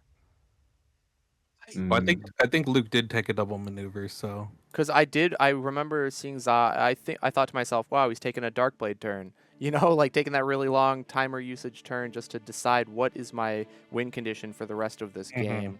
And I think he did that, and then he just maneuvered into the blue, I want to say. And I don't think Luke pursued. no, Luke did have a double maneuver turn, so that's probably just where we're getting confused. Because Yep. Luke didn't move at all, but I did see him take a double maneuver. Oh, perfect. Okay, that's what because I remember he took a double maneuver turn to get to that point, and it sounds like in between there he took another one, and I think that's what I was forgetting about. I'm enjoying my spaghetti and meatballs. So Taking this. What do we got? What was that?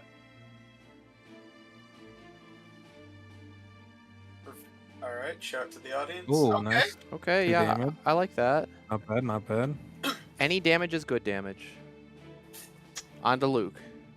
Yeah. I mean, on to Misty is important too, but if you're going to damage Misty at all, you need to make sure you finish the job in a relatively quick fashion. You can't do a halfway job I and feel then like it's pivot. 0. Yep, hero for hire. This is kind of the middle of the road option for Luke because if it is mouth, then he only takes 3 and can get 4 damage over. In this case, he's not going to No boost up. boost. That's fair enough into her max value block there. yeah, I kind of understand that. I think. I just throw another big swing. Oh. Although, again, you're always worried about mouth, but Going to the turnbuckle. Ooh, here Okay, it is. another Okay, one. okay. There it is. Oh, only a 5 Ooh, though. only a 2 though. Okay. So 3 each. Both players take 3. Yeah. Wow. I still think I like this because Red has so few cards in hand. Yeah. No, for Yeah. sure. But And- Red's clawing back. Yeah. I think if you Those don't... were some really good turns for her. Yep, that was huge. If you don't get Misty value with Daughters, I think you're in trouble. Like, if Daughters are buried more so, right? Like, you need to be pushing that damage on Red faster than she can deal it back because she has a lot of damage left. Both Once Upon a Times, still a potential hands to pick one back up. You have another path, so Luke is essentially at 5 from here. It just takes 2 auto damage effects or 1 take on something like a basket. And it could get pretty bad pretty quick. And also Red is up in the deck count, so she's likely to get her auto damage landed, right? So Luke is going to have to make sure that that's Misty tanking that auto damage, not Luke. Fortunately, we have a full health Misty to throw into the fray. Yeah. Yeah. And honestly, I think, yeah, I like boosting here. I honestly think that at this point, based on how those turns went, that I would say that it ended up being worth it to use Path the way zzzzaa did here. I was a little bit skeptical at first, but it paid off. I agree. I think he got the value he needed, and isn't going to need that auto damage as much. Now, would it be nice if he could have that on top of everything he did? Yes, but there was no way he would have had those turns like that if he hadn't used it to warp. Now Kjet was attacking into a wild, so he had to expect... Oh boy. He had to expect to take that auto damage attacking into a wild, right? Whether it be the mouth or the Once Upon a Time. So he was obviously okay with the trade that happened because he knew what he was going to boost with leading up to it. So he was okay with that whole interaction. Stones is very interesting here. Oh, if it hits a Does he 2 only have a boost, 1 it's boost? huge. Oh, Now, but Kjet would know, so he'd know whether that was a risk or not. right. I mean, I still don't think this is the best position for Luke No. to find himself in suddenly. No, No. Red having a stones there is definitely really problematic for Luke. The thing is, now Red can go attack with the hands if you want to get a stones back if you'd like. But honestly, I think you just go and attack with any 4 that you might have.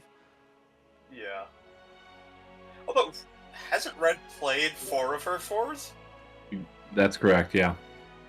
Yeah. but there's 6 of them. There's 2 more, right? Yes, but there's only 2 left. And there's 17 cards in deck. Yeah.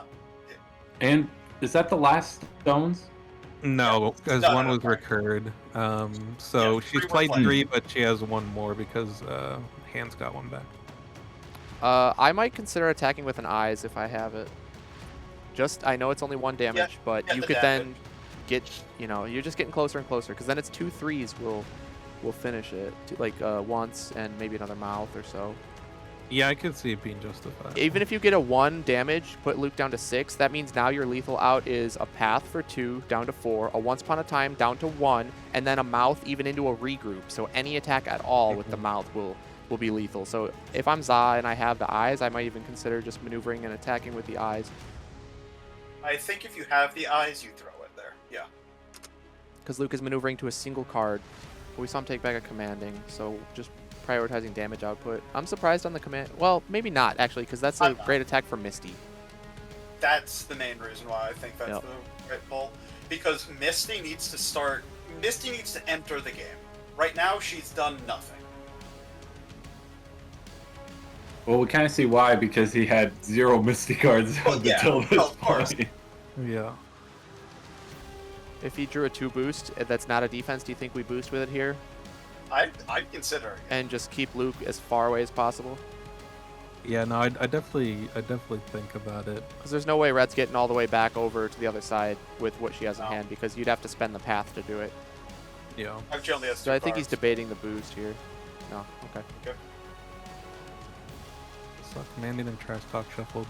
Theoretically could have drawn into either one. Trash Talk would be a bit annoying. Kjet is looking worried. Yeah. He, yeah, this is a bad spot. I can't believe the turn this game has taken. These games have been insane. They really have. Honestly, not blocking here can never be too bad for you. I mean, if you have skin... Yes, Oh, look at wow. that. Oh, Wow. Oh, disaster Okay. for Red! Ooh, Za did a little head shake there. He's not happy about that one. No, but Wow. Za made the right play there. You can't Big time. you can't try and bait or anything there. That's just honestly unfortunate. though, not the worst at the end of the day. Like, yeah, it sucks that the 4 gets blocked instead of doing 2, but now it's just that You much only have more 1 likely more you can get trash your- talk. Yeah, you can start to get your auto damage on offense, which means that Misty is not going to be able to, like, she's going to be able to Yeah. body block and stuff, but it's not like you're relying on Luke attacking you to get your auto damage. You can eventually get around Misty and attack Luke with those auto damage cards and try to get through that way. However, Red is down to 8 health, and she's blown through a lot of her value blocks at this Yeah, point. no, for sure. One way or another, I think this game is going to get blown wide open in the next couple of turns. Yeah. I can't believe the turn this game has taken already. Yeah, this is crazy. Insane. This is what happens when you get 2 players at the level that we're seeing in Grand Finals. You take a game that looks lost in the first couple of turns, and suddenly, it's up for grabs. Luke needs to close that door behind him. Am I wrong? Is that a big misplay with Into the Woods? No? I mean, She's- what, she gonna into the woods attack you with the last card in her hand? If you have Trash Talk, you just does. destroy your day. I mean, don't think do Red you? can risk a play like that. That's only if you even have, like, an attack. True. I mean, but she'd be at no cards if she takes that risk and you have the Trash Talk. I mean, you'd also get a feel chance like to maneuver in with Misty and draw something. Also, a lot of the blues are already in Luke's discard pile, so like I think he's gonna have more attacks than defenses at this stage. Sure. Like, if you ever just take an undefended 6 there as Red, you just lose the game. So I don't think you need to go in there and I don't think you want to go in there even if you have the Into the Woods. Honestly, I feel like Luke leaving the option open is potentially allowing for Red to misplay there and go for it, and then you just blow her out. So yeah, I don't think it was too much of a threat at that stage.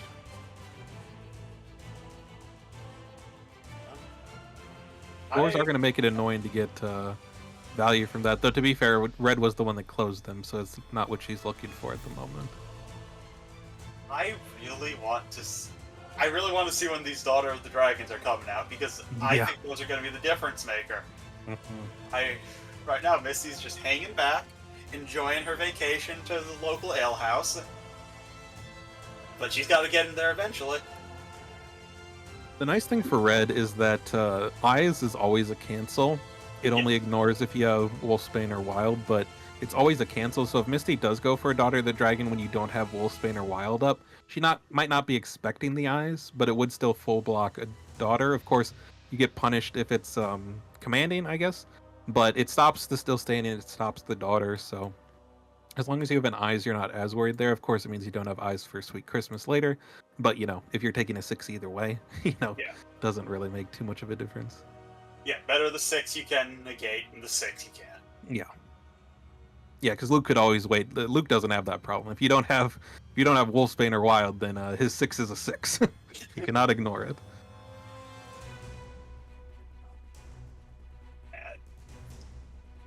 You guys, so I know previously, at least for when Zach and I were in Grands, wearing glasses and stroking your beard was the play to victory there. I'm wondering here if it's both facial hair and headphones now for this round. Possibly. Sub the glasses for the headphones. They've leveled up. Yeah. They've advanced That's the an meta. interesting choice. Yeah, the meta's always shifty. My brands I shaved the day before my game. Do you go for a pin here or do you wait? I don't know if you go for a pin necessarily, but I can definitely see trying to keep red stuck on this side of the map. With Luke's lack of defenses at this point, I don't think he's ever going for a pin. I think you want to just keep Luke safe until you can deliver the "Where's my money?" double Christmas final blow. Oh, would that not just be lethal if red doesn't have eyes? She still has one No, basket. Yeah. And she's Oh yeah, still she has one basket. Yeah. And another stones, right? Yeah. I mean, the worst case scenario in that sequence would be like a mouth into a basket, I think, because then she lives at 2 and you're down to 1. Yeah. And then Path kills you. I think you're looking for get both the daughters on offense and then go for that finisher. Mm-hmm. Yeah. Luke still has 1 hero for hire left, yeah? Let's see. Yes, he does. 1 cell phone left. Yeah, that gives you some nice flexibility in the mouth. Although I think we're going to see a path come out here, putting Luke. Yeah. Yep, there's the path. That's dangerous. Now you So can't now- attack Christmas. Now and you Propel. can't do Commanding a Christmas as Luke without risking death. Chad, I want to pose a question to you. If Luke ends up landing a still standing, what do you think you should be taking back at this point? I think I would take back maybe even a hero for hire, honestly. Because if you can force a 6 value attack that doesn't actually do 6 damage back to you as Luke, you're kind of cruising. Sure. I think it really depends on the Misty value that comes in. Like, there's worlds where you recur Daughter, I think. Stuff like that. That's an excellent question. I honestly think a Trash Talk might be fine. Do that. Oh, wow. That was huge. for Luke. Yeah, I that think was Luke's really totally important. fine not Very drawing there. unfortunate for Red. That was very good. I'm guessing she didn't have much better, or she didn't want I to don't throw think- the mouth because you Yeah, I gotta mean, if save it. Misty was even 1 lower, because like, if you still had the path, Right. you could have Put her down taken to there, 1. or you could have mouth there, put her down to 1, and then path both her and Luke this turn. It'd be amazing.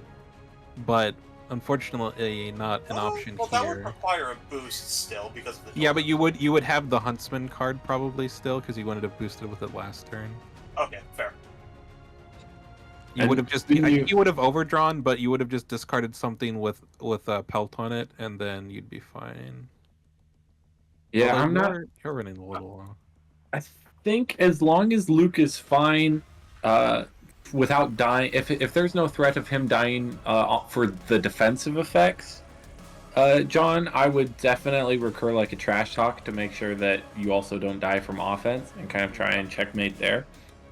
I think the biggest things are deck counts, right? Because you can't afford to take really any ping damage from fatigue in here. Right. But the deck counts are even out pretty well, and there's no passes for either player left. So, yeah, it's an excellent question. I honestly think you just want to figure out how you're killing red without dying. So whatever that I looks really like to you. Zaa's positioning Would have here. been a very interesting move if red went for a boost in, attack Luke with Once Upon a Time. He doesn't have the trash talk. He goes down to 2, and then things get very, very interesting after Mhm. that. Because Of course, there are if she two doesn't have symbols the you right can cards attack in with. hand, she just dies. Especially if you don't have the mouth. Because mouth would be one of the deterrents of Luke just hitting you, because even at that point, anything but regroup would be lethal. I If the think mouth Misty goes in activates. here with the daughter. Yep, got the regroup boost, so clears the way for Misty with Luke opening the door.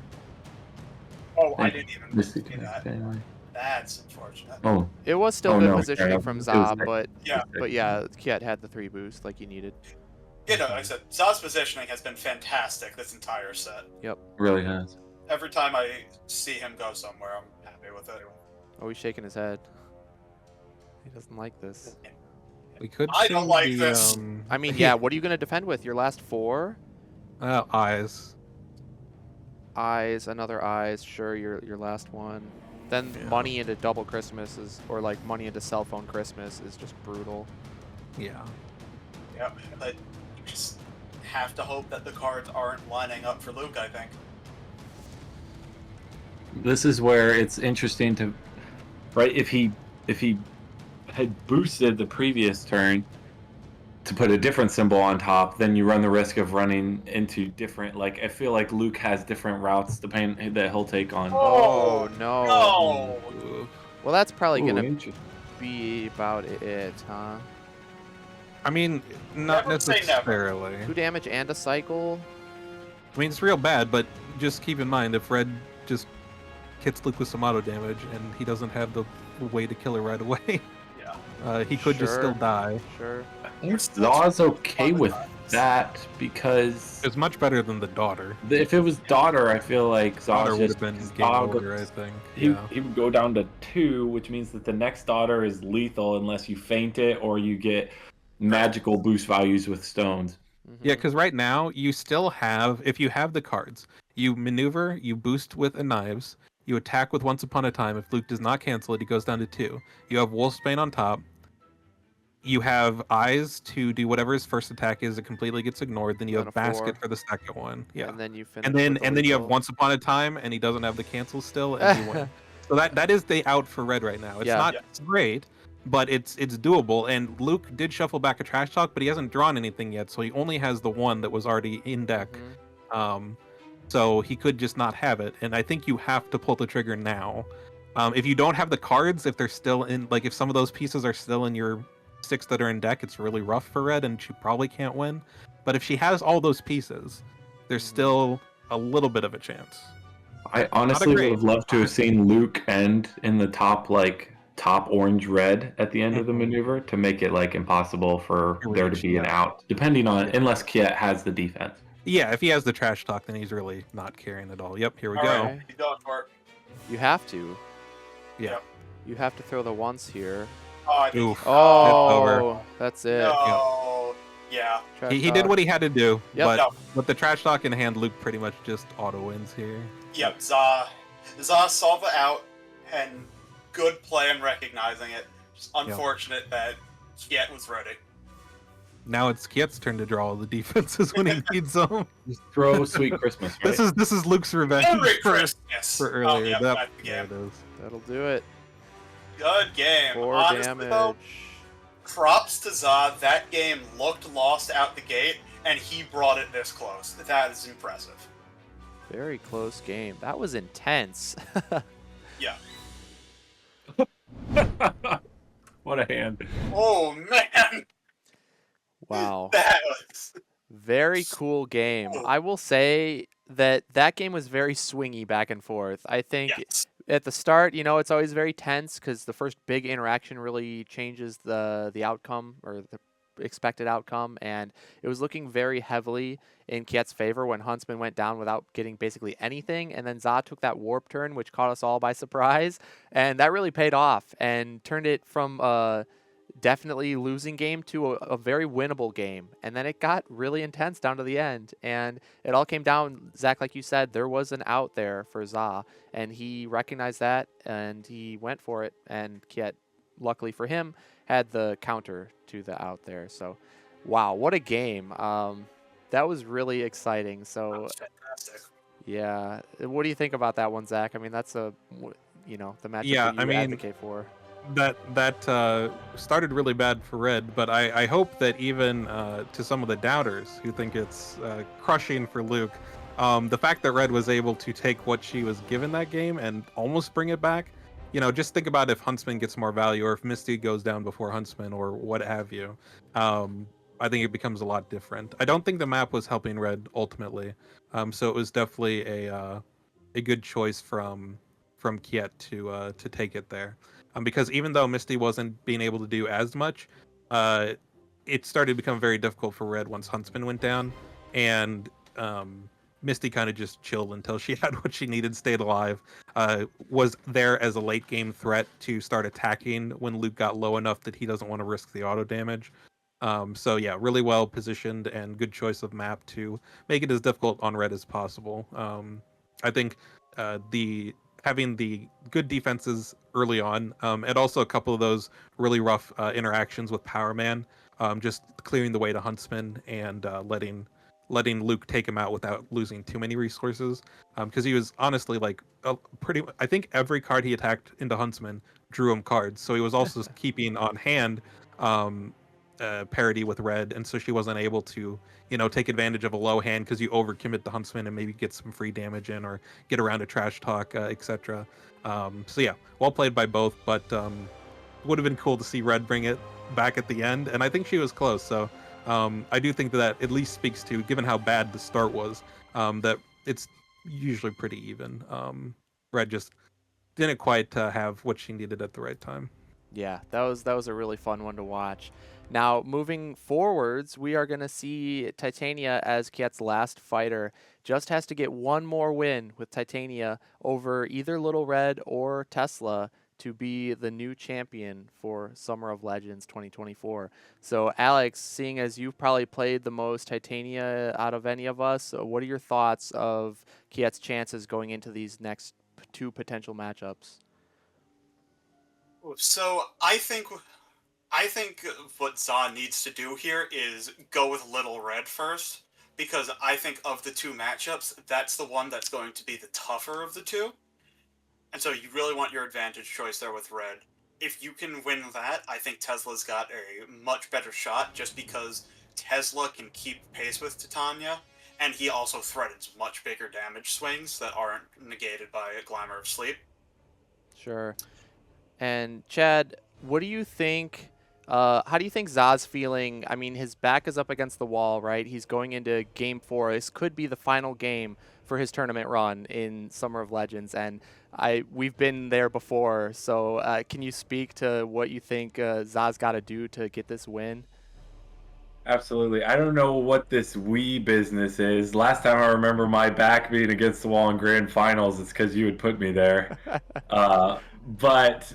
Yeah, so I think for me, at least when I was in that position, it was so much of, hey, I need to win this game, and then I think it turns around. That was at least my mental thing, and that was different matchups that we had going on.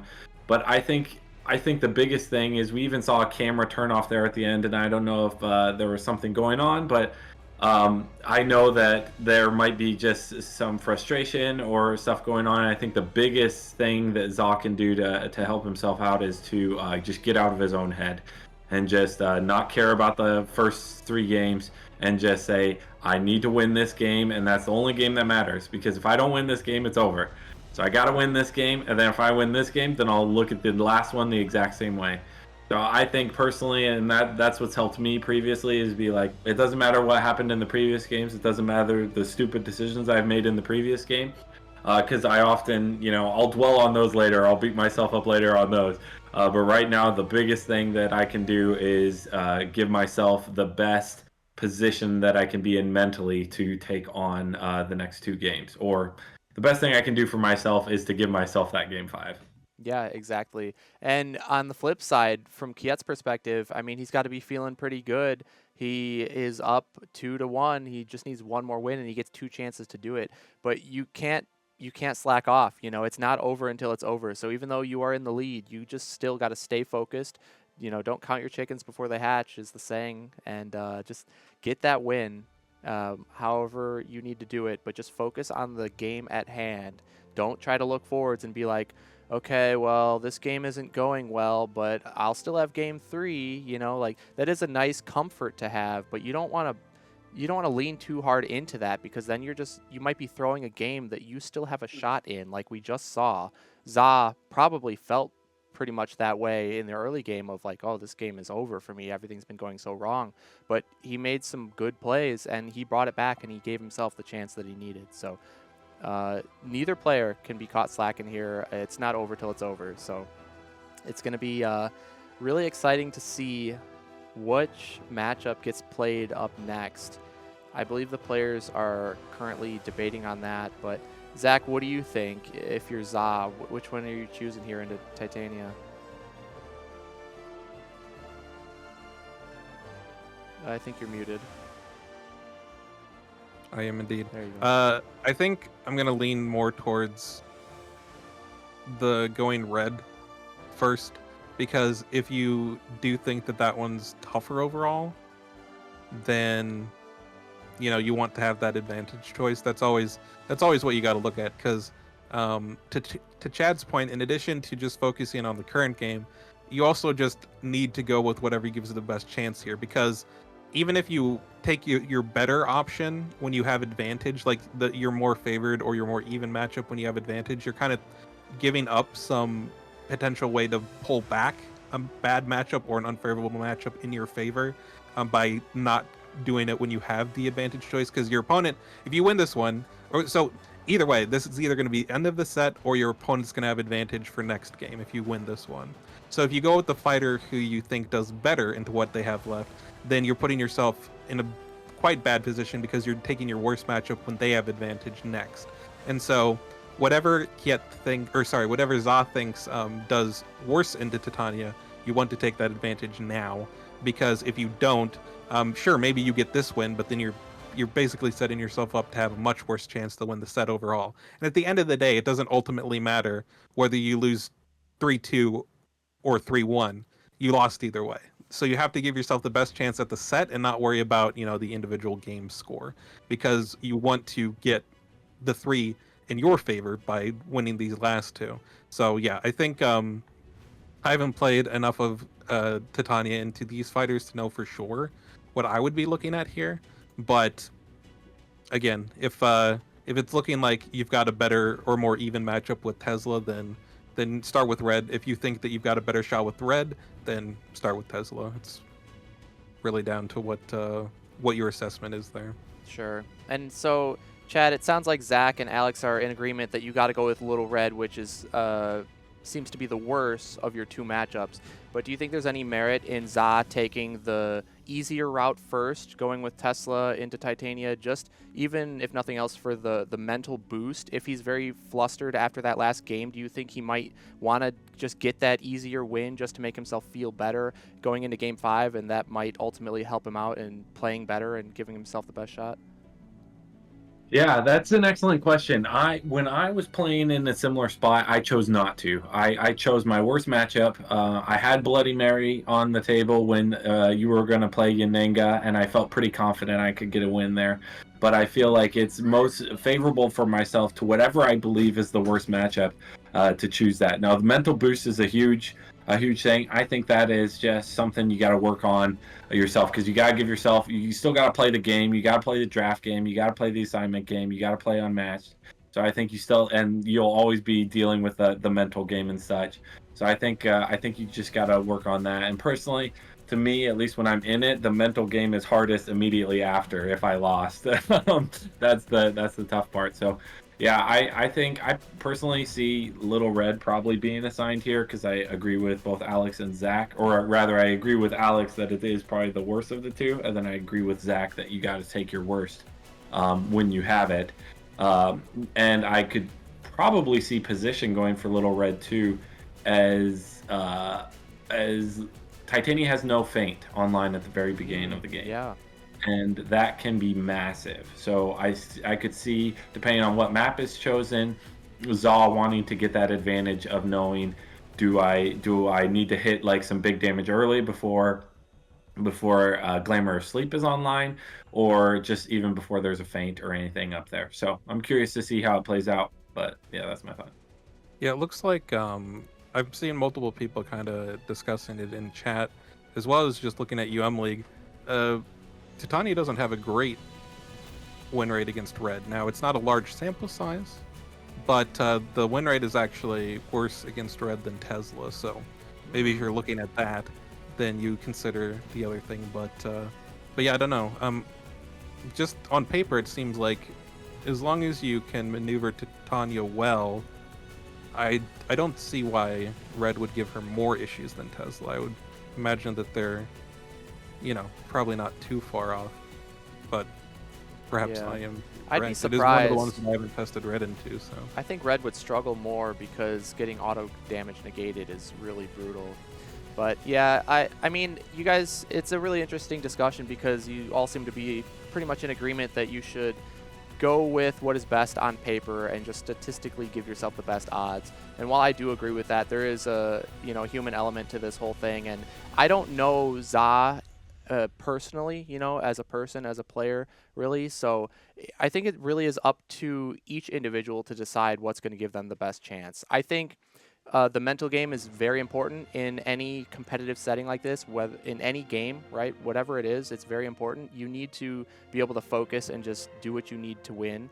But if you're the kind of person who doesn't necessarily have that part down, right? Maybe you do get affected by losses more than others and get frustrated or whatever. If that is the case, I think there is merit to ignoring what's best on paper and just giving yourself a good mental spot to be in order to take the win. So I don't know how zzzzaa is personally, but that's up to him to decide, whether or not he thinks he should just go with what's best on paper or if he needs that mental boost. And I think that's just an interesting point in any competition. So it's going to be interesting to see what he chooses.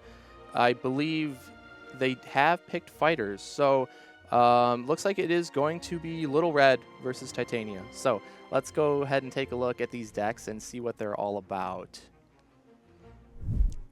And so Titania, for the first time appearing on the final stream here from the newest set, Slings and Arrows. Alex, you're a big Titania fan. You want to take it away with this one? I would love to. Honestly, this entire Grand Finals set has been a pleasure to watch because 2 of my 3 favorite fighters have been on Kjet's lineup.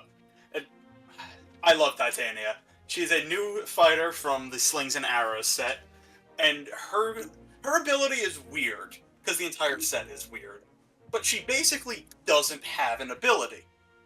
Instead, her ability changes throughout the game, because she has something called the Glamour deck, which is a deck of 6 cards off to the side that at the start of her turn, if she has no active Glamour, you reveal the top one, and that is your ability until you get rid of your Glamour.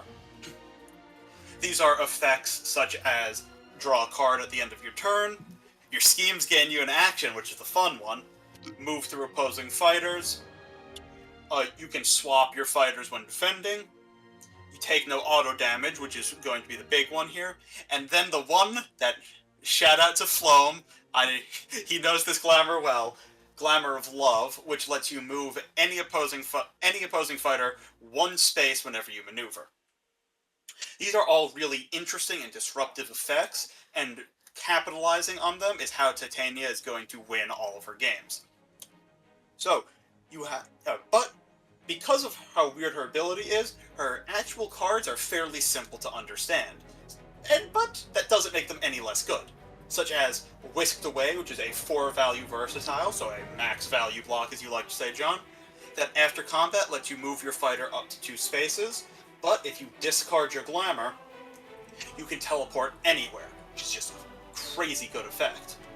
On top of that, you have stuff like Fairy Song, which is a standard 3 to 5 shift if you discard your Glamour, but again, that's a very reliable value block, though I don't think we'll see it too much as a value block in this matchup.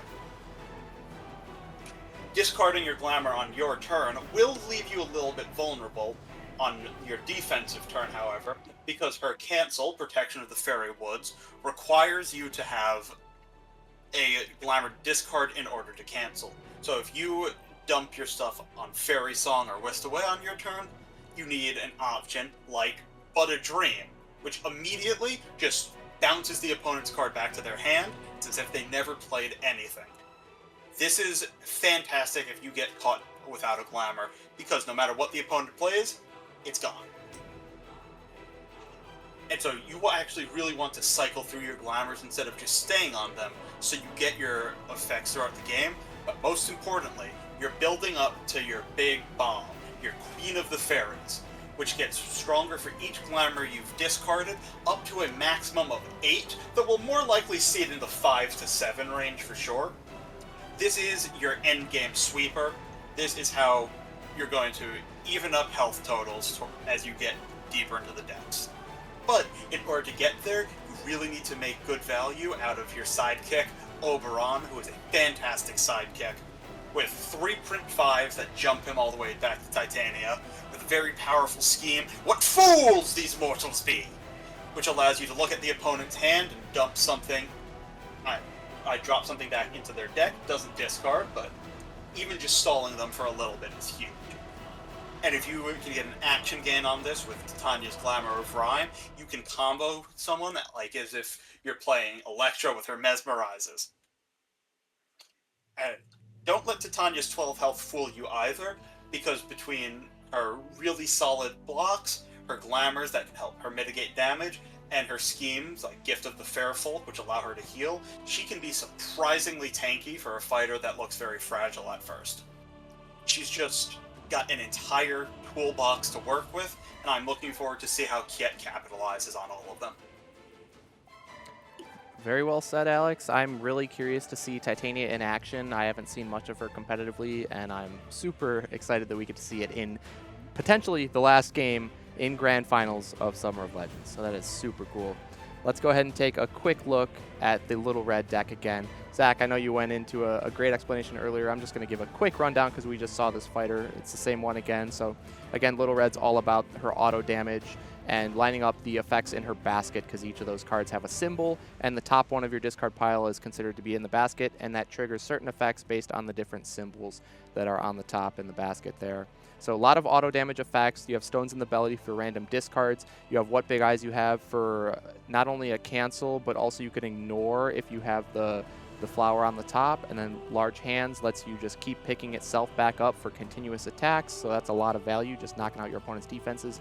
Or if it's a flower on top of the basket, like Stones or Once Upon a Time, you can get that back up to your hand. And same thing, Grimtail, that's another one you can scoop up with the hands, and it gives you some healing by default, and even more healing, up to 4 if the pelt is on top, which is a massive difference.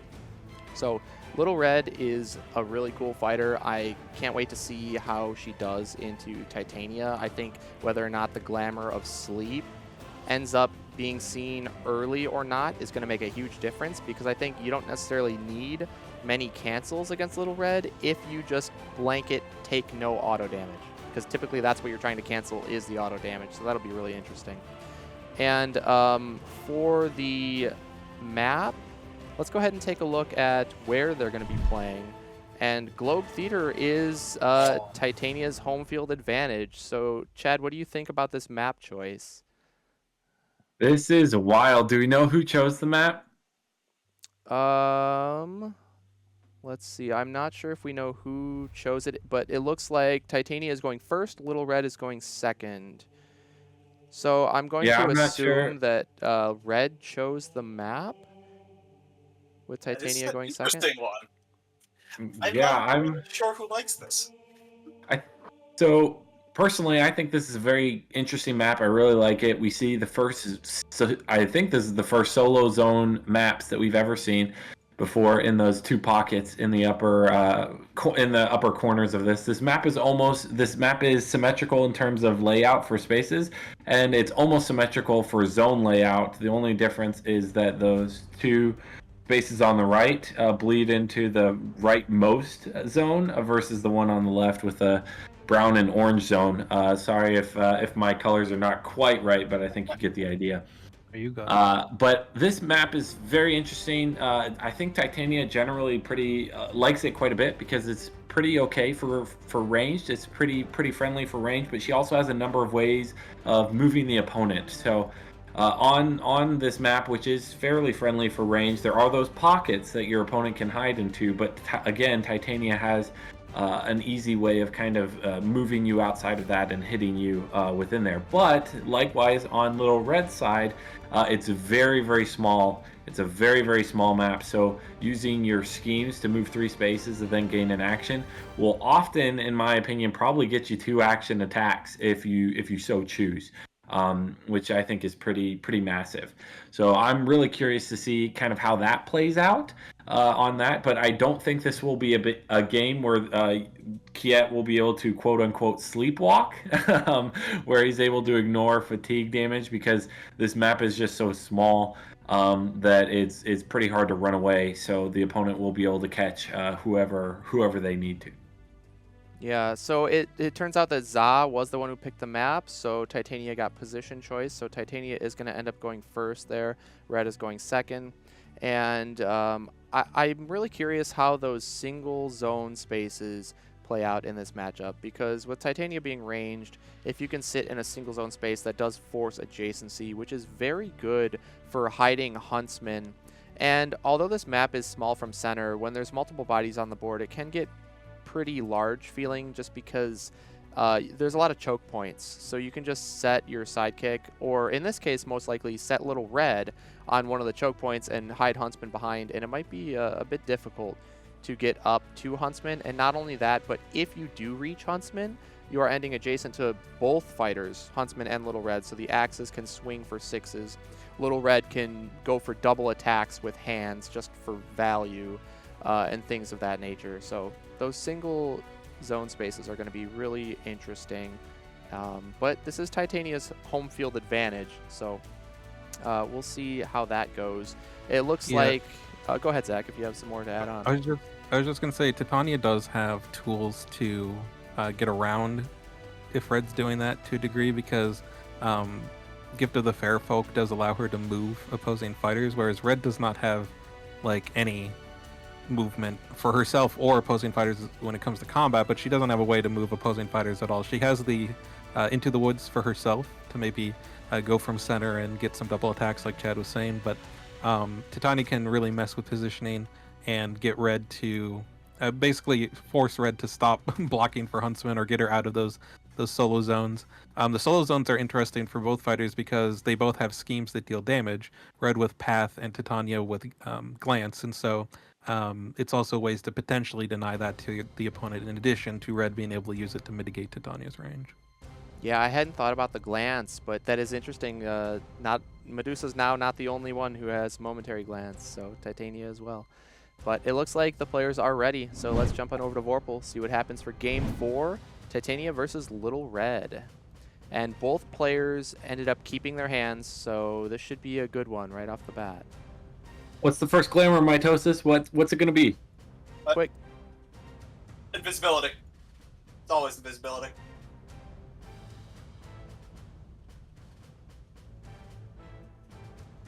Love. It's love. Ooh, this is the Also one that messes with Huntsman. you can't hide in a pocket. Wow. Oh, that's my second favorite glamour. You can do some horrible things to people with that glamour. Though I don't think it's good to get that one first, because you might have to cycle off of it, right? No, that's why you want invisibility first, because you want to get rid of that garbage. Yeah. Technically, he has to move before he draws, right? Does he? Or how does it say? I'm sure it's just before when you maneuver, you may move an opposing fighter one space before moving your fighter. Yeah, you still draw. got to do the draw first, yeah. Yep, perfect. I think Zal was checking that earlier, and I just want to make sure. Mm-hmm. Yep. I think the glamour wasn't flipped initially.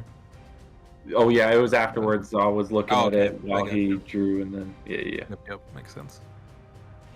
I think this is fine because you're okay. Maybe throwing something. If he throws something ranged at you, you might be okay. I like the Canceling positioning. it. Is if you go to attack Oberon here with Huntsman, I don't imagine you do that with a maneuver boost and attack, but even if you did, Titania is set up to double attack Huntsman. Yeah, I could see just a maneuver here. Well, it's really awkward. This position is awful for red because if you maneuver and attack Titania, sure Huntsman can get like into the solo brown over on the left, but then he's in range for Oberon to walk up and smack him with a 5.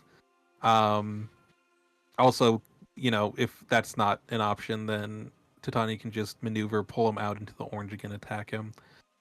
I really want to The see a problem- first action attack or first turn attack from zzaa just to try to force Titania off of that Glamour of Love because I think that's going to be a big pain moving forward for Huntsman. And so I think if you can maybe attack with your Wild right here while you have the opportunity with maybe a Once Upon a Time or a Stones and hope Titania is forced to cycle off, I think that might be a good start. That's the other thing is you often don't want to waste your Wild as red because you start with an empty discard pile, but she has a little card that represents where you put her discard pile, and when it's empty at the start of the game, it's Wild symbol. So a lot of times, especially if red goes first and double maneuvers, then your opponent will try to make it so you have to boost or play a scheme to get in and waste that Wild symbol. When red goes second, if both players double maneuver, then she will get the value. So we aren't going to see an attack here. We're going to see Huntsman back off maybe into the solo spot. Yep. Red can't really stop him from getting pulled out with Love, of course. But at least she'll be able to use the Wild. If she has something like a Stones, pretty solid. Would you have, John? Would you have put red in the orange, purple, yellow space?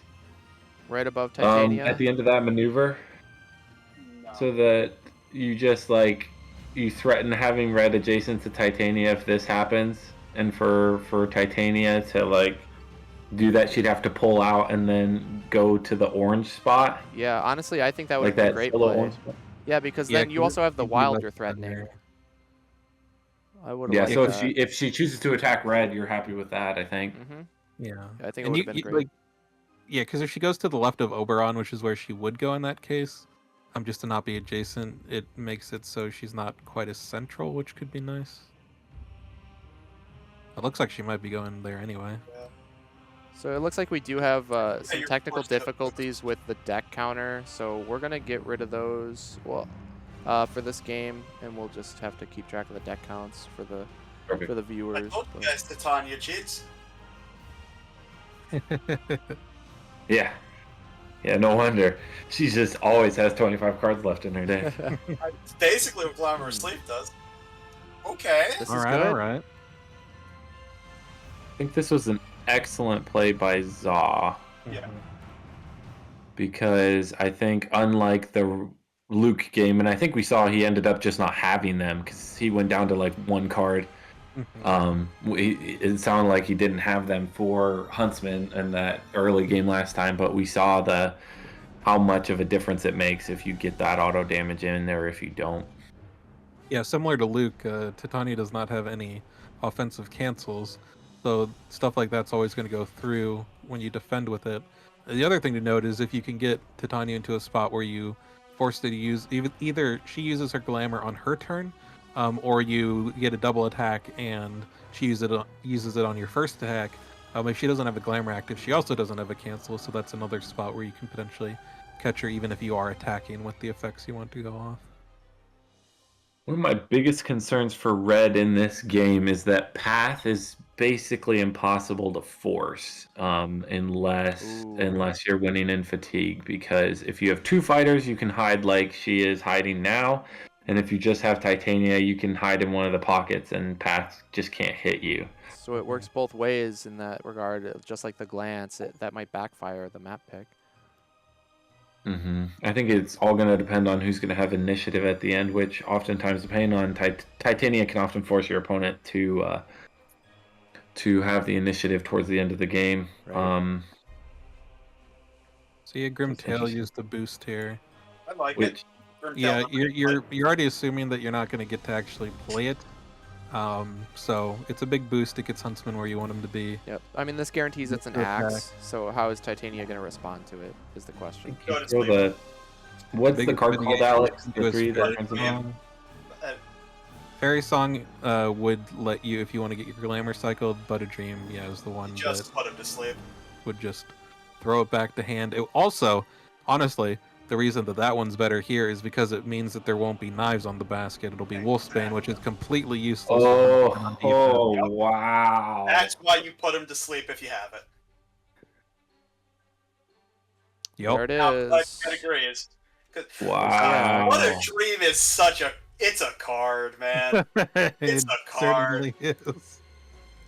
Very cool interaction. I Putting think the axe that makes back a lot to of the sense to me. hand. My only consideration is if you really want a different glamour. I think you're good chilling on this glamour for now, so I think that was an excellent play. Yes. But that's a consideration that Titania likes to have as well.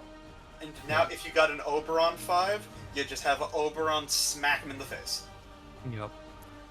Yeah, I think you want to stay on this glamour until you kill off Huntsman so that he can't hide in pockets and whatnot, and then you want to find the glamour of sleep just to make sure you can pester red without worrying about auto damage.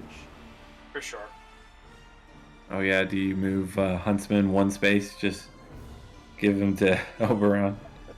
Kind of I would surprised. actually like to see red get displaced here, maybe. You just 3 damage. And Oberon hops right I always behind. forget about the movement with this card. This card is Yeah. insanely good. It's It's so very good. man. Yeah. One of the best 5s and sidekick tools in the game, in my opinion. For sure. It just does everything you want it to do. The ability to just hop across the map whenever you need it is fantastic. Yeah, and it's nearly guaranteed because if they cancel, okay, sure, you don't hop away, but you dealt 3. Yeah, I'm fine with that. Yeah. An And interesting thing Oberon? here. Oberon's a jerk. It's true. An interesting thing here is if you attacked from range with Huntsman. I don't necessarily think it's better, but it is an interesting thing because Kjet knows that you have a Long Have I Sought You, but you also have knives in the basket. So if you attack from range and Titania cancels, hoping to catch the Once Upon a Time or stones, the axe would do 2 over the cancel. But if you attack with the effect and they don't cancel, then you get either auto damage or a discard or what have you. So attacking from range there is kind of an interesting decision because it also puts you where Oberon can't maneuver and get you. Yep. But we're just going to see the axe here. We are going to cancel Wow. to reduce by 2. Nope, I think that's fair. I think I would have liked the 3 that becomes a 5 better, just to take the 1, but because your feints versus red are Alright, still what we really got? good. There's invincibility. That's a free cycle, baby. I guess you don't need to sit on that one at all. Oh, I guess counterpoint to that, Chad, would be if it is the other Once Upon a Time. There is for still sure. that mind game if you're Jason, and Yeah. that's a disaster if you do the fairy song. I mean, it's not the worst because then you don't have to cycle, but you're still taking 3 auto there, which is rough. So it's definitely up in the air. But you know that the axe is there, so of course. Absolutely, good point. Yep, those mind games still exist. So maybe Zal was basically like, well, you're gonna have to throw your feint if you want it, or you can see how lucky you want to feel today. Which apparently both players have been playing that game. Yeah, honestly, the draws we've seen today, I wouldn't put anything past them. Pretty wild. see, isn't that Unmatched is at its best either when both players are drawing great or both players are drawing absolute garbage. There's no in between. Yup. So here's something, and Alex can correct me if I'm wrong. I feel like Titania has a lot of awesome options and do a lot of matchup struggles. In my opinion, are discards, as Yes. her margins are pretty small. So losing some cards can really kind of hinder in that front. So I think maybe Kjet is wondering if attacking into stones is worth it, or at least that's what I might be considering. Yeah, no, Good I gift for the agree with you fair 100%, Chad. In my experience playing Titania, the things that messes me up the most are characters who disrupt my hand. Because I need all of my cards, I want to play as many of them on offense as possible, I just want to accelerate you out of the game, and then maybe I've done enough where I can transition into an exhaustion late game, but if I don't have as many cards as possible, I am not winning the game.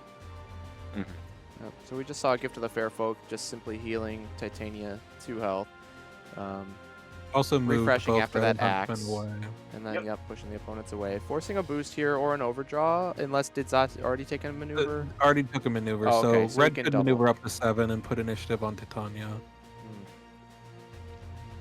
Yeah, which seems like an interesting Gift of the Fair Folk for me. That I'm kind of puzzled by it, at least the push away and then do it, because to me it communicates that Kjet has another one.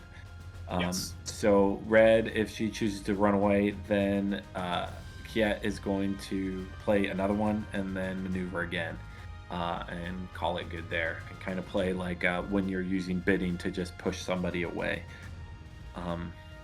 But See I the boost. kind of don't hate the aggression here. I like the aggression a lot. I really think it's a smart play. For the reason Especially you on- just said. Fairy Song. Ugh. You throw, I was gonna say We you throw the do. fairy song for the axe Oh. every time. Yep. Not today, LeBron. He goes up for the dunk no and one Oberon ever. slaps it aside. Denied. Stupid sexy Overon. Jealousy. Yeah, good luck. Ooh. You're not killing him. Ooh, that's another good That's one. gonna keep Oberon alive for as long as Titania wants. This is what I mean. Oberon is a jerk. People don't understand how bulky this stupid dude is sometimes. I think here we're kind of seeing Red do some really interesting shenanigans. I think obviously if we see Glamour of Sleep pulled there, it probably just wrecks the defense plan that Red potentially has. Well, I guess Once Upon a Time has already been played, so probably he's got stones, which you're comfortable with. But yeah, it's interesting. I think we're seeing Kjet try and puzzle through exactly the best options here. I think zzaa made an excellent choice aggressing there, because Titania running here shares to me that zzaa is going to be doing all right in the end game in terms of like fatigue and who's approaching who. So I think he's doing pretty good there, actually, personally. So I'm curious to see. There will be a moment, I think, where Kjet will kind of flip a switch, and everything will start changing. So I'm curious to see kind of that play out. What do you think about a ranged Once Upon a Time play here? If zzaa has it, do you think Huntsman would throw it here? I don't See love the it merit because in I that? feel like you can just guarantee it on defense at some point, Sure. and risking it going into a cancel, especially when there's like jealousy is fine to keep Oberon alive, but I don't think Titania needs it, so she would definitely ditch it to stop 3 auto damage. Yep. And so I don't think you need to risk that being canceled at this point. Because Titania's taken a lot already. Like, yeah, she healed with Gift, and she has 2 more. So, like, she's not in a danger zone at the moment, but you've been able to pump in a decent amount of damage without using too much of your stuff right now as Red. So I don't think you need to, like, rush it and lose, like, a big chunk of your remaining auto damage there. Sorry, I didn't really hear much of that while I was playing Danger Zone in my head. We were talking. Speaking of which, there's another 2 fair folk. healing and movement once again. Move 2 fighters up to 2 spaces. Gonna move Titania back to safety there. Try and force the initiative on zzaa, who is sitting at 6 cards, which zzaa might be okay actually just taking a double maneuver overdraw here and throw 1 card because he is up in the deck count. He's got a couple of passes still, and he's looking pretty healthy, so he might be okay forcing the initiative back onto Titania.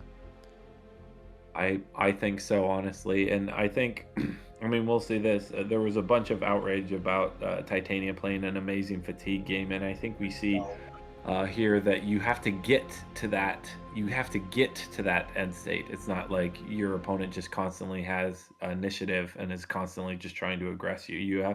It's through a lot of work that you get to a favorable end game scenario, and I think Zaw is doing an excellent way of saying, hey, the only way you win fatigue here is if, through a bunch of combat interactions. And I'm Little Red Riding Hood, and I live on combat interactions. Yeah.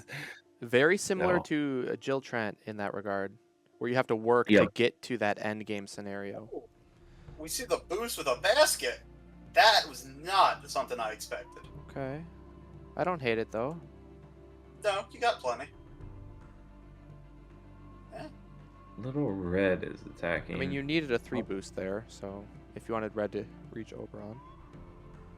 And it could also mean that Zaw has fire in his hand. Is that what the kids are saying nowadays? Is that I don't know. So could be playing that. Ooh, that was great for Zaw. Mm-hmm. Whisked away into stones. I was kind of expecting an eyes, honestly. Same here.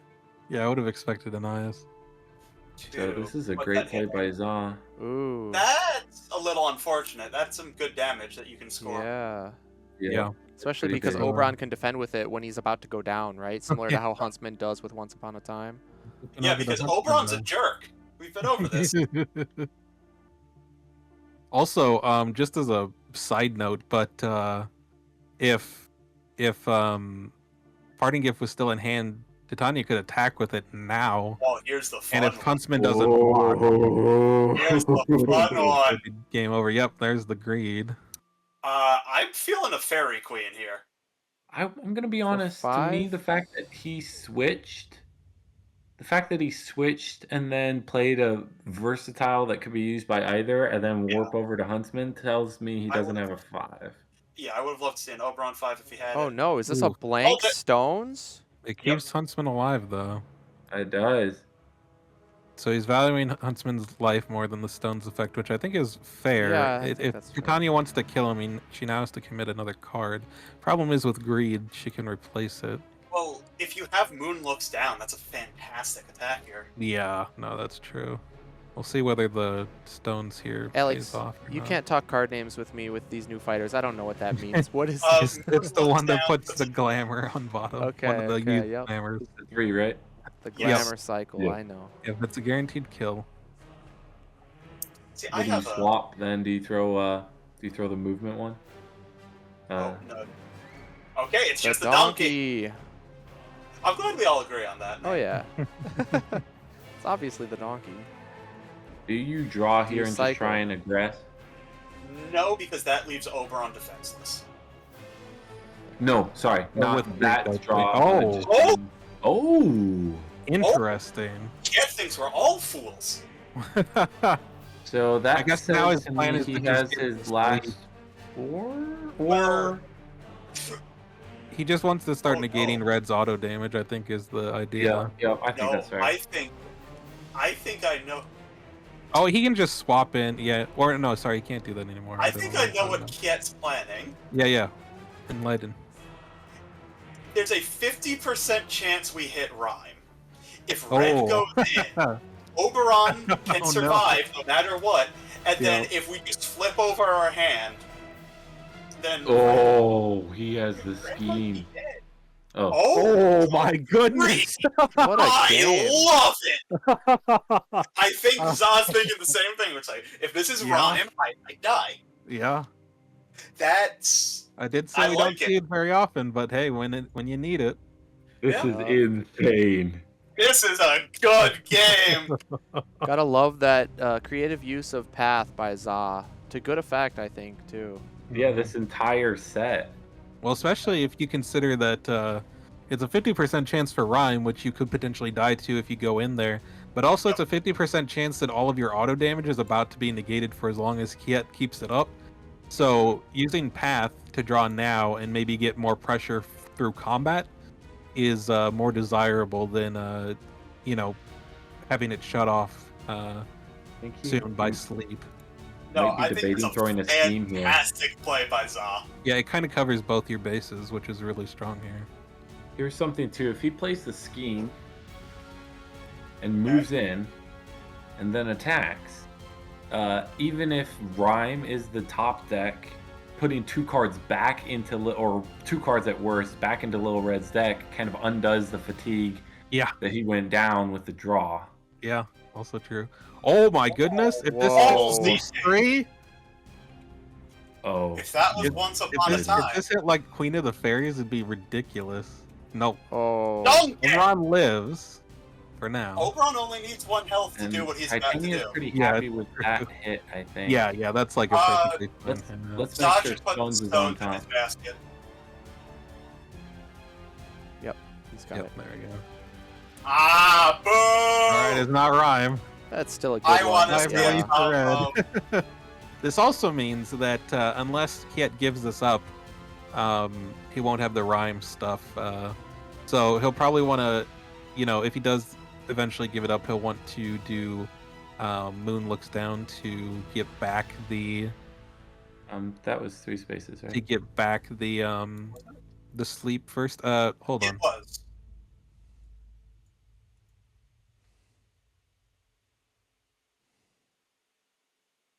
Yeah, there we go. Yep. So taking a bit of a step back, Zach, you always talk about Huntsman and what his value that he gives. How do you think Huntsman did this game? So Huntsman got Titania down to 7, and then required an okay amount of stuff to go into him. I think he got like average. I don't think it was like amazing. I don't think it was awful. It was definitely better than last game. So I'd be like decently okay. I think it was really rough to lose the stones.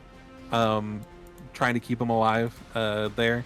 I might have leaned towards not doing that, just to keep it for red to use later, because that discard really hurts Titania. Sure. But outside of that, I think that I'd be like pretty okay with the value Huntsman got. You always want more, but it was okay. 2 axes is pretty decent. Yeah, those got good damage. And you didn't need the healing because red's still full health, so that's pretty good. Oh, there goes Oberon. I don't like blocking there. Well, the problem is if it's hands and you don't block, you feel real dumb, I guess. Yeah, That's but commit well. before? Yeah, I mean, it's like if it's anything except exactly eyes, blocking is good, I think. Because you stay alive against everything else, right? Yeah. So we may look at the deck counts, which for everyone in the stream watching, it is 10 in deck for Titania, 12 in deck for Little Red. So Titania is down in the deck count.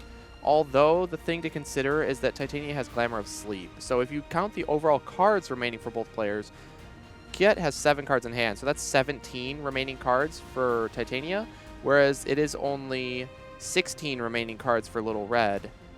And if we count up sidekick cards, there's 2 Huntsman cards that are dead, so that is like 14 remaining cards for Little Red. There are, however, 4, so it's 13 remaining usable cards for each fighter. But so that's pretty even in terms of value. The health is pretty close. The deck counts don't matter as much for Titania because value matters more than deck count because sleep just negates the fatigue. So it's a pretty interesting game we have on our hands. We'll see a double maneuver, double overdraw with Oberon cards here from Kjet. So that's totally fine. Yep. Stupid, sexy Oberon. Really surprised Kjet didn't take more of a center stage when he double maneuvered the last turn because Red only had 3 cards. The odds were she wasn't going to boost and attack you, but then it gave you the flexibility to go in. But I guess if you've got a bunch of Oberon cards, you're fine doing this. But I feel like Red is just going to do the same thing. So this is twice where I feel like Kjet hasn't taken center. So is he just fully committing to Glamour of Sleep at this point? Seems like it. So. I imagine he's going to do the same If he thing does, another Red turn. has to- yeah. And then Red's going to double has to maneuver, do but she something. could have the Huntsman cards. And if she has the Huntsman cards, she's in a pretty decent spot. This is like our Jill Little Red game, John, when we just, both of our arrogance were stopping us from attacking each other. Yeah, I mean, sometimes that's the right play. So we'll see how this well, pans out. For me, you lost. No. Also, I believe really good positioning here from Red as well, because Fairfolk moving both fighters does not allow Titania to attack still. But yeah, both fighters have one more pass. Titania's heals 2, although she's only missing 1 HP at the moment. Red's deals 2. Well, if Well, you not, have the sleep. not if we just stay on sleep the rest of the game, which honestly, we might. Actually, Zach, Titania has 3 passes because there are still 2 glances. Oh yeah, I forgot about And the that's glances. dealing Oh, 4. that puts Titania way up then. Well, She healed 11 2, to and 10. Well, I guess if Red goes and stands in the other solo zone, If then Red, she can deny the damage at least. They're still passes though. yeah, this is going to be Well, really on interesting. Sleep, if Red stays there and Titania doesn't have sleep up for whatever reason, you can't play Glance as a pass because it'll deal 2 damage to you. Oh yeah, because it is mandatory a fighter in your zone, right? Yeah. Yep. Is zzaa out But that's fine. of... You just glance yourself while you're sleeping. It's cool. See, the glance Is- doesn't do anything when you're sleeping because your eyes are closed, obviously. You That's know, it's not a amazing. point. Are all the stones gone? Yes. Yes. I That's think massive this for favors Titania Yes, I do too. big time. I think zzaa has to make some moves. Yep, if we see the Just Fairfolk, pushing away. Yep. go to your room, think about what you've done. So we're missing out on 1 healing here, but I think that's fine that's fine. ultimately. very Yeah. interesting. Yeah. I think it's better that you don't overdraw than try to optimize that. Mm-hmm. Yeah. Well, especially because your plan is to just not take any more damage from Red the rest of the game. So, like you still have some. You're out of the Whisk the Ways, which is a little bit annoying, but you still have the fairy songs. Though I suppose you don't want those to like go up to a 5, but you know if you block a 4 with a 3, you're only taking 1 over, which is fine. You got all your health. You have But a Dream, which really shines in situations like this. The only way Red can reach is if she boosts and has a Into the Woods. Still has 1 of those, has the Pelt one.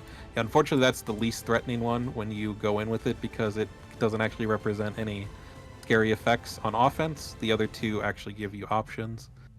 Yes, but Zach, what it does represent is hands, and Titania can't use a cancel on hands if she wants to keep sleep up. True, yeah. Yeah, that honestly, Red might have to lean into that, is just doing so much with hands that Titania's eventually forced to cancel it and then try to cycle back to sleep. And then Red maybe gets an opportunity to get some of that auto damage in. Yeah, I'm looking at this and thinking, well, one, zzaa threw a blank pelt, right, or a blank, stones. Yes. But similarly, Kjet threw a Whisked Away, where that was gone. But I think arguably, Kjet is in a more favorable position after that. One of the reasons being that the auto damage stuff, Red really, when sleep is up, stones and your 4s and your eyes are like the biggest thing. And so not getting those off, not getting a lot of your auto damage off before the sleep point is a massive, just deficit. So we might see just total scumbag Kjet. Who knew? Who knew he could do that? Yep, there's more Oberon cards. Do we see the Huntsman top deck? Oh no. It's fine. That's fine. I don't think you want to block with that. Sorry, I just meant no, not actually an oh no. Okay. I think you go to the spot above Titania. Is that the better one? It's hard to tell. Maybe they're pretty similar. I think this one's actually a little better to stop Titania going from the other corner. Yeah, because it takes longer to get around. But I haven't counted from corner to corner versus to that top left corner. Okay, we got the hands started. That was good. Oh, interesting. No swap. Okay. Keeping sleep up. It's a bold play. Oh, Let's see how this works out for Kit. interesting. I think you want to start. At this point, Kjet is out of passes. So, not out of passes. He has 1 million passes. Did he just boost with it? Yes. What? He's just running. He's just running. He says, I don't Man, care this- about passes. I have infinite fatigue health. Yeah. This Yep. Kjet guy's a real scumbag, huh? That's insane. Like, you don't have enough cards Are to there any reach Into me the enough to Woods? matter. There's There's an Into the pelt. Woods with the One pelt, which is the left. bad one, and then there's the path. We still have 3 baskets. Although to be Yeah. fair, we also want to be attacking with those. Although we we can do hands for as long you as can't reach for with days, basket for from example. here. No. No. This turn it has to be the Into the Woods. Plus a boost still. That's Yeah, rough. that's a boost, which is Yep. you know what? no. Just boost once upon a time. Why not? And at some What? point he Yeah, might no. have to. No, you want to keep that threat up, obviously. Hands is going to do most of the work at this I stage. do Ooh. like the mouth boost. Yeah, if mouth you makes have plenty of one. sense. He's definitely got the woods. It's interesting. I totally understand. It's fascinating to watch this game because I think we're seeing Sleep put in a lot of work. But one of the reasons it's working is because Red's only way to do damage is auto damage as well. Yes. Normally, when you go Sleep this early, your opponent still has like a massive amount of hits that they can try and put in and just kill you over the top, or at least that's kind of the game plan. What a hands! I think zzzzaa is doing excellent because I don't think Titania can afford to take 4, but No. he both of these times I think, or at least once, he could have afforded to take 2, which is very interesting. So that's something of note. There we go. Another Oh, boost. boy! Lance. So we're at 2 cards I don't left know in if he deck. has enough cards to keep this up. I don't think so. 2 cards for Kjet, 5 cards left for zzaa in deck, so that's quite a Yeah. bit. It's just his movement is very limited, and this is quite a large map when you run end to end like this. Because now Little Red he has to doesn't take a have double path. maneuver. Unless you Yeah. use the path, which you might want to at this point, honestly. John, can we look at Titania's discard pile? Yeah, what you looking for? I just want to do a quick defense count. So, feints, right? 1, 2, 3, 2 feints, 4. parting gift, donkey. She's got 6 defenses. She's got 6 1, defenses. 2, 3, 4, 7. 5. 7. Yeah, 7. Yeah. 7? That's That's a ton. lot. What are the That's a 7? lot. What's not on board? It's 2 2 moonlooks by- down. That yeah, right. moonlook The down. cycles, Yeah, the the one that cycles. glamour the- cycle. Yep. Whoa. That's- And that's one of way- those that's way too defenses many. is what a trigger. That's way too many. Yep. Like Red, I don't think can reach that many times before she just, gives up and takes a nap. Guys, I can't need wait to- to see what the community says about Kjet and about Titania sleepwalking after this. I know. I was gonna say we're already gonna hear it. We're already gonna hear. I'm like, I bombed one team league game, and everybody's like, Shakespeare sucks. Yeah. Yeah, seriously. And we're doing this, and everybody's gonna be like, Titania is the best. Yeah. He is, but it's not important. So no longer having pelt on top means you can't warp and double attack for the first action. And I think that's what you need to Can we do. take a gander? Yeah, I think we already knew it. Everything is a defense. That's rough. Oops, You well, could he had do- accidentally put them back in deck, but fortunately, they were all in hand anyway, so it Yeah. doesn't matter. I've done that plenty of times on purple. I mean, you could even go and shoot her with queen. I think that's the play here. Yeah, What's she gonna do about it? She yeah. doesn't have stones. Okay, Okay, well, no, we're just gonna double maneuver, go to the corner. I mean, why not? Because we're Kjet. I feel like there's no reason to waste a card here. I Yeah. feel like you just attack with just attack. what's Red gonna block with? Nothing that does damage to you. I mean, sure, if she blocks it with a basket, yeah, Okay, If good. you- She doesn't have a basket. exactly. It's just purely you're just either don't losing attack. value. It doesn't help with Red's movement. It doesn't help Yeah. with anything. It's going to be a 6 value attack. So if Red takes it, that's going to be so painful. Like I think Yeah. you just always throw this here. Yeah. Yep. I There's think no reason Red to waste it. ending in that You don't- zone You don't want to rather attack than, any of like- your root spells. rather than like orange, purple, and yellow, or even central. I Yeah. think is kind of a The double- mistake the because green, you open green. yourself up to this. Mm-hmm. Now that said, one of the you play once upon a considerations of time. not attacking is because if zzaa blocks with a pelt, he can then warp and double attack. Yeah, I suppose that is a small thing to note. got to be The question basket, doesn't right? matter. But I don't Your basket think lets you do that still. don't think Zaw actually has the damage Mhm. to. Sometimes there will be an attack. I don't think Zaw has the damage to close this out. Even if he gets to attack with like almost the rest of his cards. Yeah. Yeah. So yeah. Because Yeah, it's what? gonna- Red just doesn't have the time. Yeah. Well, she just doesn't have the number of interactions, right? Like, in order to reach Titania, she's gonna have to boost every single time. She has 10 cards left, so that gives her 5, boost. Oh, yeah, well, Oh. yeah, it gives her 5, like, instances where she can maneuver, boost, reach, but then the latter half of that, she's taking exhaustion damage, which is not enough. I will say that surprised me just a little bit, because if you do have some, like, you're not going to get to attack with all of your cards. So making sure that, at least in my opinion, so making sure that you do have something, I think, at least that would be my consideration going into it. But I could be. We don't have eyes being Unless, here. like, the baskets are all bottom 3, I guess. Yeah, I could see that being the case. Possible. Or bottom 4, because you had 4 before you. Or no, you Yeah, did have- so yeah, you one had of the things, just to highlight on this strategy, which is has been coined sleepwalking because she's immune to fatigue at this point.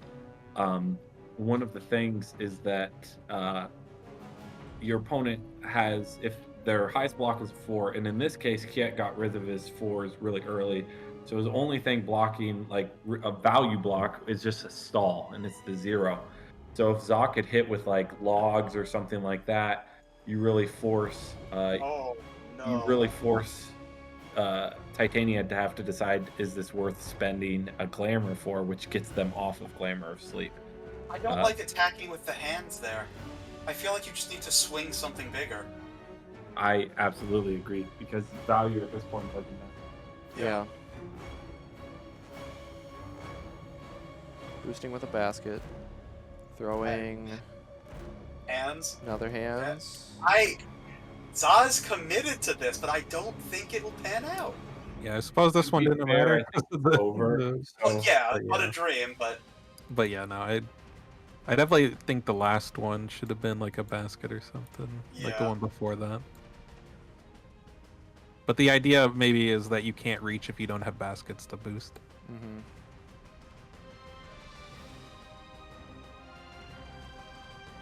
no, So right now we are watching sleepwalking happen, and it's not the most interesting strategy to sit here and watch play out. But I do want to say, this takes a lot of effort to actually get set up. It was throughout the game. There were a couple of moments where I think Zaw had to kind of go in and pull the trigger a little bit more into Titania. And Ooh, getting back a basket here is okay, nice. see, I like that. So there was a lot of game that had to be played before we got to this point.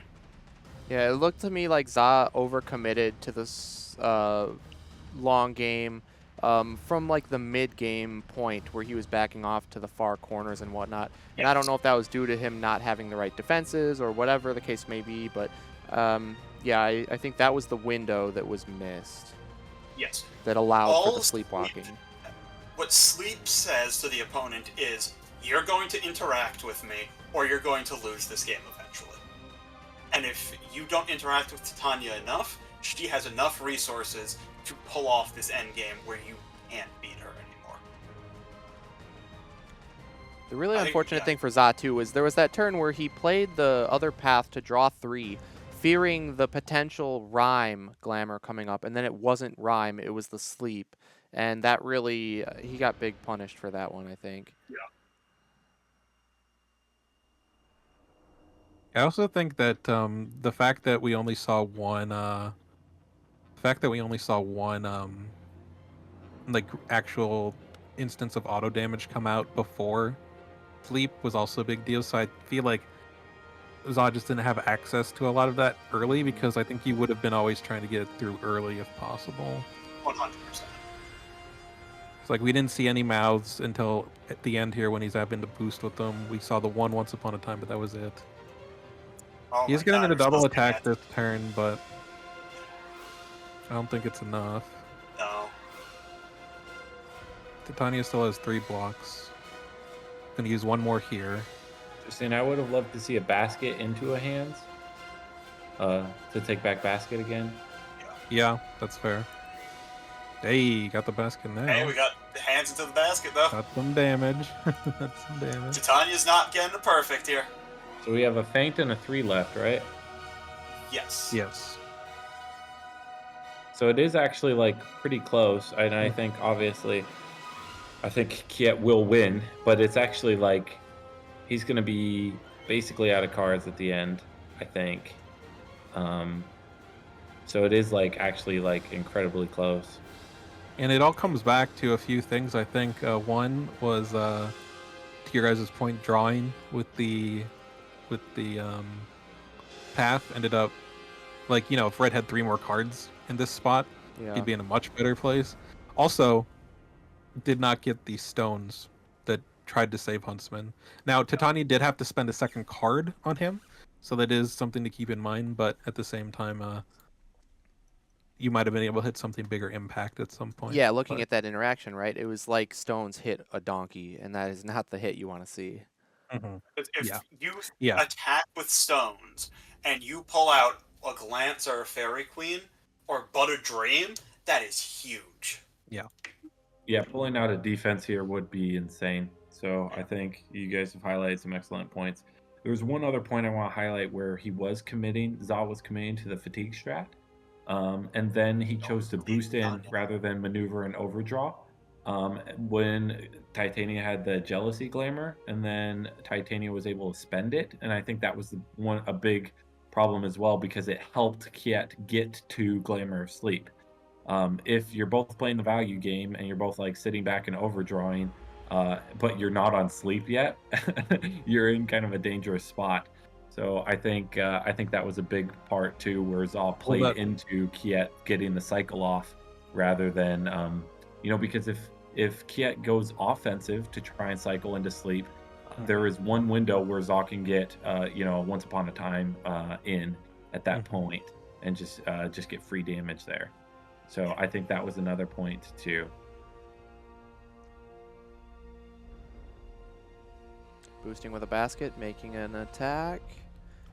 What's it going Hands. to be? Be the eyes, probably. Hands Ooh, again? hands. Is it going to be canceled? No? Oh, Cancel. All right, so we can get the basket back. Yeah, imagine even if nothing different else, but not even having cards in your deck, but having the path to be able to warp and make another double attack, right? Like Yeah. even something like that could have been very beneficial. Yeah, absolutely. Because you were playing around Rhyme by drawing 3, and then it wasn't Rhyme, you set yourself up to defend against that play, and it didn't end up happening, and you just put yourself back massively because of it, which is pretty unfortunate. Well, especially because if it had been Rhyme and you hadn't done that, Red might have just died there. Like, Titania could have played a completely different game. Because she had 2 of the Oberon schemes in hand. Yeah, like, she probably would have been able to do it. So it's just, that's not even, like, making the wrong combat call. That's, like, just making something on an RNG aspect, and Wow. it's unfortunate. That's gonna be the game. Look at that. Titania was down to no cards at all and wins through sleepwalking. Little Red taking the last 2 damage in fatigue, being forced to maneuver. What a game. That is congratulations to Kjet for taking home Summer of Legends 2024. Wow, yes. We have our new champion, a brand new one at that, so that's always really cool to see somebody new taking home that trophy for the first time. So very, very cool. Congrats to Kjet for that big win, and to Za as well for making it so far and so close. I mean, it wasn't quite Game 5, but Game 4 of Grand Finals is just about the farthest you can make it in the tournament, and that's I asked for insane. Game 4. Hey, you got it, Alex. Maybe that was commentator's curse right there. But yeah, that was just really well played by both players. It was a really exciting match. I'm glad I got to commentate that one because even those first two games, they were very convincing in the outcomes, but there were points in both of the games that during those games, you couldn't really tell. It was like, oh man, is the other player going to make a comeback, a crazy, impossible comeback? And it almost happened on both of the games. It felt like there was some windows. So that was really exciting. And then these last two were just amazing with Luke Red and Titania Red. So very, very cool. Happy to have gotten to commentate these. But yeah, what are your guys' thoughts on the outcome here? I feel like Kjet lost a number of friends today. So yeah, with that sleepwalking. Yeah. No, it was awesome, and I know I was just able to do these two games, which I was so grateful to be able to do and be a part of. But they were very exciting. Luke is extremely fun to watch. I think Little Red is an excellent fighter, so seeing that and seeing just how significantly different those two games were, right? Where Red is all about, I'm going to find all this auto damage, and Titania is, you have to drain me of defenses or I'm just going to walk all over you. So there's like, it's kind of polar opposites, and we saw how Red kind of was able to deal with both of those. As we saw, if Red had just a few more cards, she would be in an excellent spot, because we saw her overdraw there at the end too, or discard Huntsman cards for overdraw, and those cards being able to use as boost rather than your actual attacks would be massive. So yeah, we see kind of a really precision game there on game 4, where the margins were just the tiniest possible, and it was really fun to see that navigated. Yeah, it was very cool. Zach, how are you feeling about seeing Little Red lose twice? Well, not the biggest fan of the Little Red losses, of course, but getting to see her in grand finals is really cool, and I think we saw two really fun matchups for her. Despite the kind of checkmate situation at the end, I think ZA was doing a really good job at trying to whittle down the resources as much as possible. And I think if just one or two little things were different, some of the things we were talking about near the end of that game, we could have seen, the sleepwalking not quite work out, so that could have changed the dynamics. But yeah, no, well played by both, and some really fun games overall. Yeah, definitely. And Alex, you must be happy to see Titania bring home the championship, huh? John, I got to watch Titania and Tomoe crush it today. I am over the moon. For real, fantastic play by Kjet, fantastic play by ZA. This was an absolute pleasure to commentate, and both of our players today should be damn proud of what they've done. Yeah, I definitely agree with that. They both did an excellent job, and they put on quite the show for the viewers that we all appreciate. So I believe we are going to be getting them in for interviews.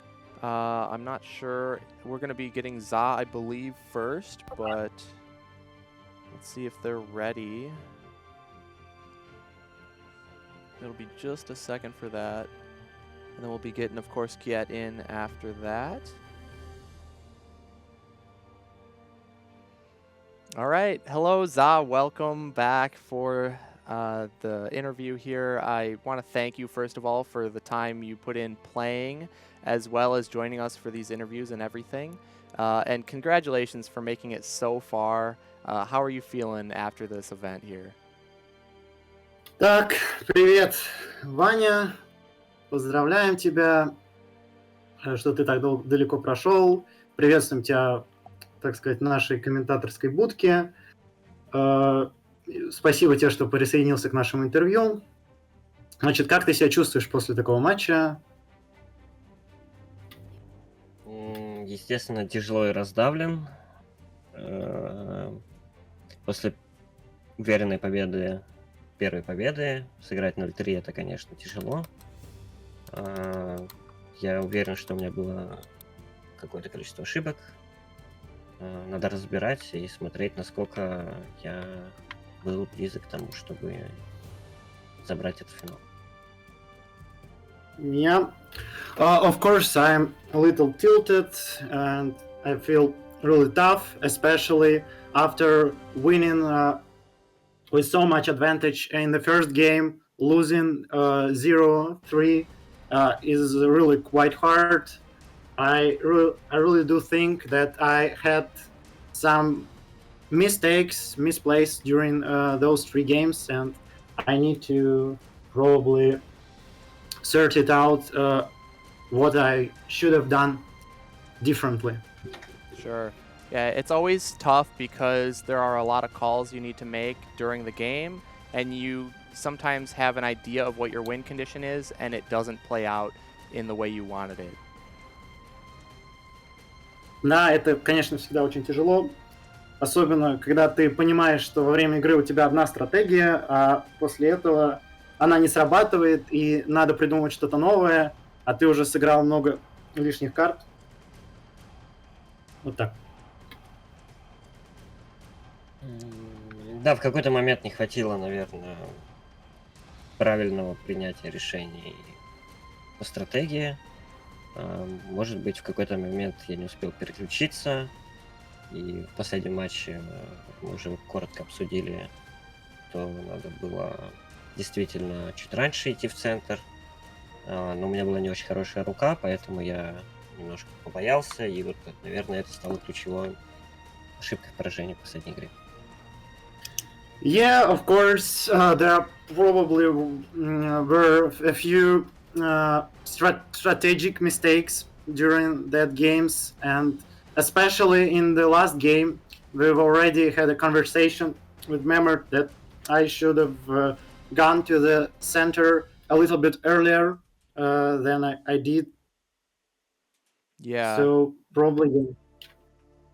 So one thing, though, I want to say that you played really well, and your positioning, other than maybe, like you just mentioned, not taking center sooner, I think your positioning throughout the whole event was incredibly well done. Да, но несмотря на все это, я все-таки считаю, что, возможно, кроме вот этой небольшой ошибки, что ты не пошел в центр, твоя позиционка была абсолютно прекрасна, и ты играл отлично этот матч. Спасибо. Я уверен, что мне показалось, что ошибки были, но все равно у меня смешанные чувства. Я не могу ответить на этот вопрос однозначно, насколько я хорошо отыграл для самого себя. Yeah, thank you. And I still think that there were quite some mistakes during those games, and I have a complex feeling about my play today, and I don't know if I played really well for me.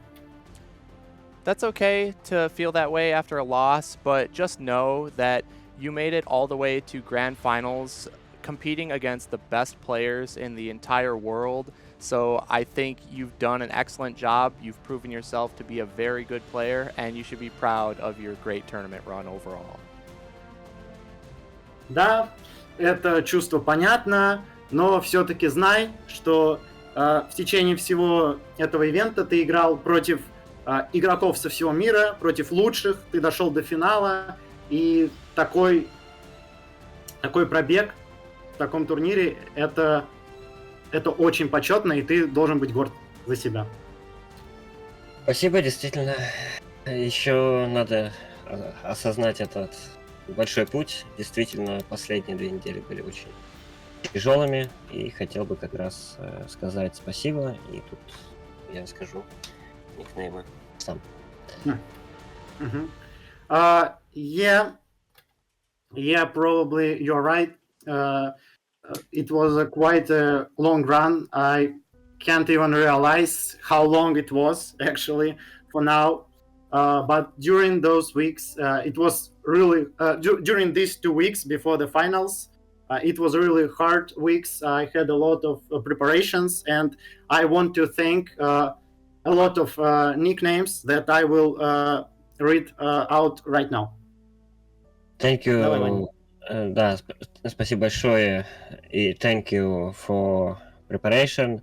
zzzzaa1, Мамарт, Фантом, Дарика, Конкасев, Скаф, and звонок в Тверь, Трипах, Валентин. thank you. Udman, Larson, Serb, you so good. Короче, спасибо за бессонные ночи. GG, bye-bye, thank you. За бессонные ночи, за подготовку, за то, что я здесь. Спасибо. Прошу. Yeah, thank you for the sleepless night, for sleepless nights, for preparation, for help, and for that moment that I am here now. Yes, well done. And I do want to open it up to some of the other commentators. Do any of you have any particular questions?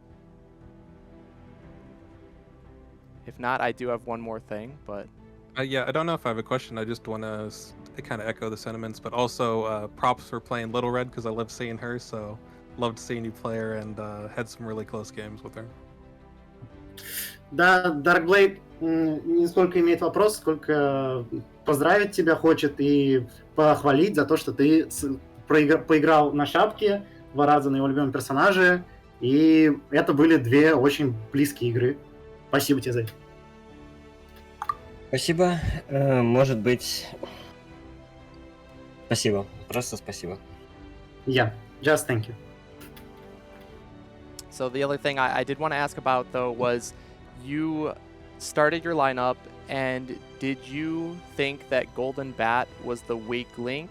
And were you very relieved after you ended up winning that first game with Golden Bat over Luke? Так, ну, Зероскейт спрашивает о том, что когда ты драфтил, у тебя не было мысли о том, что Крылан у тебя, так сказать, слабое место в этом драфте, и ты был очень рад, когда ты его закрыл в первой игре. Ну, в общем, вопрос, не думал ли ты, что Крылан у тебя слабое место? Я не думаю, что у меня Крылан слабое место. Я считал, что Крылан у меня должен нормально играть. Ну, я считал, что у меня все хорошо по драфту. У нас будут все равные матчи примерно, плюс-минус. Какие-то в одну сторону, какие-то в другую. Но суммарно я не думаю, что у меня Крылан прям... Ну, он плохо играет с самой, хорошо, относительно нормально с Люком. И, ну, получается, что немножко слабоват. Я не знаю, как он играет с Титанией. Не думаю. Mm-hmm. Actually, I was not considering Golden Bat as a weak spot in my draft. After draft, I was thinking that we will have really evenish matchups all the way through the final. And I was considering that Kryllan had I was considering that Golden Bat will be alright in his fighters, but after some thinking right now, I probably realized that he's not that good into Tamoya and Luke Cage, probably. Okay. Well, yeah, either way, I think that I agree. There were a lot of very good matchups on the table, a lot of very close ones. And even though you didn't get the win, unfortunately, you played really well and you gave the viewers an excellent show. So I just want to congratulate you once again on such a great tournament run. Так, ну, в любом случае, я с тобой согласен, получились довольно равные матчи, ты играл великолепно, и тебе большое еще раз спасибо за то, что ты, так сказать, создал такое шоу для зрителей, для русского комьюнити, от меня, значит, и еще раз тебя поздравляю с тем, что ты так далеко прошел с такой твоей победой, хоть и не совсем. Ну, спасибо. Помнится, в прошлом саммере Фантом Сева тоже занял 2-е место и выиграл Винтер. Надеюсь, повторить его путь. Yeah, thank you, and I want to point out that Phantom also lost the previous summer, and after that he won the winter, so I probably want to repeat this way. Very good. Well, Za, I hope to see you back in future tournaments, and good luck in those, of course. And is there anything else you want to say to any of the viewers before we have you go? Так, еще раз будем ждать тебя в следующих турнирах, конечно же, с большим удовольствием. Еще что-нибудь, чтобы ты хотел сказать зрителям? У нас совсем скоро стартует наш русскоязычный, турнир на нашем русскоязычном сервере, который тоже будет довольно сильным по составу.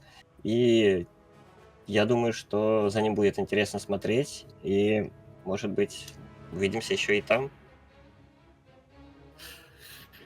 Yeah, I want to say that sooner we will have a tournament on Russian server, the final tournament of the year, and there will be really strong players competing in this one, and I would recommend to watch it, and we would probably meet there also if you will commentate some of the matches.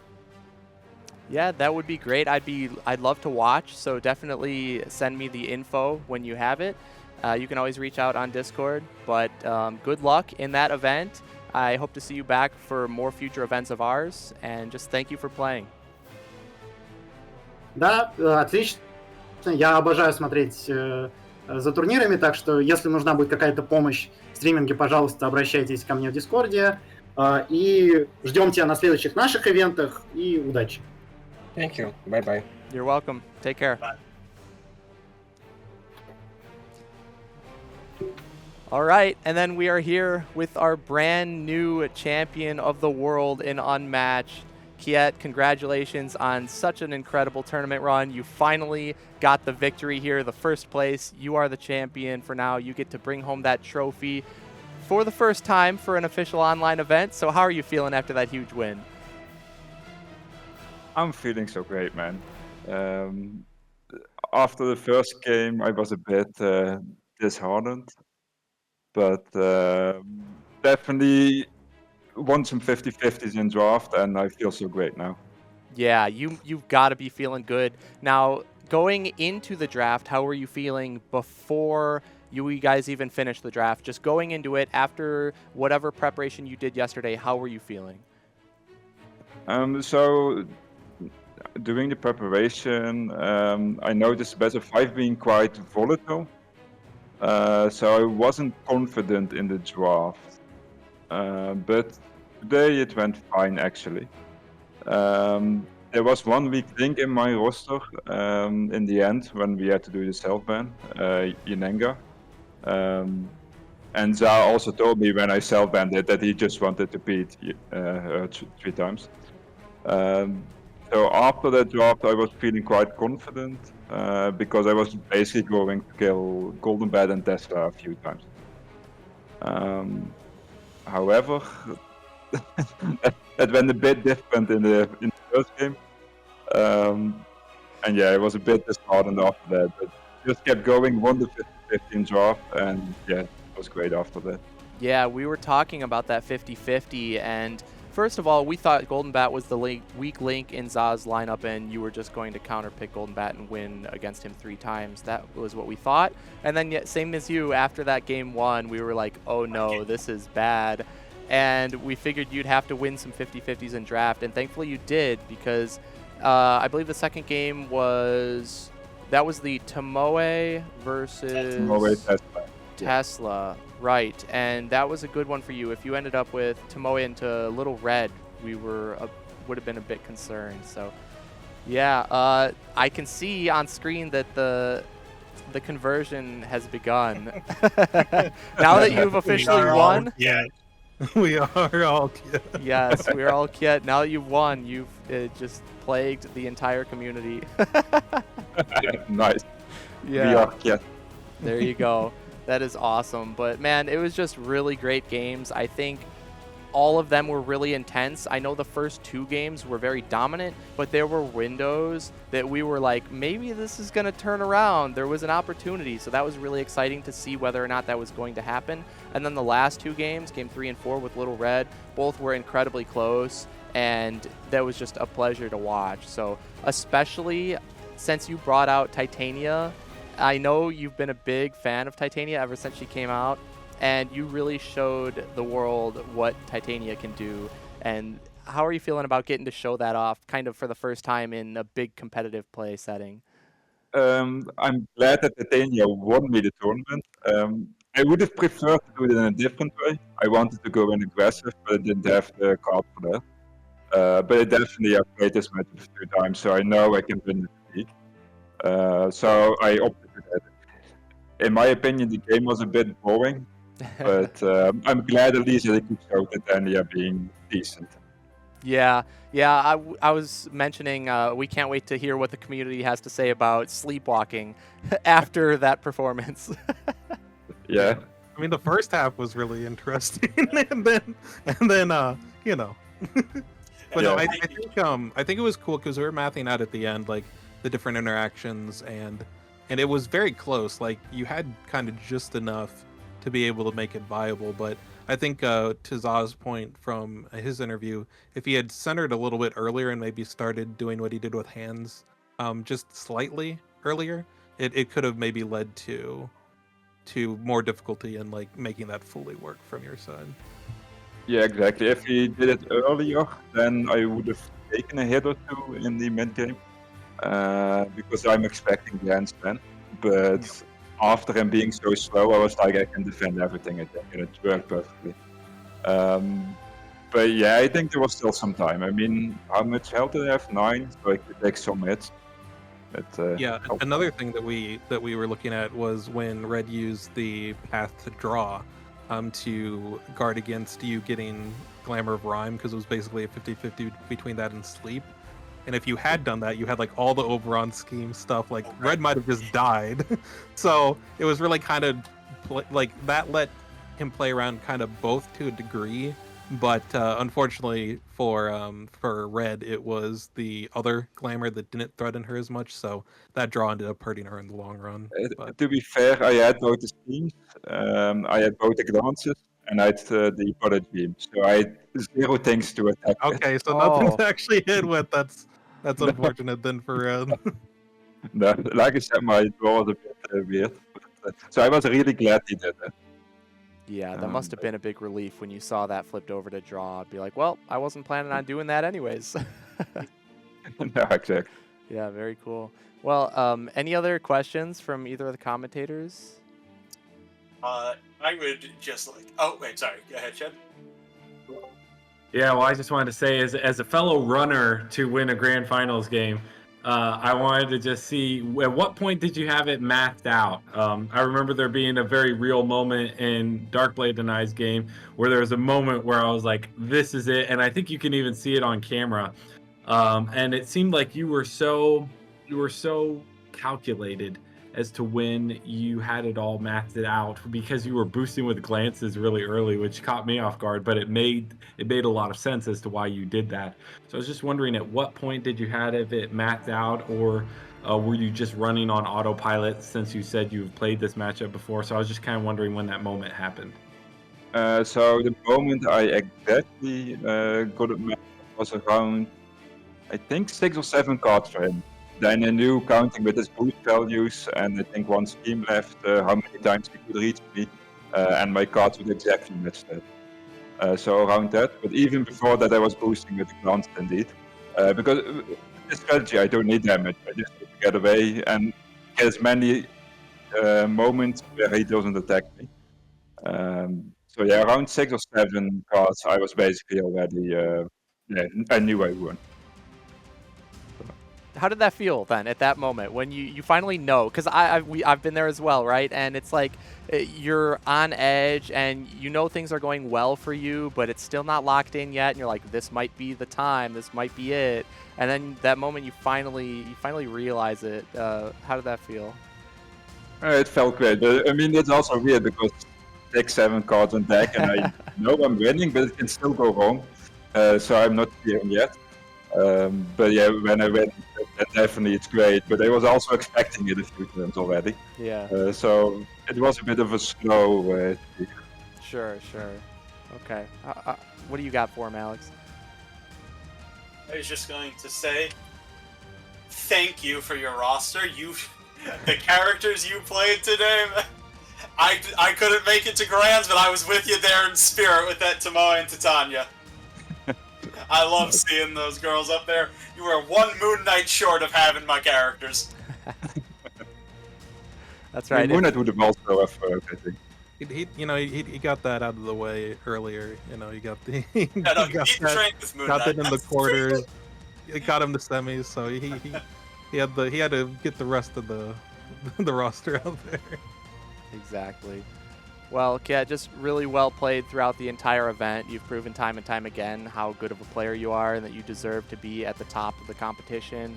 Definitely one of the all-time greatest players of Unmatched in the world. So that's an incredible accomplishment. So big congratulations to you for such a great run. Yeah, and is there anything else you want to say to the stream or anybody out there? I mean, I did a shout out yesterday already to Jerry specifically with helping me drafting a lot because that's one of my weak spots. But he gave me a lot of insight. And then in general, friends I made in this community, especially for me, you. And for people that are new and see this, everyone can win if you put in some work and keep growing and growing. You can be here one day as well. So keep playing, keep winning, and let's make this community better together. There you go. Yeah, great words. I echo that too. If anybody's on the fence, definitely just jump in. The community is amazing. They're all very welcoming and ready to help new players step into the scene and just improve together, because that's what we're all here to do. We're all here to play, have fun, and just improve together. So yeah, I'm definitely going to echo those words. That was very good. So Kjet, congrats again. You will be getting your trophy at some point in the mail. I wanna see a picture of it on the Discord once you finally get it. I know technically it's not going to be your first one of those, but it will mean something a little bit different than the other one. But you can show off what you got. There you go. So you won that one from Cobble and Frogs, I believe, the first time, right? Yeah, the first time it was that one. The And second one was this. There you go. Show him. I was gonna say, show him the one you stole from me. Yeah. So he's matching my 3 trophies, guys. Granted, they're from a bit different avenues of winning them, but he's got 3 trophies as well. So somebody's got to stop this guy. Maybe I'll have to come back and get my revenge. Please do. Yeah, Chad, you too, man. It's up to us all. We have to stop this spread, this disease that's spreading around. If you see, we're all Kjet now, so. Actually, it means that he has 6 trophies because yours now belong to Oh, him. right. 7. No, he's got 7. Yeah. So I was gonna say I only have 1 trophy, but maybe I should come back, and if I beat Kjet, then I'll have 7. Yeah, that's right, because you are Kjet now, so if you beat Kjet, there you go. Your trophies are our trophies, Kjet. Easy. Yeah, it works both similar. ways. Yeah. We all have 7. That's right. Yeah, that's right. Well, We are all Kjet on this blessed day. All right, man. Well, it's pretty. Well, it's not too late for you, I guess, but it's getting probably hungry, probably ready for dinner. So I'll let you go. But congrats again on such a great run, and it's great to see a new champion. So thanks so much for playing and everything you do in the community. Bye-bye. All right, take care, man. All right, and that's going to do it for Summer of Legends 2024.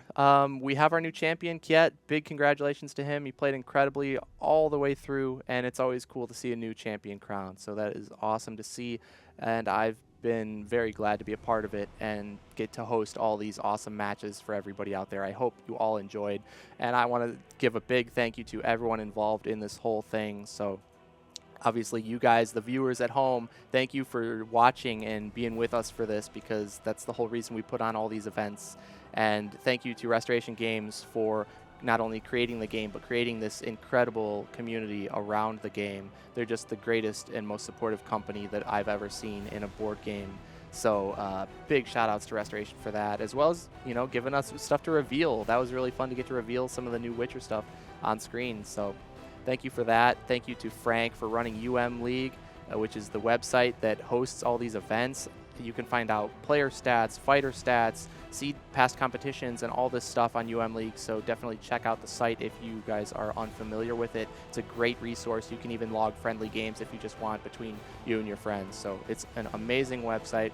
As well as thanks to Frank for being on the TO team and all the other TOs, Gary, Joshua, Noah, and Zach. Of course, I couldn't do this without you guys. So big thanks to the whole TO team for putting together the event.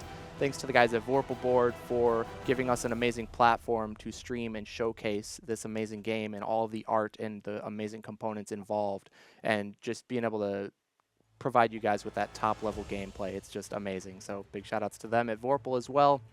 And of course, thank you to you guys for commentating with me, because I couldn't do this alone. It's a lot and it's very exhausting. So as you know, but it's also a lot of fun. So I just want to thank you guys for commentating with me. And of course, thanks to Alan, finally. Last but not least, certainly not least, thanks to Alan, 645 Development, for running the stream and making this such a grand production, because it really is professional quality streams, and it's amazing to be a part of, and it helped kick off this whole competitive scene to begin with. So can't thank Alan enough. So big shout outs to everybody involved. And before we go, I will pass it to each one of you. Zach, we'll start with you if you have anything you want to say to the viewers before we sign off. No, I mean, congrats to Kjet once again. He's definitely been making his way up closer and closer each time. He's made it to finals weekend before, but he's finally got that trophy. Also to zzzzaa, of course, for an awesome set and a great performance in this tournament. Like he said, maybe he follows Phantom's path, gets the second place this time, and then comes back next time and gets the whole thing. So I'm definitely going to keep an eye on that. Other than that, just had a lot of fun with this, and really looking forward to the upcoming stuff that Restoration has. We got the Witcher reveal today, of course. Those sets are going to be amazing. We still got some more reveals before they release, so I might have a couple things in that regard, so keep an eye out. I know others do as well. And then, yeah, of course, the TMNT is still going, and as someone who really likes alt art cards, the fact that there's already over 30 and climbing for the promo pack that just comes free for anyone who backs, I'm very much looking forward to the upcoming stuff. And next time this year we might see some of those fighters at least, and maybe they are the ones that carry the next champion to victory. That's true. It's going to be really exciting to see all the new fighters in action. And thank you, Zach, once again. And anybody, if you're unfamiliar, Zach, of course, Darkblade113 has his own Twitch and YouTube channels. I'm sure if you're involved in the Unmatched community, you already know. But just in case you're not, we have some links we can get in the chat for you. Twitch.tv/Darkblade113, I believe. And same thing on YouTube. I think on YouTube it's at Darkblade_113, but otherwise pretty similar. Yeah, we'll get the links for you guys, but definitely check out his content if you are unfamiliar. But it's amazing content. Full Send Friday is always a blast to watch. And of course, he streams a lot of the tournament matches throughout bracket and pools while these events are going on. So it's always awesome to see. So thanks for everything you do with that, Zach. And then, Alex, how about you? We'll pass it to you next. Anything you want to say to the stream before we sign off? I just want to say thank you for having me. This has been a fantastic Grand Finals to commentate. And, yeah, if we go back TMNT, we are currently at 942,000. I want to see us break 1 million with this one.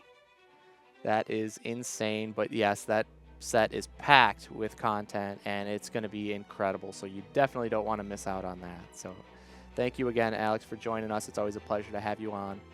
And Chad, last but not least, I'm glad you were able to make it on here with us. You haven't missed a finals weekend yet in some way or another. So anything you want to say to the stream before we sign off? Well, thank you for reaching out. Thank you for having me. There's something special about the tournament weekends, at least for me, in the semifinals and the grands, whether I'm playing or commentating. There's just this fun energy around it that I really enjoy. So thank you for having me. Yeah, I don't have too much. These were awesome. Congrats again to Kjet. Congrats to zzzzaa for making it so far. I know it's a bummer to lose, but I'll say I know you highlighted that Phantom lost and then won, and that was the exact same for my path as well. So there is something magical there, I think. So yeah, good luck. Yeah, continue practicing, and I'm excited to see what the next tournaments hold. Yeah, I'm not super active on my YouTube as much as I'd like to be.